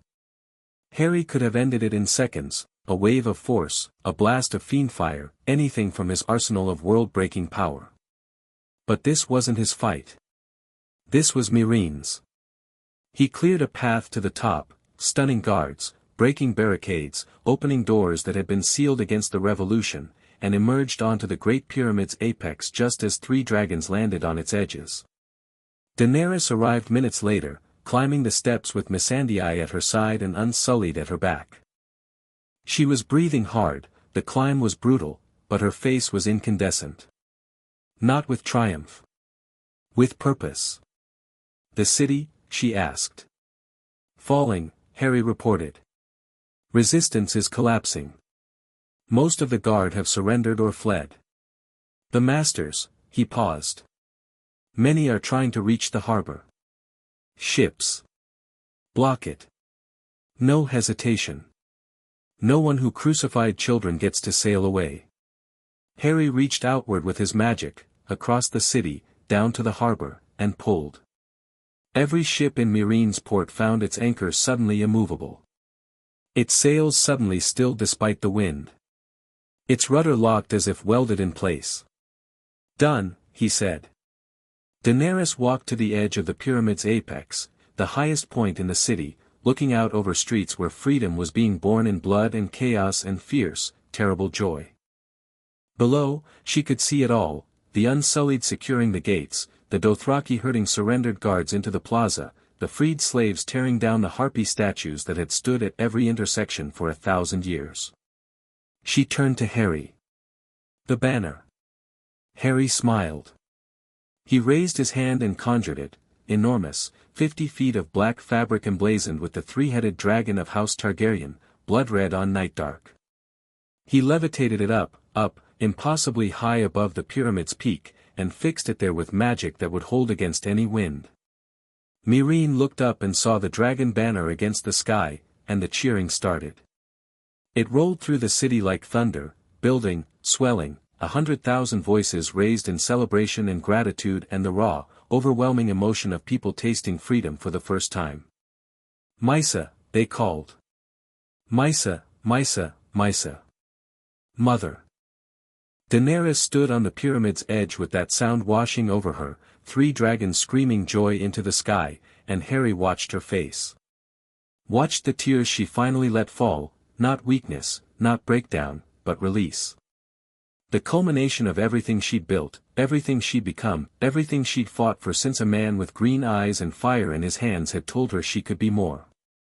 She looked at Harry through the tears, and her smile was the most beautiful thing he'd seen in 2 lifetimes. "We did it," she said. "You did it." He stepped closer. "This is yours, Daenerys. Every piece of it. Ours." She reached for him, took his face between her hands, pulled him close, kissed him hard with the taste of salt on both their lips. Fierce, brief, public, Missandei and the Unsullied behind them, the city spread below, 3 dragons circling overhead. She kissed him and didn't hide it and didn't apologize. "Ours," she said again when she pulled back. "All of it. Together." Harry pressed his forehead to hers, a gesture he'd learned from Drogo, intimate and claiming and full of promise. "Together," he agreed.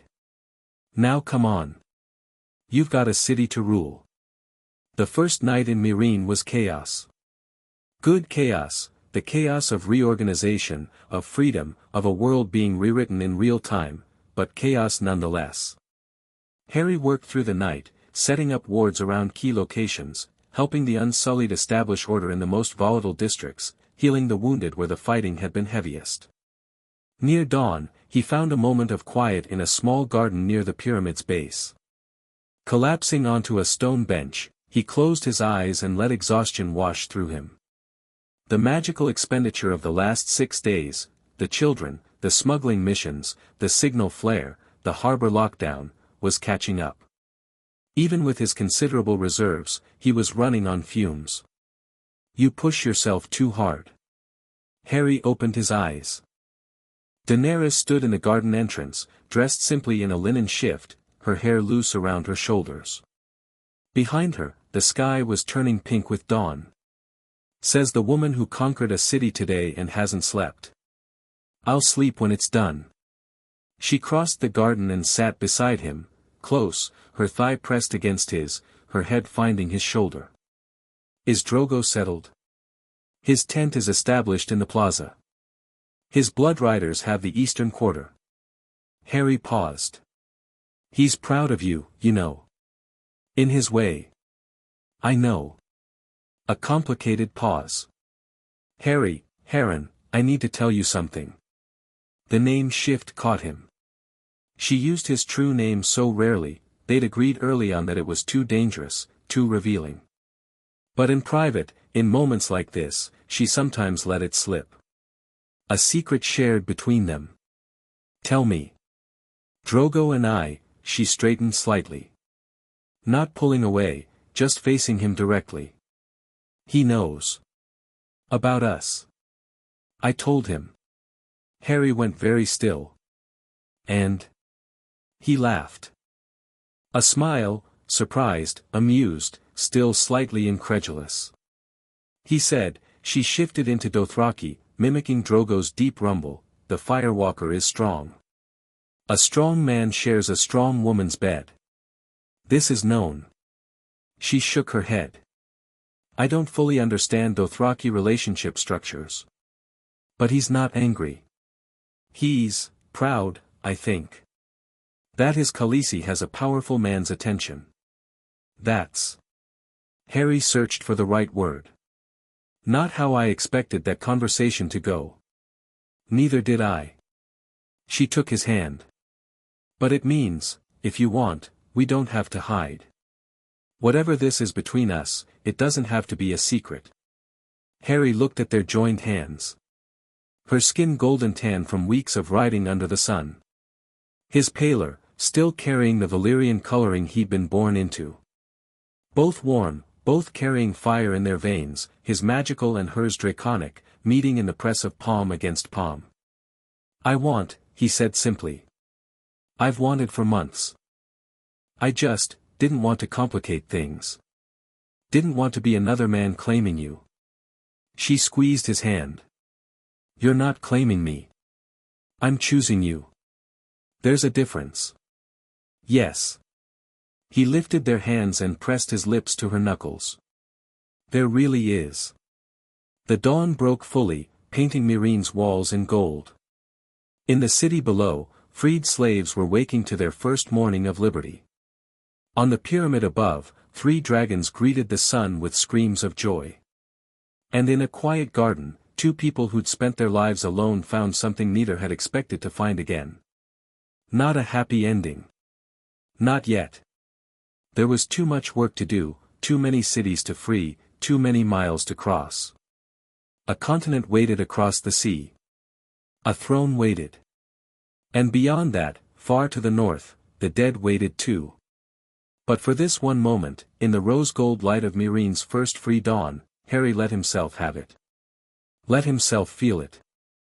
Love, real, terrifying, impossible love for a woman who burned. 3 days after the fall of Meereen, Viserys made his last attempt. Harry had almost forgotten him. Almost, not quite, because Harry never truly forgot threats, but the prince had been so diminished, so marginalized by events, that he'd faded into the background. Kept in comfortable quarters, given food and wine, essentially a prisoner with privileges. Daenerys couldn't bring herself to execute him or exile him. He was, despite everything, her brother. It was a mistake. Harry knew it. Daenerys knew it. But love, even damaged, conflicted, painful love, made fools of everyone. Viserys came at night. Through a servant's passage that he'd bribed his way into knowing, into the quarters where Daenerys slept. Harry wasn't there, he was 3 floors below, working on ward configurations with Missandei. The dragons were out hunting, all 3, taking advantage of the coastal waters near the city for fish. Viserys came with a knife and a lifetime of accumulated grievance and the particular desperation of a man who'd watched everything he believed was his slide away into irrelevance. He made it to her door. Made it through it, the wards recognized Targaryen blood, and Harry hadn't thought to exclude him because Daenerys hadn't asked him to. Daenerys woke to a knife at her throat and her brother's breath on her face. You took everything, Viserys whispered. His voice was ragged. Unhinged. My army. My crown. My dragon blood. You stole it all. You were supposed to be mine to sell, Viserys. Her voice was calm. Impossibly calm for someone with steel against their jugular. Put the knife down. I am the king, you're my brother. Still calm. Still steady. And I love you. And you're sick, Viserys. You've been sick for a long time. Don't you dare, the knife pressed harder. A thin line of blood appeared on Daenerys's throat. Her blood touched the air and burned. Not metaphorically. The droplet of blood that beaded on the knife's edge ignited, a tiny flame, no larger than a match head, but hot enough to turn the steel beneath it red. Viserys yelped, jerked his hand back, and Daenerys moved. Not fire this time. Something older, something more personal. She caught his wrist, twisted, the knife fell, and in one fluid motion she had him pinned face down on the bed, her knee in his back, his arm wrenched up behind him at an angle that made him scream. She'd learned that from Harry. Months ago. Physical control, because magic wasn't always the answer, and sometimes you needed to put a man down with your own hands. I could kill you, she said. Her voice shook, not with fear but with grief. I should kill you. Everyone would understand. Viserys was sobbing. The sound of a broken man, a man who'd been broken for years, who'd held himself together with rage and delusion and now had nothing left. Do it, he choked. Kill me. At least then I'd be something. A martyr. A memory. Something other than this nothing, no. Daenerys released his arm. Climbed off him. Stepped back. Get up. He rolled over. His face was a ruin, tears and snot and naked despair. He looked up at his sister, this woman who'd been his property, his tool, his punching bag for 15 years, and for the first time saw her clearly. Not as an extension of himself, not as a bargaining chip, but as a person. A person who had outgrown him so completely that he couldn't even see where she'd been. What are you going to do with me? He whispered. Harry arrived then, bursting through the door with magic blazing at his fingertips, having felt the ward disruption 3 floors down and crossed the distance in seconds. He took in the scene, Viserys on the bed, weeping. Daenerys standing over him, unharmed except for the thin line of blood on her throat. The knife on the floor. His eyes found the blood. Went cold. Don't, Daenerys said, reading his intent. He's done, Harren. Look at him. Harry looked. Saw a man who'd wanted to be a dragon and discovered he was nothing. Saw the ruin that jealousy and madness left behind. He tried to kill you. Harry's voice was flat. Dangerous. He tried to be relevant. Daenerys's voice was tired. Sad. It's the only way he knows. He can't stay here. Not after this. No. She agreed. He can't. She knelt before her brother, graceful, deliberate, meeting his eyes with a compassion that Harry wasn't sure Viserys deserved but that Daenerys gave anyway. You're going to Braavos, she said gently. I'm going to give you gold, enough to live comfortably. A house. Servants. Everything you need. She took his hands, hands that had held a knife to her throat moments ago, and held them firmly. But you can't be here. You can't be part of this. Not because I hate you, because I don't. Because I love you, and watching you destroy yourself is killing something in me that I need. Viserys stared at her. Something was happening behind his eyes, a war, slow and terrible, between the madness and whatever remained beneath it. You're sending me away, he said. Like a child being told he couldn't play. I'm saving your life. Her grip tightened on his hands. Because if you stay, if you try this again, someone will kill you. The Blood Riders. The Unsullied. Harren. She glanced at Harry. And I won't be able to stop them. Not a second time. Harry said nothing. His expression said enough. Viserys looked between them. And something, some last thread of defiance, some final delusion of kingship, snapped behind his eyes. He crumbled. Not dramatically, just deflated. The last air escaping a bellows that would never breathe fire. "Bravos," he said emptily. "Bravos." Daenerys pressed her lips to his forehead. "A benediction. A goodbye. Be well, brother. Find peace. I'll send for you when it's safe, when you're ready." She stood. Turned away. Walked to Harry and took his hand and didn't look back. Behind them, Viserys sat on the bed and stared at nothing, and whatever he'd been, prince, pretender, king, abuser, died in that room more thoroughly than any blade could have managed. Yora sailed with Viserys the next morning. Not Yora alone, a contingent of guards, hand-picked, with orders to deposit the prince in Bravos with funds and a house and strict instructions to report if he tried to leave.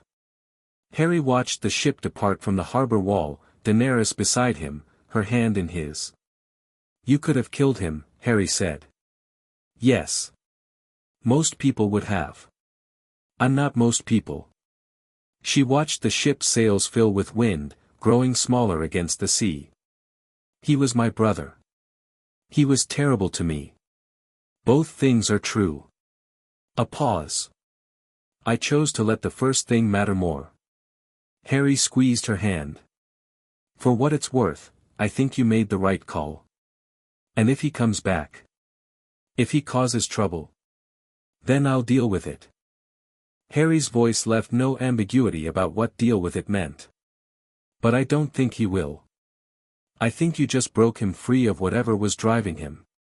Madness or grief or both, you gave him permission to stop being a king. That might be the kindest thing anyone's ever done for him. Or the cruelest. Sometimes those are the same thing." Daenerys leaned against his shoulder. The morning sun was warm. The harbor was full of ships, their ships now, seized from the masters, being refitted and provisioned. An army camped in the fields outside the city. 3 dragons wheeled above the bay, fishing, their shadows passing over the water like clouds. "Westeros," Daenerys said. "Westeros," Harry agreed. "How long?" He calculated. Ships needed provisioning. The army needed organizing. Supply lines, logistics, the 1,000 grinding details of moving 100,000 people across a sea. And beyond that, intelligence. They needed to know what awaited them. Who would fight, who would bend, who would watch and wait. 3 months, Harry said. Maybe 4. We need ships, more than we have. We need provisions for the crossing. And we need allies on the other side. Varys. Varys. Harry nodded. The spider's been playing both sides since before you were born. Time to make him choose. He paused. I'll reach out. Through channels. Make it clear that the winning side has dragons and the losing side has, well. The losing side. Daenerys smiled. And the Iron Throne will be yours before the year is out. Harry turned to face her, taking both her hands. And then, once you're seated, once the 7 kingdoms know your name, we turn north. We deal with what's coming. Together. The dead. The dead. Harry's expression sobered. They're getting stronger, Daenerys. I can feel it, even from here, even across the sea. The cold is building. The wall is weakening. We have maybe 2 years before it breaks. Maybe less. Then we don't waste time. She squared her shoulders. 3 months. Not 4. I want to be sailing by midsummer. Aggressive. I'm a dragon. That smile, fierce, certain, all fire. We don't wait. That evening, Harry stood alone on the Great Pyramid's apex, watching the sun set over Slaver's Bay. No, not Slaver's Bay anymore. They'd need a new name.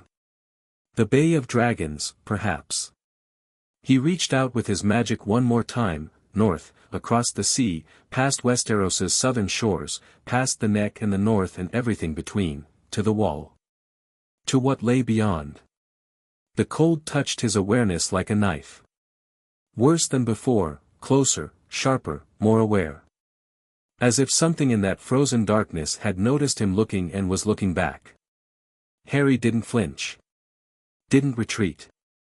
He pushed forward, pushed his awareness against that cold like a torch held up in a darkened room, and for one terrible, crystalline moment, he felt it.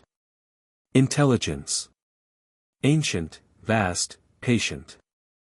A mind as old as the world, cold as the space between stars, singular in its purpose. It didn't speak, it wasn't the kind of thing that needed words. But its attention was unmistakable. A predator noting new prey. A king noting a new challenger. I see you, Harry thought into that void. I know what you are. I know what you want. And I'm coming for you. The cold shifted. Not retreating, not quite. But, acknowledging. As if the Night King, across a continent and a half, had registered the existence of something new. Something that burned. Something that might actually be able to stop him. The contact broke. Harry gasped, staggered, caught himself on the pyramid's railing. His breath came in clouds despite the evening warmth. Frost had formed on his eyelashes, melting now in the bay's humid air. Soon, Harry promised the northern darkness. We're coming. Below him, Meereen glowed with the fires of freedom. Behind him, 3 dragons slept in their nests of coal and ash. Beside him, somewhere in the pyramid below, a queen was planning a conquest that would reshape the world. And across the sea, the dead waited. The game was entering its final act. Crowns of ash and crowns of ice and crowns of gold, all of them meaningless when the long night fell. But first things first. First the throne. First the ships. First the crossing. First, they had to survive the Game of Thrones long enough to fight the war that actually mattered. Harry wiped the melting frost from his face, turned his back on the north, and went down to find his queen. They had work to do. Chapter 5, His Queen. The fleet filled the horizon. 600 ships spread across the Bay of Dragons in rows so deep that from the Great Pyramid's apex, they looked like a forest of masts sprouting from the sea. War galleys from the captured master's fleet. Trading cogs bought from Bravos and Pentos. Longships seized from iron-born reavers who'd made the mistake of raiding the wrong coast. Every vessel that could carry men, horses, or supplies pressed into service for the single largest naval crossing since the Doom. Harry stood on the pyramid's edge and counted them for the 3rd time. 614. Enough to carry 80,000 soldiers, unsullied, Dothraki, freedmen volunteers, plus horses, supplies, and siege equipment. Enough to cross the narrow sea in 2 waves if the winds cooperated, 1 if they were lucky. They wouldn't need luck. Harry planned to make the winds cooperate. You're brooding. Daenerys appeared beside him, dressed for travel, riding leathers beneath a black cloak clasped with a 3-headed dragon in red gold. Her hair was braided tight against her skull in the Dothraki fashion, practical and fierce. Drogon's shadow passed over them both as the great dragon circled the pyramid, wings wider than the sails of any ship below. Planning, Harry corrected. Brooding is when you stare and accomplish nothing. I'm staring and accomplishing math. And what does the math say? That we're ready. He turned from the railing. 3 days of good wind puts us on the coast of Dorne. The Martells have agreed to open their ports, Varys's work. Varys and Tyrion's. Harry grimaced slightly. The addition of Tyrion Lannister to their council had been Varys's doing. The dwarf had arrived 6 weeks ago, fleeing his father's murder conviction, carrying nothing but his wit and a comprehensive knowledge of Westerosi politics that made him invaluable. Harry didn't entirely trust him. But Daenerys had spoken with him for 3 hours and declared him useful, and Harry trusted her judgment. Once we land in Dorne, the Martells declare. Simultaneously, the Tyrells declare from the Reach. Varys has been working them for months. That's the south sewn up without a fight. Harry walked to the map table, permanently installed on the pyramid's apex now, a war room open to the sky. The Westerlands will resist, Cersei won't bend. The Stormlands are confused, leaderless since Stannis marched north. The Riverlands are broken. The Vale is sealed behind the mountains of the moon. And the north? Harry paused. The north.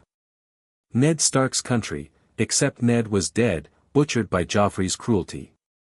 The Boltons held Winterfell now, through betrayal and slaughter. And beyond them, beyond the wall, the north is where everything converges, Harry said. But first, King's Landing. First the throne. Daenerys nodded. She traced the map's coastline with one finger, from Dorne up through the Reach, past the Crownlands to King's Landing, that cancer of a city built on Aegon's ambition. Her finger stopped on the Red Keep. How many innocents in King's Landing, she asked. 500,000. Maybe more. Then we don't burn it. Her voice was iron. We take it clean. Gates and walls, not streets and homes. The dragons hit the Red Keep and the Red Keep alone. Cersei and whoever stands with her. That's the plan. Harry caught her hand on the map. And it's a good one. But Cersei might force our hand. There are caches of wildfire beneath the city, her father put them there, during the rebellion. If she gets desperate enough, she'd burn her own city. Her father nearly did. Harry's jaw tightened. Jaime Lannister killed Aerys to stop it. The irony is poetic. Can you stop it? If she tries? Harry considered. 500,000 people. Wildfire, not true magic, but alchemical fire that burned so hot it would ignite stone. Caches scattered throughout the city in forgotten tunnels and hidden vaults. Yes, he said. I can contain wildfire. Not easily, it fights magical suppression. But I can do it. And I'll ward the major caches before we strike. Invisible, untraceable. When she gives the order to ignite, nothing will happen. Do it first. Before we land. Before she knows we're coming. I'll need to go ahead of the fleet.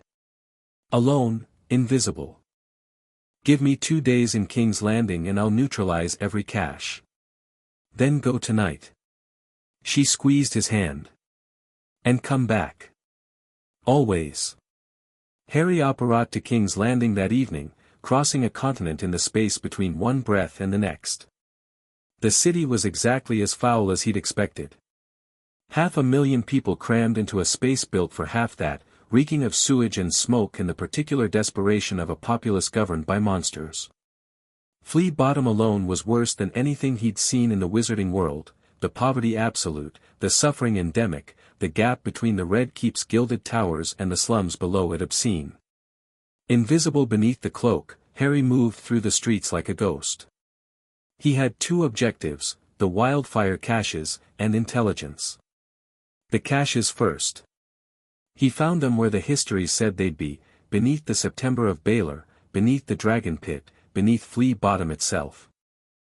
Dozens of them, clay pots filled with that sickly green liquid that burned forever once ignited. Aerys's final madness, preserved beneath the city like a loaded gun. Harry neutralized each one methodically. Not destroying, that would be noticed, but dampening. A charm woven into each cache that would prevent ignition. The wildfire remained liquid, remained present, but would no longer light no matter what spark was applied. By morning, King's Landing was safe from its own buried madness. The intelligence came second. Harry drifted through the Red Keep's corridors like smoke, invisible and silent, listening at doors and reading surface thoughts. Cersei Lannister sat the Iron Throne as regent, Joffrey was dead, poisoned at his own wedding. Tommen, sweet and weak, wore the crown and did whatever his mother told him. Cersei was paranoid, drinking too much wine, surrounded by sycophants and spies, trusting no one. She knew Daenerys was coming, Varys's departure had confirmed her fears. She was fortifying, preparing, but her preparations were those of a woman who'd never commanded armies. Political maneuvering where military strategy was needed. Intrigue where logistics were required. She was already beaten. She just didn't know it yet. Harry spent his second night in the city mapping the defenses, the Gold Cloak's positions, the Lannister garrison's strength, the scorpions being mounted on the walls. All noted, all catalogued, all essentially irrelevant against 3 dragons and a wizard who could unmake the gates with a thought. He found one last thing before he left. In the black cells, beneath the Red Keep, chained and forgotten, prisoners. Political prisoners, religious prisoners, people who'd crossed the wrong Lannister at the wrong time. Harry counted them, 37, and memorized their locations. When the city fell, they'd be freed. On the dawn of his second day, Harry apparat back to Meereen. It's done, he told Daenerys over breakfast. Missandei, Tyrion, Grey Worm, and Selmy were present, the inner council, gathered in the pyramid's top chamber as they had been every morning for weeks. The wildfire is neutralized. The city's defenses are mapped. And Cersei's position is weaker than we thought. Tyrion raised his eyebrows. How weak? The Lannister garrison is 8,000. The Gold Cloaks are another 6. The city walls are manned but not properly maintained. Cersei's been spending on wildfire scorpions instead of basic masonry. Harry spread his notes across the table, diagrams sketched from memory, precise to the inch. The Tyrell army withdrew south 2 months ago. The Dornish are openly hostile. She's alone. She'll call for help, Tyrion said. He knew his sister, the only Lannister Harry trusted less was Cersei herself, and Tyrion's insight into her thinking was invaluable precisely because of that. The Iron Bank. Sellsword Companies. Euron Greyjoy, the Iron Bank is already in discussions with us, Daenerys said. Varys saw to that before he left King's Landing. And Euron Greyjoy has 300 ships at most. We have 600. And dragons, Grey Worm added. The unsullied commander rarely spoke in council, but when he did, his words carried the weight of absolute practicality. And dragons, Daenerys agreed. She looked around the table. 3 days. We sail in 3 days. I want every ship loaded, every soldier briefed, every contingency planned. Her eyes found each of them in turn. This is what we've built toward. Every city freed, every army trained, every alliance forged. It all comes down to the next month. And after? Selmy asked. The old knight's concern was evident, he worried about the peace as much as the war, about what came after the throne was won. Harry respected him for it. After, we rule. Daenerys's voice softened. Justly. Wisely. With counsel from people who'll tell me when I'm wrong. She smiled, small, genuine. That's why you're all here. Not to agree with me. To make me better. Tyrion raised his wine cup. To being disagreeable in service of the crown. To the crossing, Missandei said softly. To the end of chains, Grey Worm added. To the queen, Selmy finished, and drank. Harry said nothing. Just caught Daenerys's eye across the table and smiled, a private thing, just for them, carrying everything he couldn't say in front of others. I'm proud of you, the smile said. I love you. I'll follow you into whatever comes next. She smiled back. And the room felt warmer. The night before they sailed, Daenerys came to Harry's chambers. Not for strategy. Not for planning. She came with bare feet on cold stone and her hair loose around her shoulders and nothing in her hands but herself. The door closed behind her and they stood in the lamplight, 2 people on the edge of everything, about to cross a sea and take a continent and possibly save the world. I'm terrified, she said. Harry blinked. Of everything he'd expected her to say, that wasn't it. Of what? Of succeeding. She moved to the window, looking out at the harbor, the fleet, the distant glimmer of moonlight on water. I know how to fight. How to conquer. How to break chains and burn tyrants. But ruling, she turned back to him. What if I'm terrible at it? You won't be. You don't know that. I know you. Harry crossed the room and stood behind her, close enough to feel the heat that always radiated from her skin. I know you ask that question. That's the difference, that's what separates you from every tyrant who ever sat a throne. They never wondered if they were terrible. They never cared. My father never cared. No. He didn't. And you are not your father. Harry put his hands on her shoulders. Felt the tension there, nodded, held, carried alone for too long. Daenerys. Listen to me. In 165 years of existence, I have met exactly one person I would trust with absolute power. One. Out of thousands. She turned in his arms. Looking up at him with those violet eyes that had haunted him since the first night in Illyrio's manse. You? She asked. Harry laughed. God, no. Not me. I'd be terrible, I'm too impatient, too willing to solve things with force. I'd burn the system down and forget to build something in its place.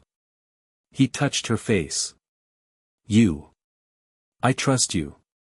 Because you don't want power for its own sake. You want it to fix things. That's rare. That's precious. And that's why you'll be extraordinary. Her eyes were bright. Not tears, something else. Something fiercer than grief. Stay with me tonight, she said. Not as an advisor. Not as a wizard. Just, stay. Harry pulled her closer. Pressed his lips to her forehead. I'm not going anywhere. They fell into each other with the desperation of people who knew tomorrow might shatter everything, slow and then fast, gentle and then not, fire meeting fire in the lamplight while the fleet waited below and the world held its breath. Her hands in his hair, his mouth on her throat, the heat between them enough to melt stone. She whispered his name, his real name, and he whispered hers back, and the night contracted to the size of a room, a bed, two bodies that fit together like puzzle pieces carved by fate. After, tangled together in sheets that were faintly singed at the edges, her head on his chest, his hand tracing lazy patterns on her back, Daenerys spoke into the darkness. I want you beside me. On the throne. Not behind it, not below it. Beside it. Harry's hand stilled. Daenerys, I'm not proposing. She lifted her head, chin on his chest, smiling. Not yet. But when we take King's Landing, when the crown is mine, I want the world to know that you're my equal. My partner. She searched for the word. My king, if you'll have it. Or consort, or whatever term doesn't make you flinch. They all make me flinch, Harry admitted. I've never wanted a crown. I know. That's why I trust you with one. She propped herself up on one elbow. The realm needs to see strength. United strength. A king and queen who chose each other, not for alliance, not for dynasty, but because they're better together. Harry looked at her in the half-dark. This woman who'd been sold like livestock less than a year ago, who'd hatched dragons from stone, who'd freed 250,000 slaves, who'd conquered 3 cities and assembled an army and chosen him. Not because he'd manipulated her into it, not because his power left her no choice, but because she saw him. Really saw him. The man beneath the wizard, the boy beneath the man, the soul that had lived too long and loved too much and still couldn't stop reaching for something worth fighting for. You realize, Harry said slowly, that I'm from another world. That I have no claim, no house, no legitimate lineage by Westerosi standards. The lords will hate it. The lords will bend or burn. Said with the casual certainty of a woman backed by 3 dragons. You realize that I'm technically 165 years old. You look 22. Her smile was wicked. And you certainly don't perform like 165. Harry choked on a laugh. Daenerys, say yes. Simple. Direct. Like everything she did. Say you'll stand beside me. Say you'll be mine and I'll be yours and we'll build something worth the blood it cost. He looked at her for a long moment. Let the weight of it settle, the magnitude of what she was asking. Not just love. Not just partnership. A throne. A kingdom.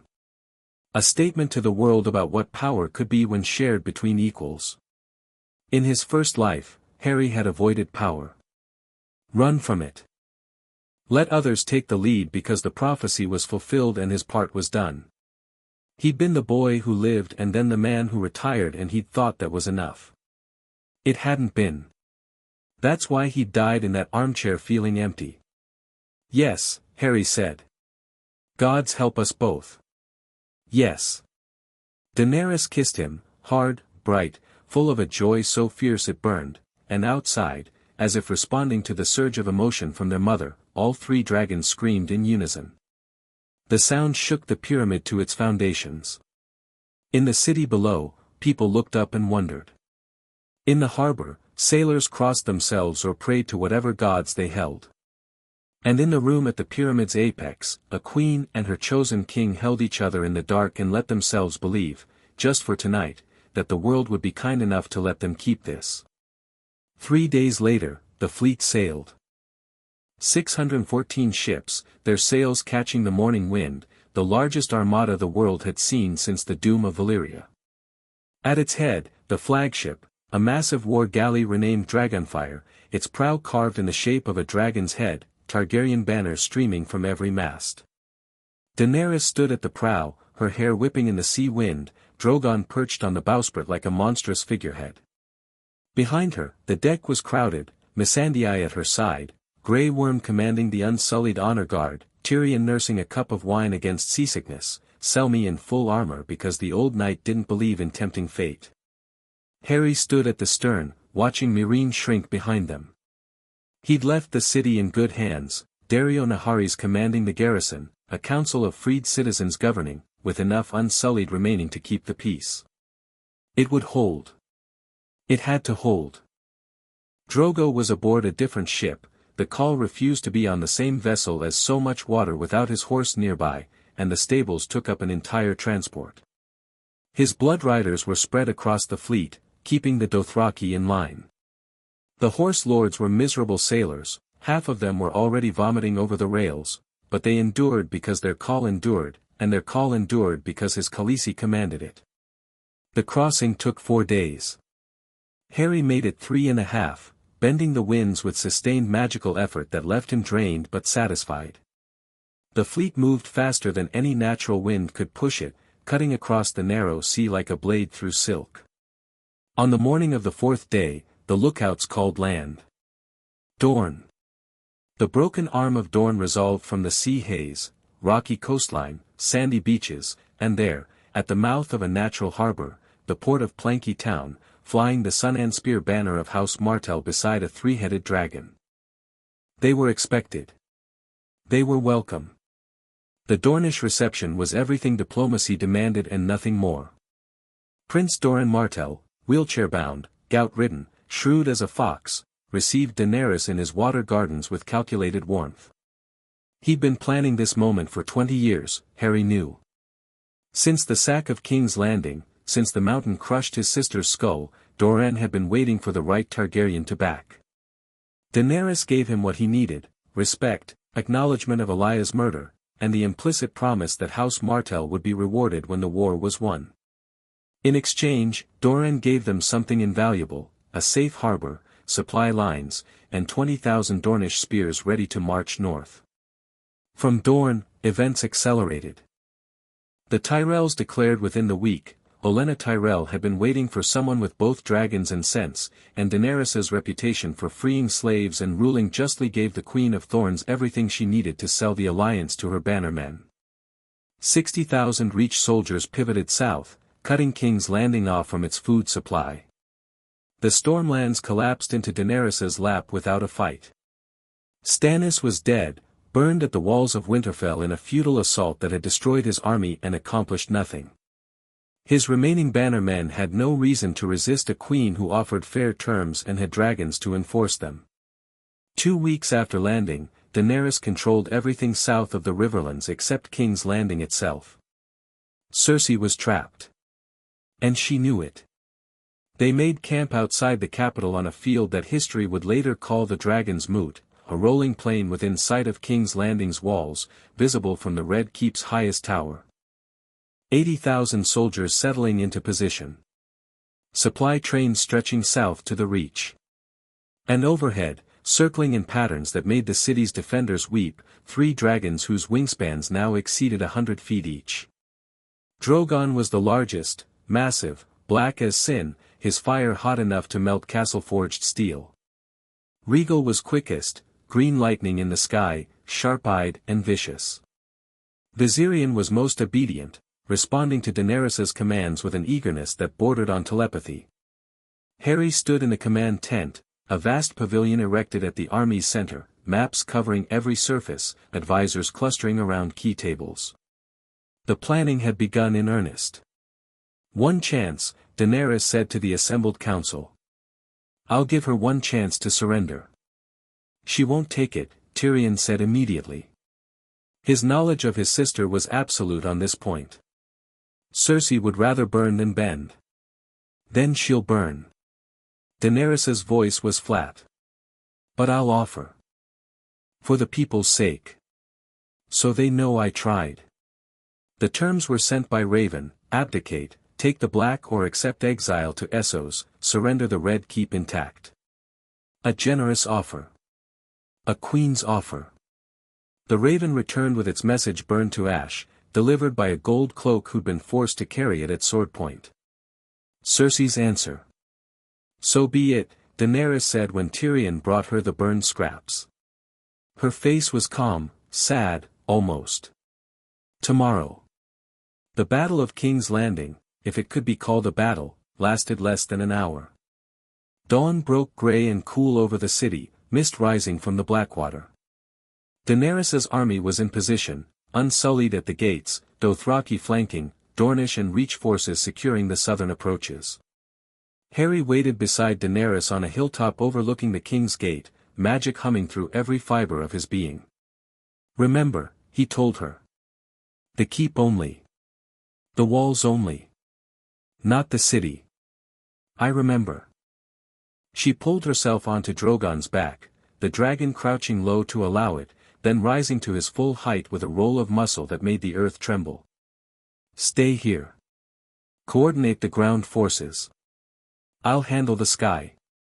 Daenerys, she looked down at him from Drogon's back. 20 feet above, wreathed in morning mist, silver-haired and violet-eyed and terrible in her beauty. A conqueror. A liberator. A queen. "Trust me," she said. "With everything." He stepped back. "Go. Take your throne." Drogon's wings spread, a sound like thunder, like the world cracking open, and he launched. Rhaegal and Viserion followed from their perches on the hilltop's flanks, the 3 dragons spiraling upward in formation until they were silhouettes against the brightening sky. On the walls of King's Landing, archers watched them climb. Scorpion crews cranked their weapons higher, higher, trying to track targets that moved like nightmares, too fast, too high, too terrible. Daenerys struck the gates first. Not the city, the gates. Drogon's fire hit the King's Gate like a battering ram made of hell, and iron that had held for 300 years melted. Ran like water down the stone, pooling in the road, leaving the entrance wide open. No explosion. No spreading fire. Surgical precision, dragonfire applied like a scalpel, not a sword. The Unsullied poured through. Regal took the wall-mounted scorpions. One pass, green fire sweeping along the battlements, turning the siege weapons to ash without touching the men who operated them. The crews fled, dropped their cranks and ran, because the alternative was burning, and no amount of Lannister gold was worth burning. Viserion circled the Red Keep itself, screaming. Just screaming, not attacking, not burning, just making his presence known. Reminding everyone inside what was coming if they resisted. Harry worked from the hilltop. His magic spread across the battlefield like a net, cushioning falls when soldiers were knocked from walls, deflecting arrows that flew toward Daenerys' forces, sealing the wildfire caches as a precaution against anyone stupid enough to try igniting them manually. And through the open gates, the army advanced. The gold cloaks broke first. They were city watch, adequate for riots and petty crime, catastrophically outmatched by unsullied discipline. Grey Worm's forces swept through the streets in tight formation, accepting surrenders without slowing, securing intersections and choke points with mechanical precision. The Lannister garrison fought harder, but not much. 8,000 men against 80,000, with dragons overhead, was not a fight. It was mathematics. By the time the sun was fully up, white flags were appearing on every tower in the city. Harry apparat to the Red Keep's gates as they fell. The Unsullied had secured the outer walls, methodical, professional, with minimal casualties on either side. Inside the keep, the last of the Kingsguard were making their stand. Not much of one. 3 men in white cloaks, swords drawn, protecting a door. Harry walked toward them with his hands at his sides. "Gentlemen." His voice echoed in the stone corridor. "Your queen has fled or is about to. Your king is a boy being used as a puppet. The city has fallen. The war is over." He stopped 10 feet away. "Lay down your swords and walk out with your lives and your honor. You've done your duty. No one will question that." 2 of the 3 looked at each other. Then at the door behind them, and what lay beyond it. Then, slowly, they sheathed their blades and stepped aside. The third, young, barely older than a squire, with the desperate eyes of a boy trying to be brave, held his position. "I swore an oath," he said. His voice shook, but his grip on his sword was steady. "You swore to protect the king," Harry said gently. "King Tommen is not behind that door. Queen Cersei is. And she's not worth dying for." He paused. "I'm giving you a chance most men don't get, the chance to choose correctly when everything falls apart. Take it." The boy stared at him. His sword trembled. Behind the door, Harry could hear Cersei's voice, shrill, commanding, demanding things from people who could no longer give them. The young knight's sword clattered to the ground. "Thank you," Harry said, and meant it. He stepped past him and opened the door. Cersei Lannister sat on a chair in a chamber overlooking the Blackwater, a cup of wine in her hand, staring out the window with an expression of absolute emptiness. She dressed for the occasion, full regalia, crown on her golden hair, armor-like gown of crimson and gold. A queen in everything but fact.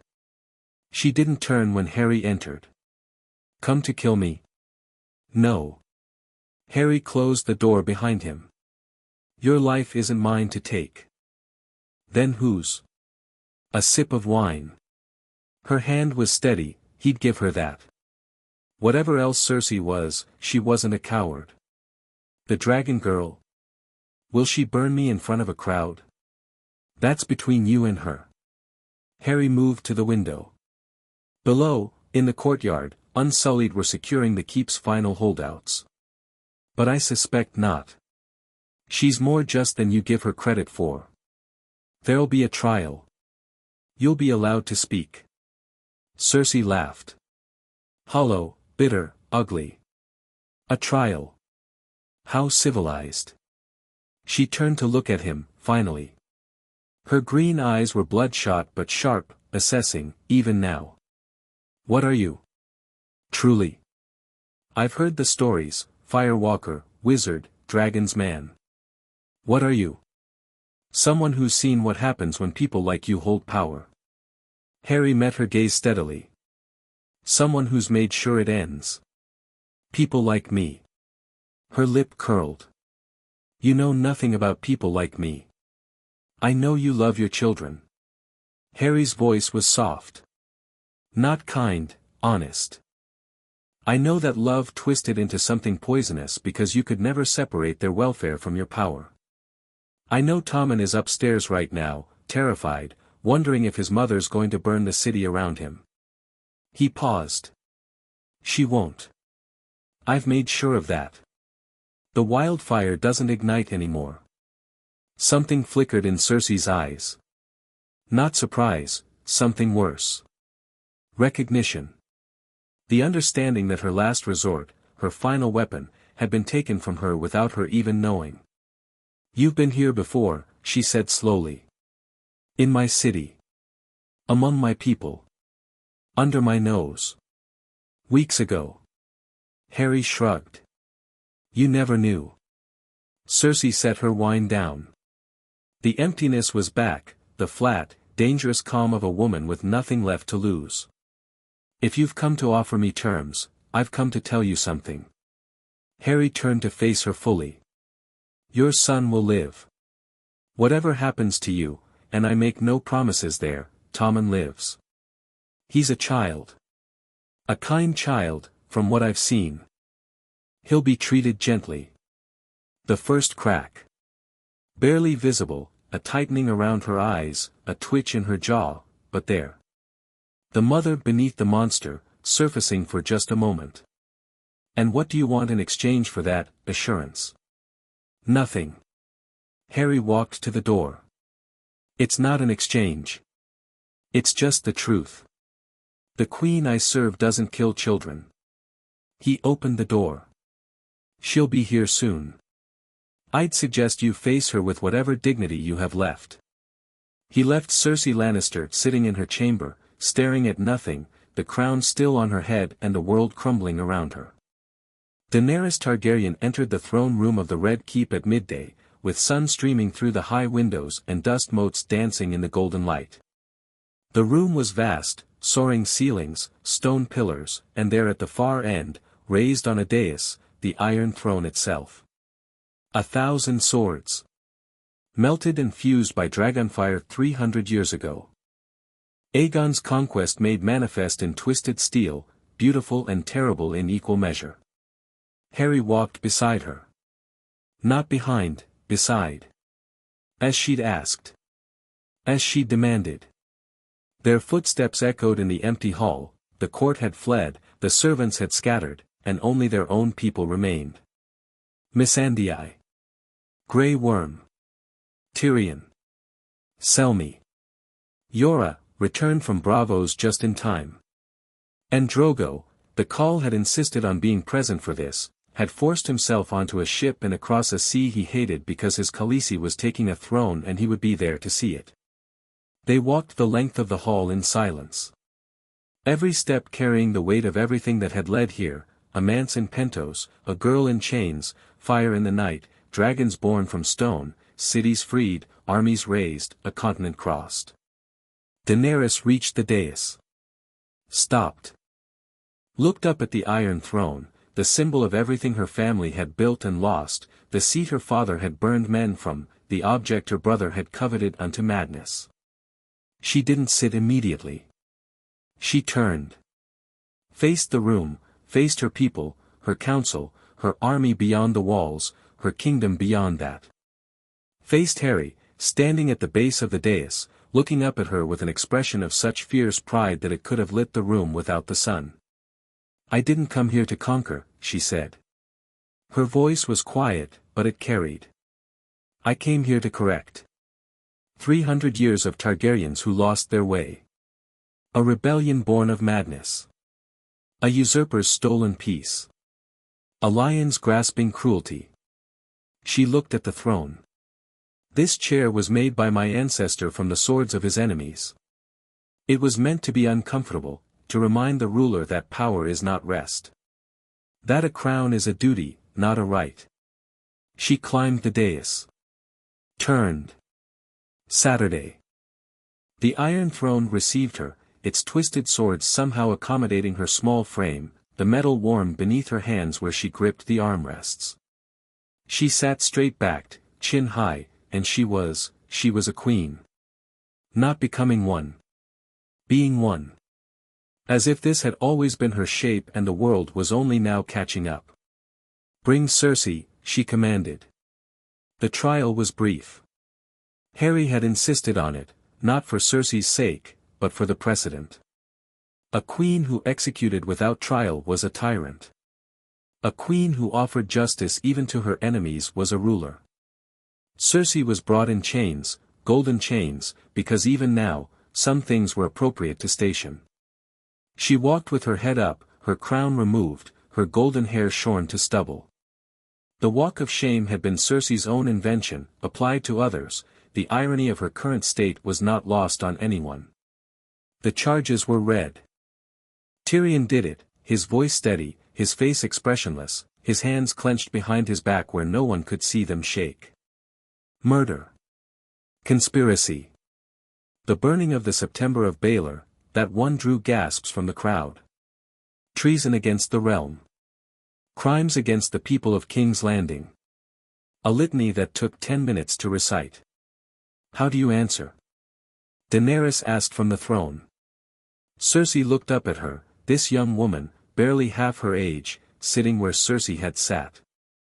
And her face twisted with such contempt, such virulent hatred, that Harry tensed beside the throne. "I am a lioness," Cersei spat. "I do not answer to sheep. Nor do I ask sheep to answer." Daenerys's voice didn't rise. "I ask a prisoner to account for her crimes. The evidence is presented. The witnesses have spoken. You have nothing to say in your own defense. My defense is that I am Cersei Lannister, your defense is noted." Daenerys stood. "Cersei of House Lannister. You are found guilty. You will be executed at dawn, by dragonfire, as is the tradition of my house." She paused, one beat, two. "Unless you choose the wall. The Night's Watch accepts all who come, regardless of crime." Harry hadn't known she would offer that. He looked at her sharply, she didn't return the glance, her eyes fixed on Cersei with an intensity that brooked no distraction. Cersei laughed.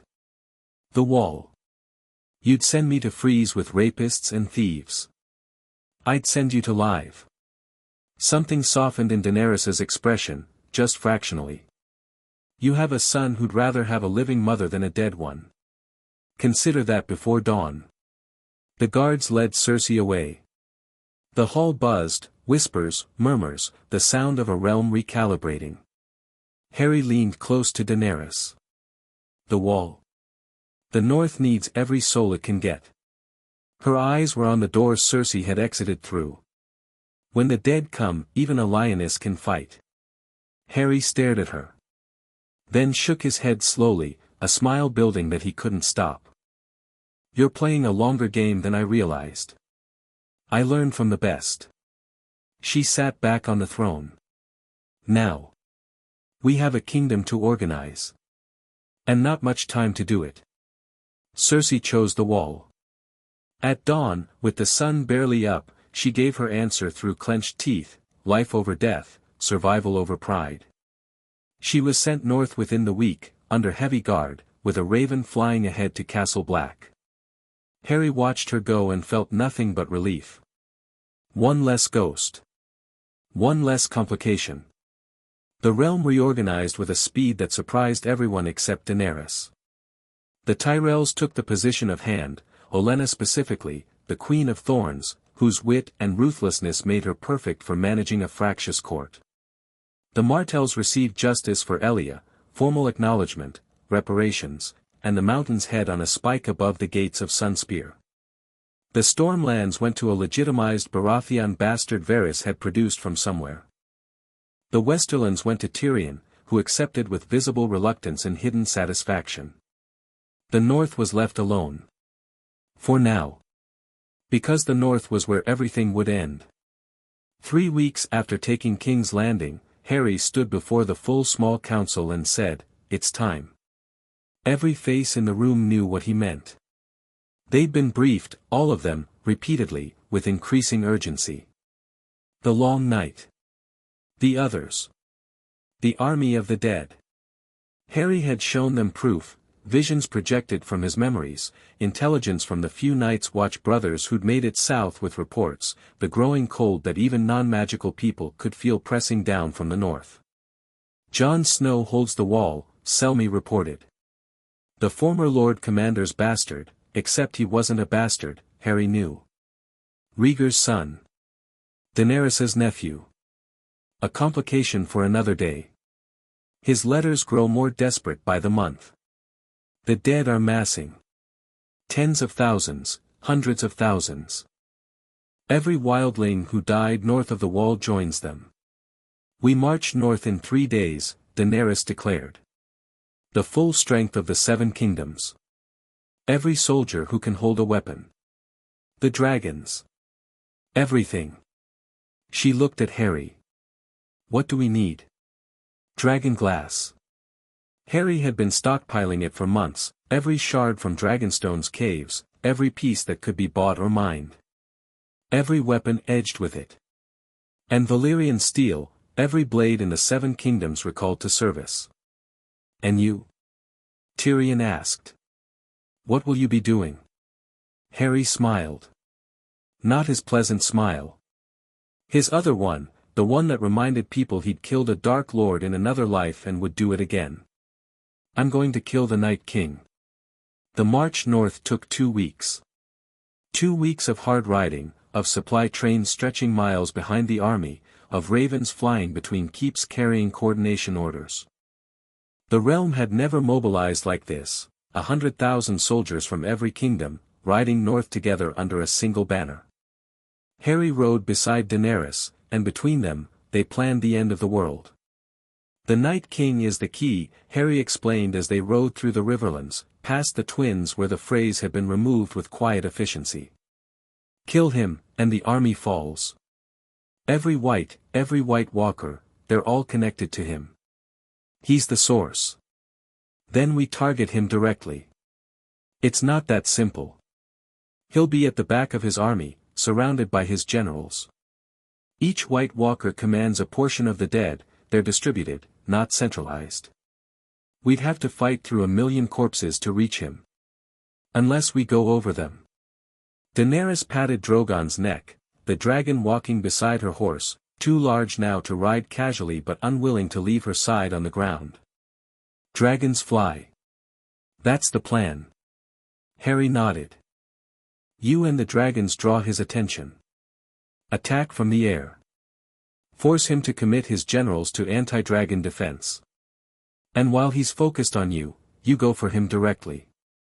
Invisible. Undetectable. With every piece of killing magic I have. Harry's voice was grim. It'll work. It has to work. And if it doesn't? Harry was quiet for a long moment. The hooves of their horses beat a rhythm against the king's road. Ahead, the north was waiting, cold, white, tasting of the end. Then I'll do what I did the first time, he said.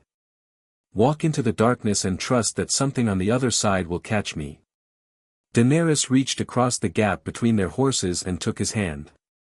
This time you won't be alone. No. He squeezed her fingers. This time I won't. They reached the wall on a day that felt like the world was holding its breath. The wall was impossible. Harry had seen magical wonders, Hogwarts, the Fidelius charm, the space between life and death. But this was something else. 700 feet of ice stretching from horizon to horizon, so vast it created its own weather, so ancient that the magic woven into it predated human memory. And it was failing. Harry could feel it, the cracks in the enchantment, the places where the binding was fraying, where the cold was pressing through. A month. Maybe less. And then the wall would fall, and everything behind it would pour south. Jon Snow met them at Castle Black. He was young, barely older than Daenerys. Dark-haired, gray-eyed, with the long stark face and a weight on his shoulders that spoke of too much responsibility taken too young. Harry recognized the type immediately. He'd been that boy, once. "Your Grace." Jon knelt before Daenerys in the castle's courtyard, snow falling around them both. "You came." "I did." Daenerys raised him with a touch. "Rise, Lord Snow. We've no time for ceremony." She looked past him, up at the wall. At the darkness beyond it that was visible even in daylight, a wrong darkness, too deep, too alive. "Show me." Jon took them up. In the elevator cage, rising 700 feet through ice and magic, he told them what he'd seen. The army of the dead, vast, beyond counting. White walkers mounted on dead horses, moving among the whites like shepherds among sheep. "And at their center, he watches," Jon said. His voice was flat with the effort of not feeling. "The Night King. He sits on a dead horse and watches. Like he's waiting for something." "He's waiting for the wall to fail," Harry said. "It's close. Weeks, maybe days." Jon looked at him sharply. "You can feel it?" "I can feel everything about this place." Harry pressed his hand against the elevator's ice wall and shuddered. The magic here was so old, so strained, like an elastic stretched to its limit, vibrating with the effort of holding. "We need to move fast." They emerged onto the wall's top. Wind screamed across the ice, horizontal, cutting, carrying a cold that had nothing to do with weather. Beyond the wall, the land stretched north into darkness. And in that darkness, the dead waited. Harry could see them, not with his eyes but with his magical senses. A tide of them, stretching beyond perception. Hundreds of thousands. Millions, maybe, drawn from every corpse that had fallen north of the wall for 8,000 years. An ocean of ending, pressing against the barrier, patient as glaciers. And at its center, him. A mind of ice and silence. Ancient. Alien. Aware. Harry met that awareness head-on. Pushed against it with every ounce of power he carried, 2 lifetimes of magic, the strength of the Deathly Hallows, the fire that burned in his blood from decades of wielding power beyond mortal measure. The Night King pushed back. Cold, absolute cold, the cold between stars, the cold of entropy itself, slammed into Harry's consciousness. Not an attack, a statement. "I am older than your world. I am the end of all warmth. I am inevitable." Harry gritted his teeth. Pushed harder. Fire against ice. Life against death. The master of death against the king of the dead. "No," Harry thought into that void. "You're not inevitable. You're a mistake. And I'm here to correct you." The contact broke. Harry staggered. Jon caught his arm. Daenerys was at his other side instantly, her hand on his face, her warmth burning against the cold that had seeped into his skin. "I'm fine," Harry gasped. "He's strong. Stronger than I expected." He straightened. Looked north. "But I'm stronger." "You'd better be," Jon said, and his voice carried the particular humor of a man who died and come back. "Because he's coming tonight." He was right. The wall fell at midnight. Not all of it, a section, 300 feet wide, at a place called Eastwatch. The Night King's magic hit it like a hammer, shattering the enchantments that had held for millennia, and the ice came down in an avalanche that shook the earth for 50 miles. Through the breach, the dead poured. Not slowly. Not tentatively. A flood, a river of corpses running with impossible speed, streaming south through the gap with the mindless hunger of the void itself. They hit the defenders at Eastwatch and overwhelmed them in seconds. But Harry was already moving. He apparat to the breach, one crack of displaced air and he was there, standing in the path of the oncoming dead, alone on a plain of shattered ice. The whites were 100 yards away. 50. 20. Harry raised both hands and released everything he had. Fire. Not fiend fire, something beyond it. Something born of 2 lifetimes of mastery, of the Deathly Hallows power flowing through him, of the Elder Wand's might channeled through a body that had become a weapon. A wall of golden fire erupted from his palms, stretching left and right, filling the breach, reaching from the ground to 50 feet in the air. A barrier of flame so hot that the ice beneath it evaporated instantly, so bright that the night became day. The whites hit the fire wall and ceased to exist. Not burned, unmade. Dissolved into ash and memory at the touch of that impossible heat. Harry held it. Held the fire wall against the tide of dead, thousands of them pressing against the barrier and dissolving, a conveyor belt of ending. His arms shook. His vision blurred. The magical expenditure was staggering, he was spending energy faster than he could sustain. But it bought time. The army was mobilizing behind him. Unsullied forming lines. Dothraki mounting. Archers lighting dragonglass-tipped arrows. And above, 3 dragons screamed across the sky, and the night exploded. Drogon hit the dead army's left flank, black fire sweeping across the horde in a line a mile long, thousands of whites igniting and collapsing. Rhaegal took the right, green flame carving channels through the endless mass. Viserion dove straight through the breach, banking over Harry's fire wall, and his golden flames joined Harry's barrier into a conflagration that nothing dead could pass. Harry let the fire wall drop. Dropped to his knees, gasping, spent. But the gap was held. The dragons held it, and behind them, the army of the living was taking position. Yora appeared. Hauled Harry upright. "Can you fight? Give me a minute." Harry pulled a vial from his coat, pepper-up potion, brewed from memory, one of a dozen he'd prepared for exactly this moment. He drained it and felt his reserves flood back, not fully, not completely, but enough. "Where's the Night King?" "John says he's in the center. Behind the main body." "Then that's where I'm going." Harry pulled the invisibility cloak around himself. "Keep the line. Hold the breach. And keep Daenerys alive. Always." Yora drew his sword, Valyrian steel, gifted by Daenerys, glowing faintly in the darkness. "Go." Harry went. Invisible, flying, a modification of the broomstick charm he'd adapted years ago for personal use, Harry crossed the battlefield at speed. Below him, the battle raged. 100,000 living soldiers against 1,000,000 dead. The sound was indescribable, the clash of steel, the screams of men, the shriek of dragons, the endless silence of the whites themselves, fighting without voice, without pain, without anything that could be called life. The Unsullied held the center, their discipline perfect, their dragonglass spears reaping the dead with mechanical efficiency.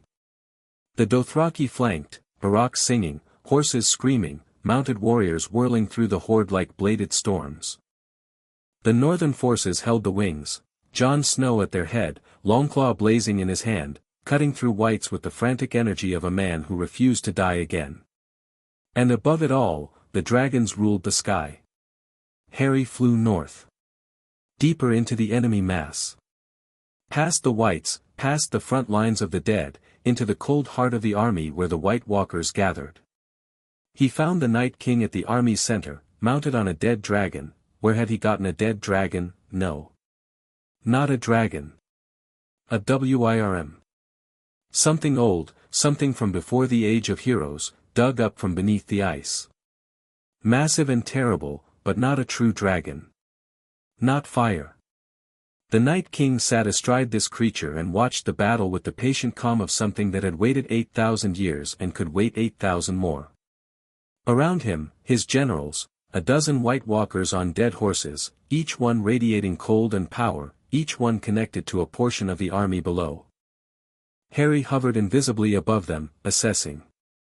The Night King's power was vast, he could feel it pressing against his cloak, searching, sensing. The creature knew something was there. Could feel the heat of a living wizard in the frozen air. Harry didn't hesitate. He dropped the cloak and struck. Not subtly. Not with finesse. With everything. Every ounce of power he'd carried across 2 lifetimes, the Elder One's might, the stone's connection to death, the cloak's mastery over the threshold between, channeled into a single, devastating attack. A lance of white gold fire, not fiend fire, not dragon fire, but Harry's fire, unique to him, the magical signature of a soul that had mastered death itself, struck the Night King like a thunderbolt. The Night King's ice spear caught it. Not blocked, caught. The ancient being raised his weapon and the fire froze around it, turning to ice crystals that shattered and fell. The Night King turned his gaze upward, blue eyes, depthless, empty of anything recognizable as thought, and saw Harry. And smiled. It was the most terrifying thing Harry had ever seen. Not because of malice, because of certainty. The Night King smiled as if this were expected. As if Harry's presence was accounted for. As if everything that had happened, the dragons, the armies, the wizard from another world, was merely a more interesting variation of an outcome that had been inevitable since the first cold wind blew south. No, Harry said aloud. Not this time. He struck again. And again. And again, a barrage of killing magic so intense that the air itself screamed, that the dead for 100 yards in every direction simply evaporated from the ambient power. The Night King deflected each blow, ice meeting fire, cold meeting heat, but he was being pushed back.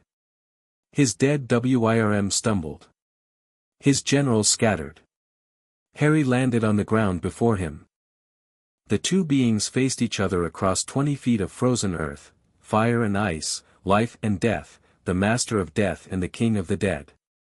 You're a mistake, Harry said. The children of the forest shoved a piece of ice into a man's heart and created something that should never have existed. An abomination. A corruption of the natural order. He raised his hands. Power built between them, not fire this time, but something else. Something older. The Deathly Hallows' true power, not the childish fairy tale of being unbeatable in battle, but the real gift. Mastery over death. The ability to stand at the threshold and command it.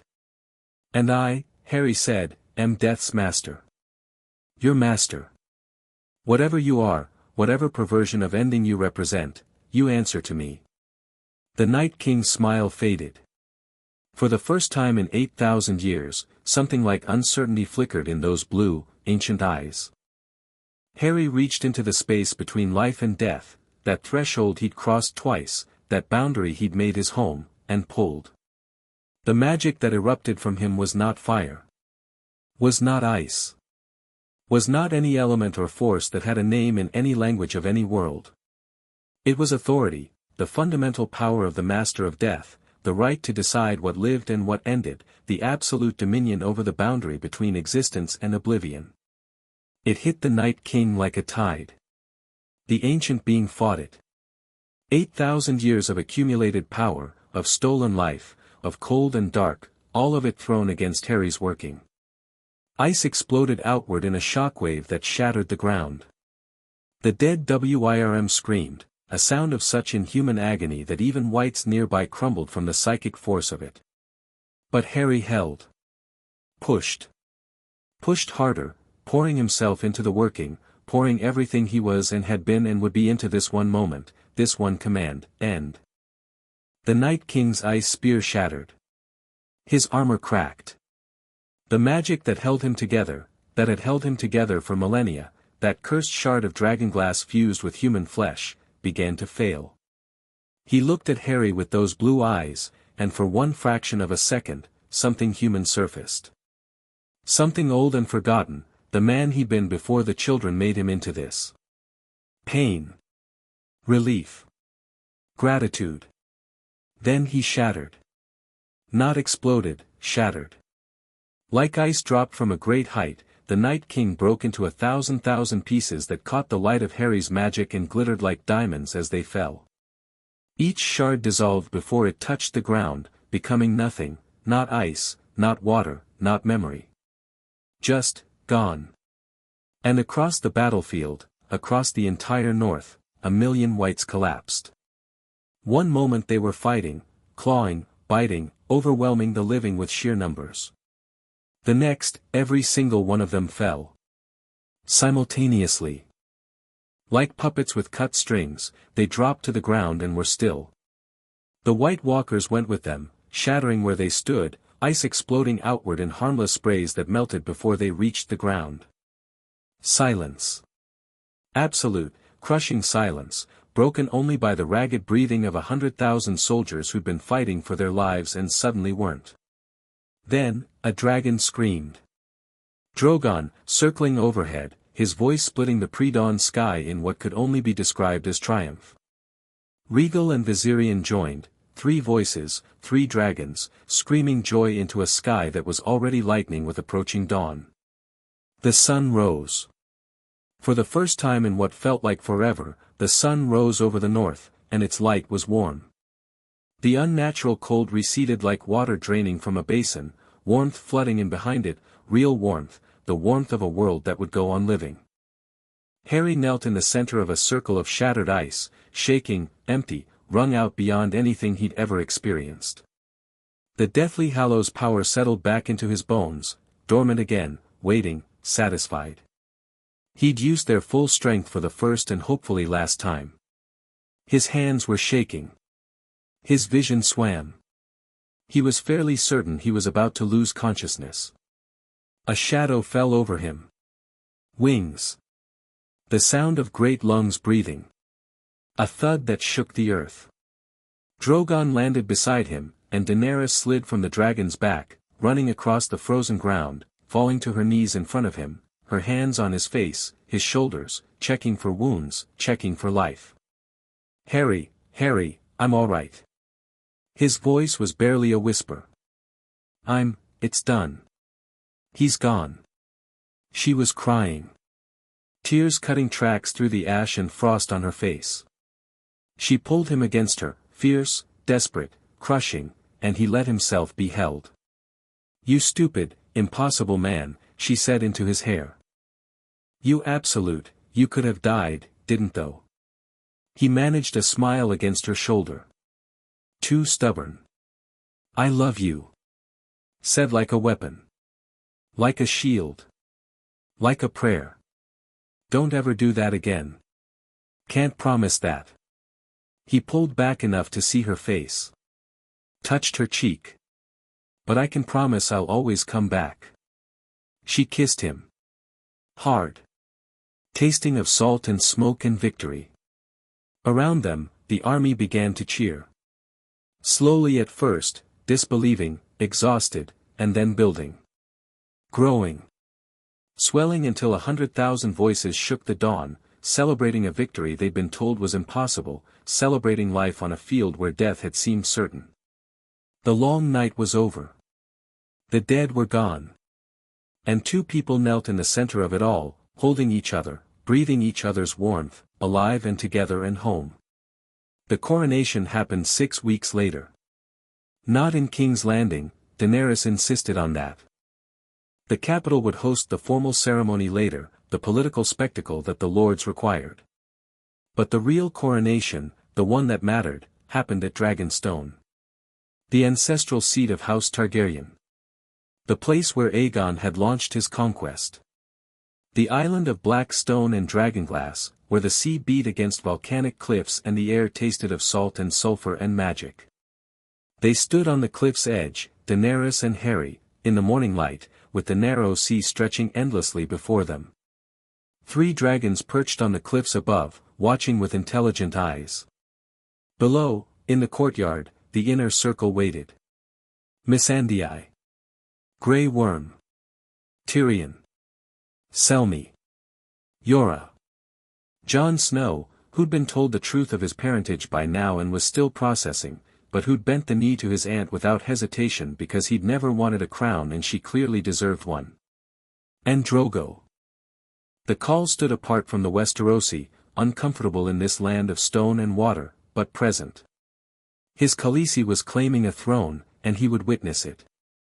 Their relationship had shifted over the months, less husband and wife in any traditional sense, more allies bound by respect and a shared child. The boy, Rhaego, barely 6 months old, silver-haired and dark-eyed, was held by a Dothraki nursemaid near the courtyard's edge. "Are you ready?" Harry asked. Daenerys looked at him. In the morning light, dressed in black and red, a circlet of Valyrian steel on her brow, simple, elegant, nothing like the gaudy crowns of her predecessors, she was magnificent. Not beautiful, though she was that too. Magnificent, in the way that a sunrise is magnificent, or a storm, or a fire that burns clean. "I was born ready," she said. "I just didn't know it." Harry smiled. "Then let's go." They descended to the courtyard together, side by side, step for step. The small crowd parted for them. A septon waited, and a red priestess, and a representative of the Dothraki Khaleen, because Daenerys's kingdom spanned cultures and her coronation would honor all of them. The words were spoken. The vows given. Not just the coronation, that was simple, a crown placed and a title proclaimed. But the other ceremony too. The one Daenerys had insisted on, that had nothing to do with kingdoms or politics. A marriage. Not the Dothraki way, that had been done, under different skies, in a different life.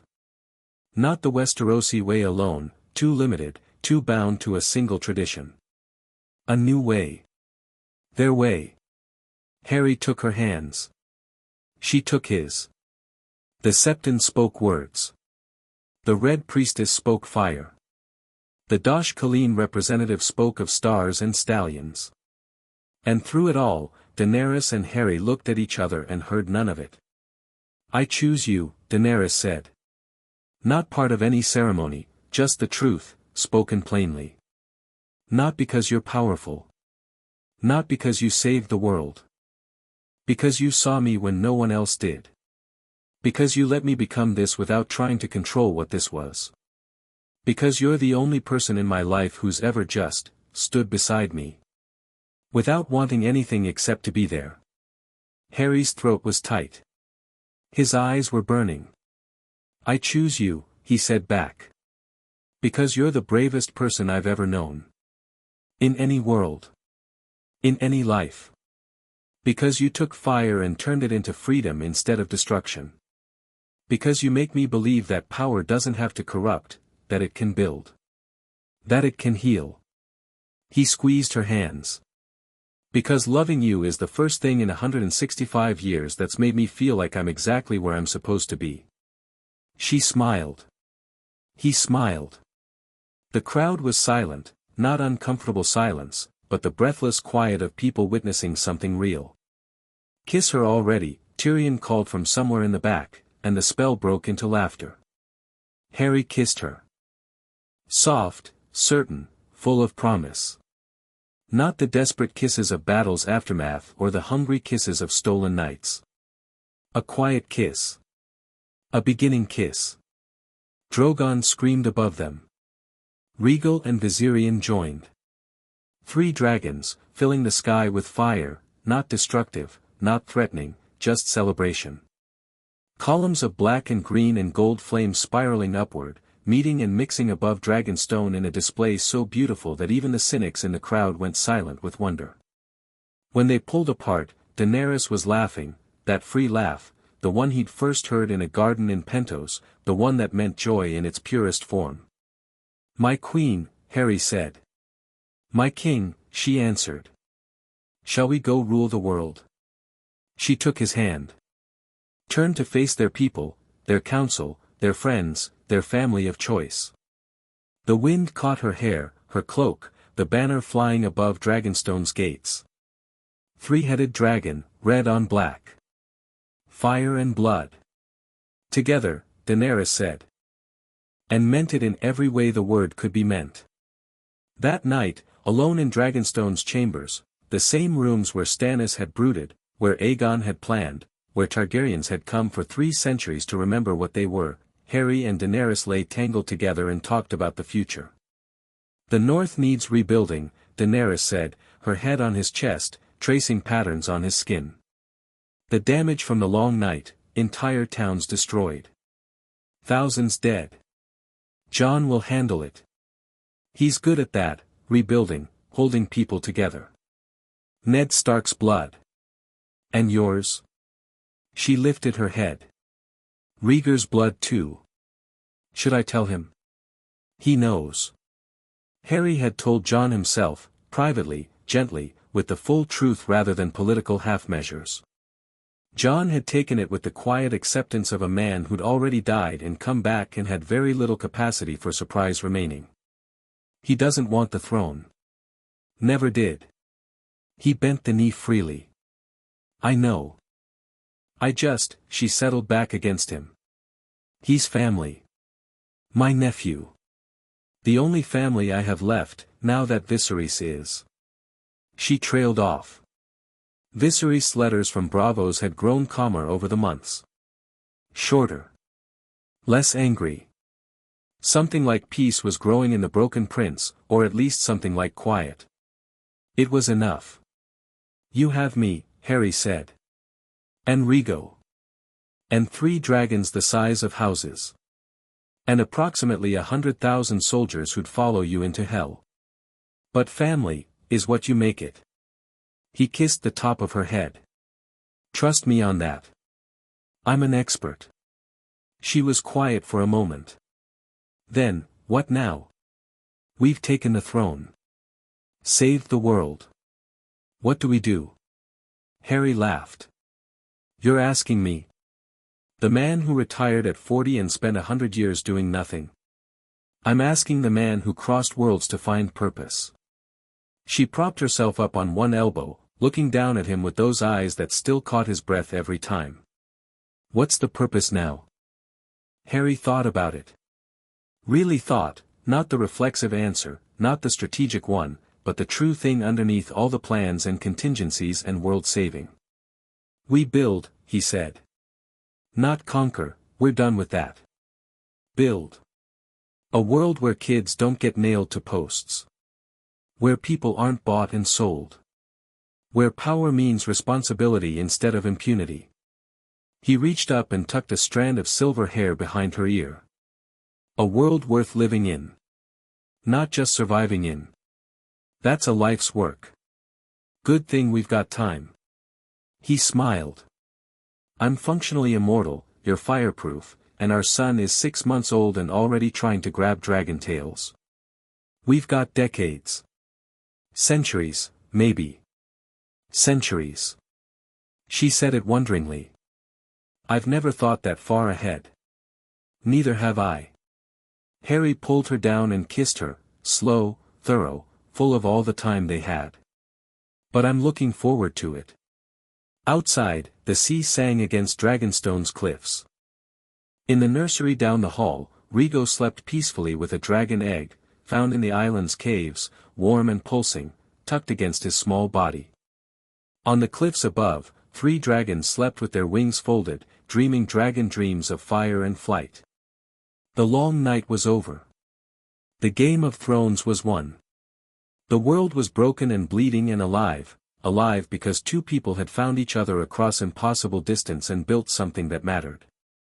Not a perfect ending. Not a fairy tale. There would be challenges ahead, always challenges, always work, always the grinding daily effort of making a fractured world into something whole. Lords who resented. Cities that struggled. The endless complexity of governing a continent that had known nothing but war and cruelty for generations. But they would face it together. Fire and fire. Will and will. 2 people who'd been alone their entire lives, finally, finding home not in a place but in each other. Harry Potter, Heron Orleys, the Master of Death, the Firewalker, the dead man who'd walked back to life twice, held his queen in the darkness and felt, for the first time in 165 years, completely and utterly at peace. I love you, he said to the darkness. I know, she murmured against his skin. Already half asleep. I love you too. Good. He closed his eyes. Now get some rest. Tomorrow we start saving the world again. We already saved the world. The world always needs saving. A smile in his voice. That's what makes it worth it. She laughed, soft, sleepy, perfect, and they drifted together into a sleep undisturbed by nightmares for the first time in either of their lives. Outside, the dragons dreamed. Inside, the fire burned low and warm. And across the 7 kingdoms, across a world that had nearly ended and now stretched forward into an uncertain, fragile, possible future, dawn was coming. It always did.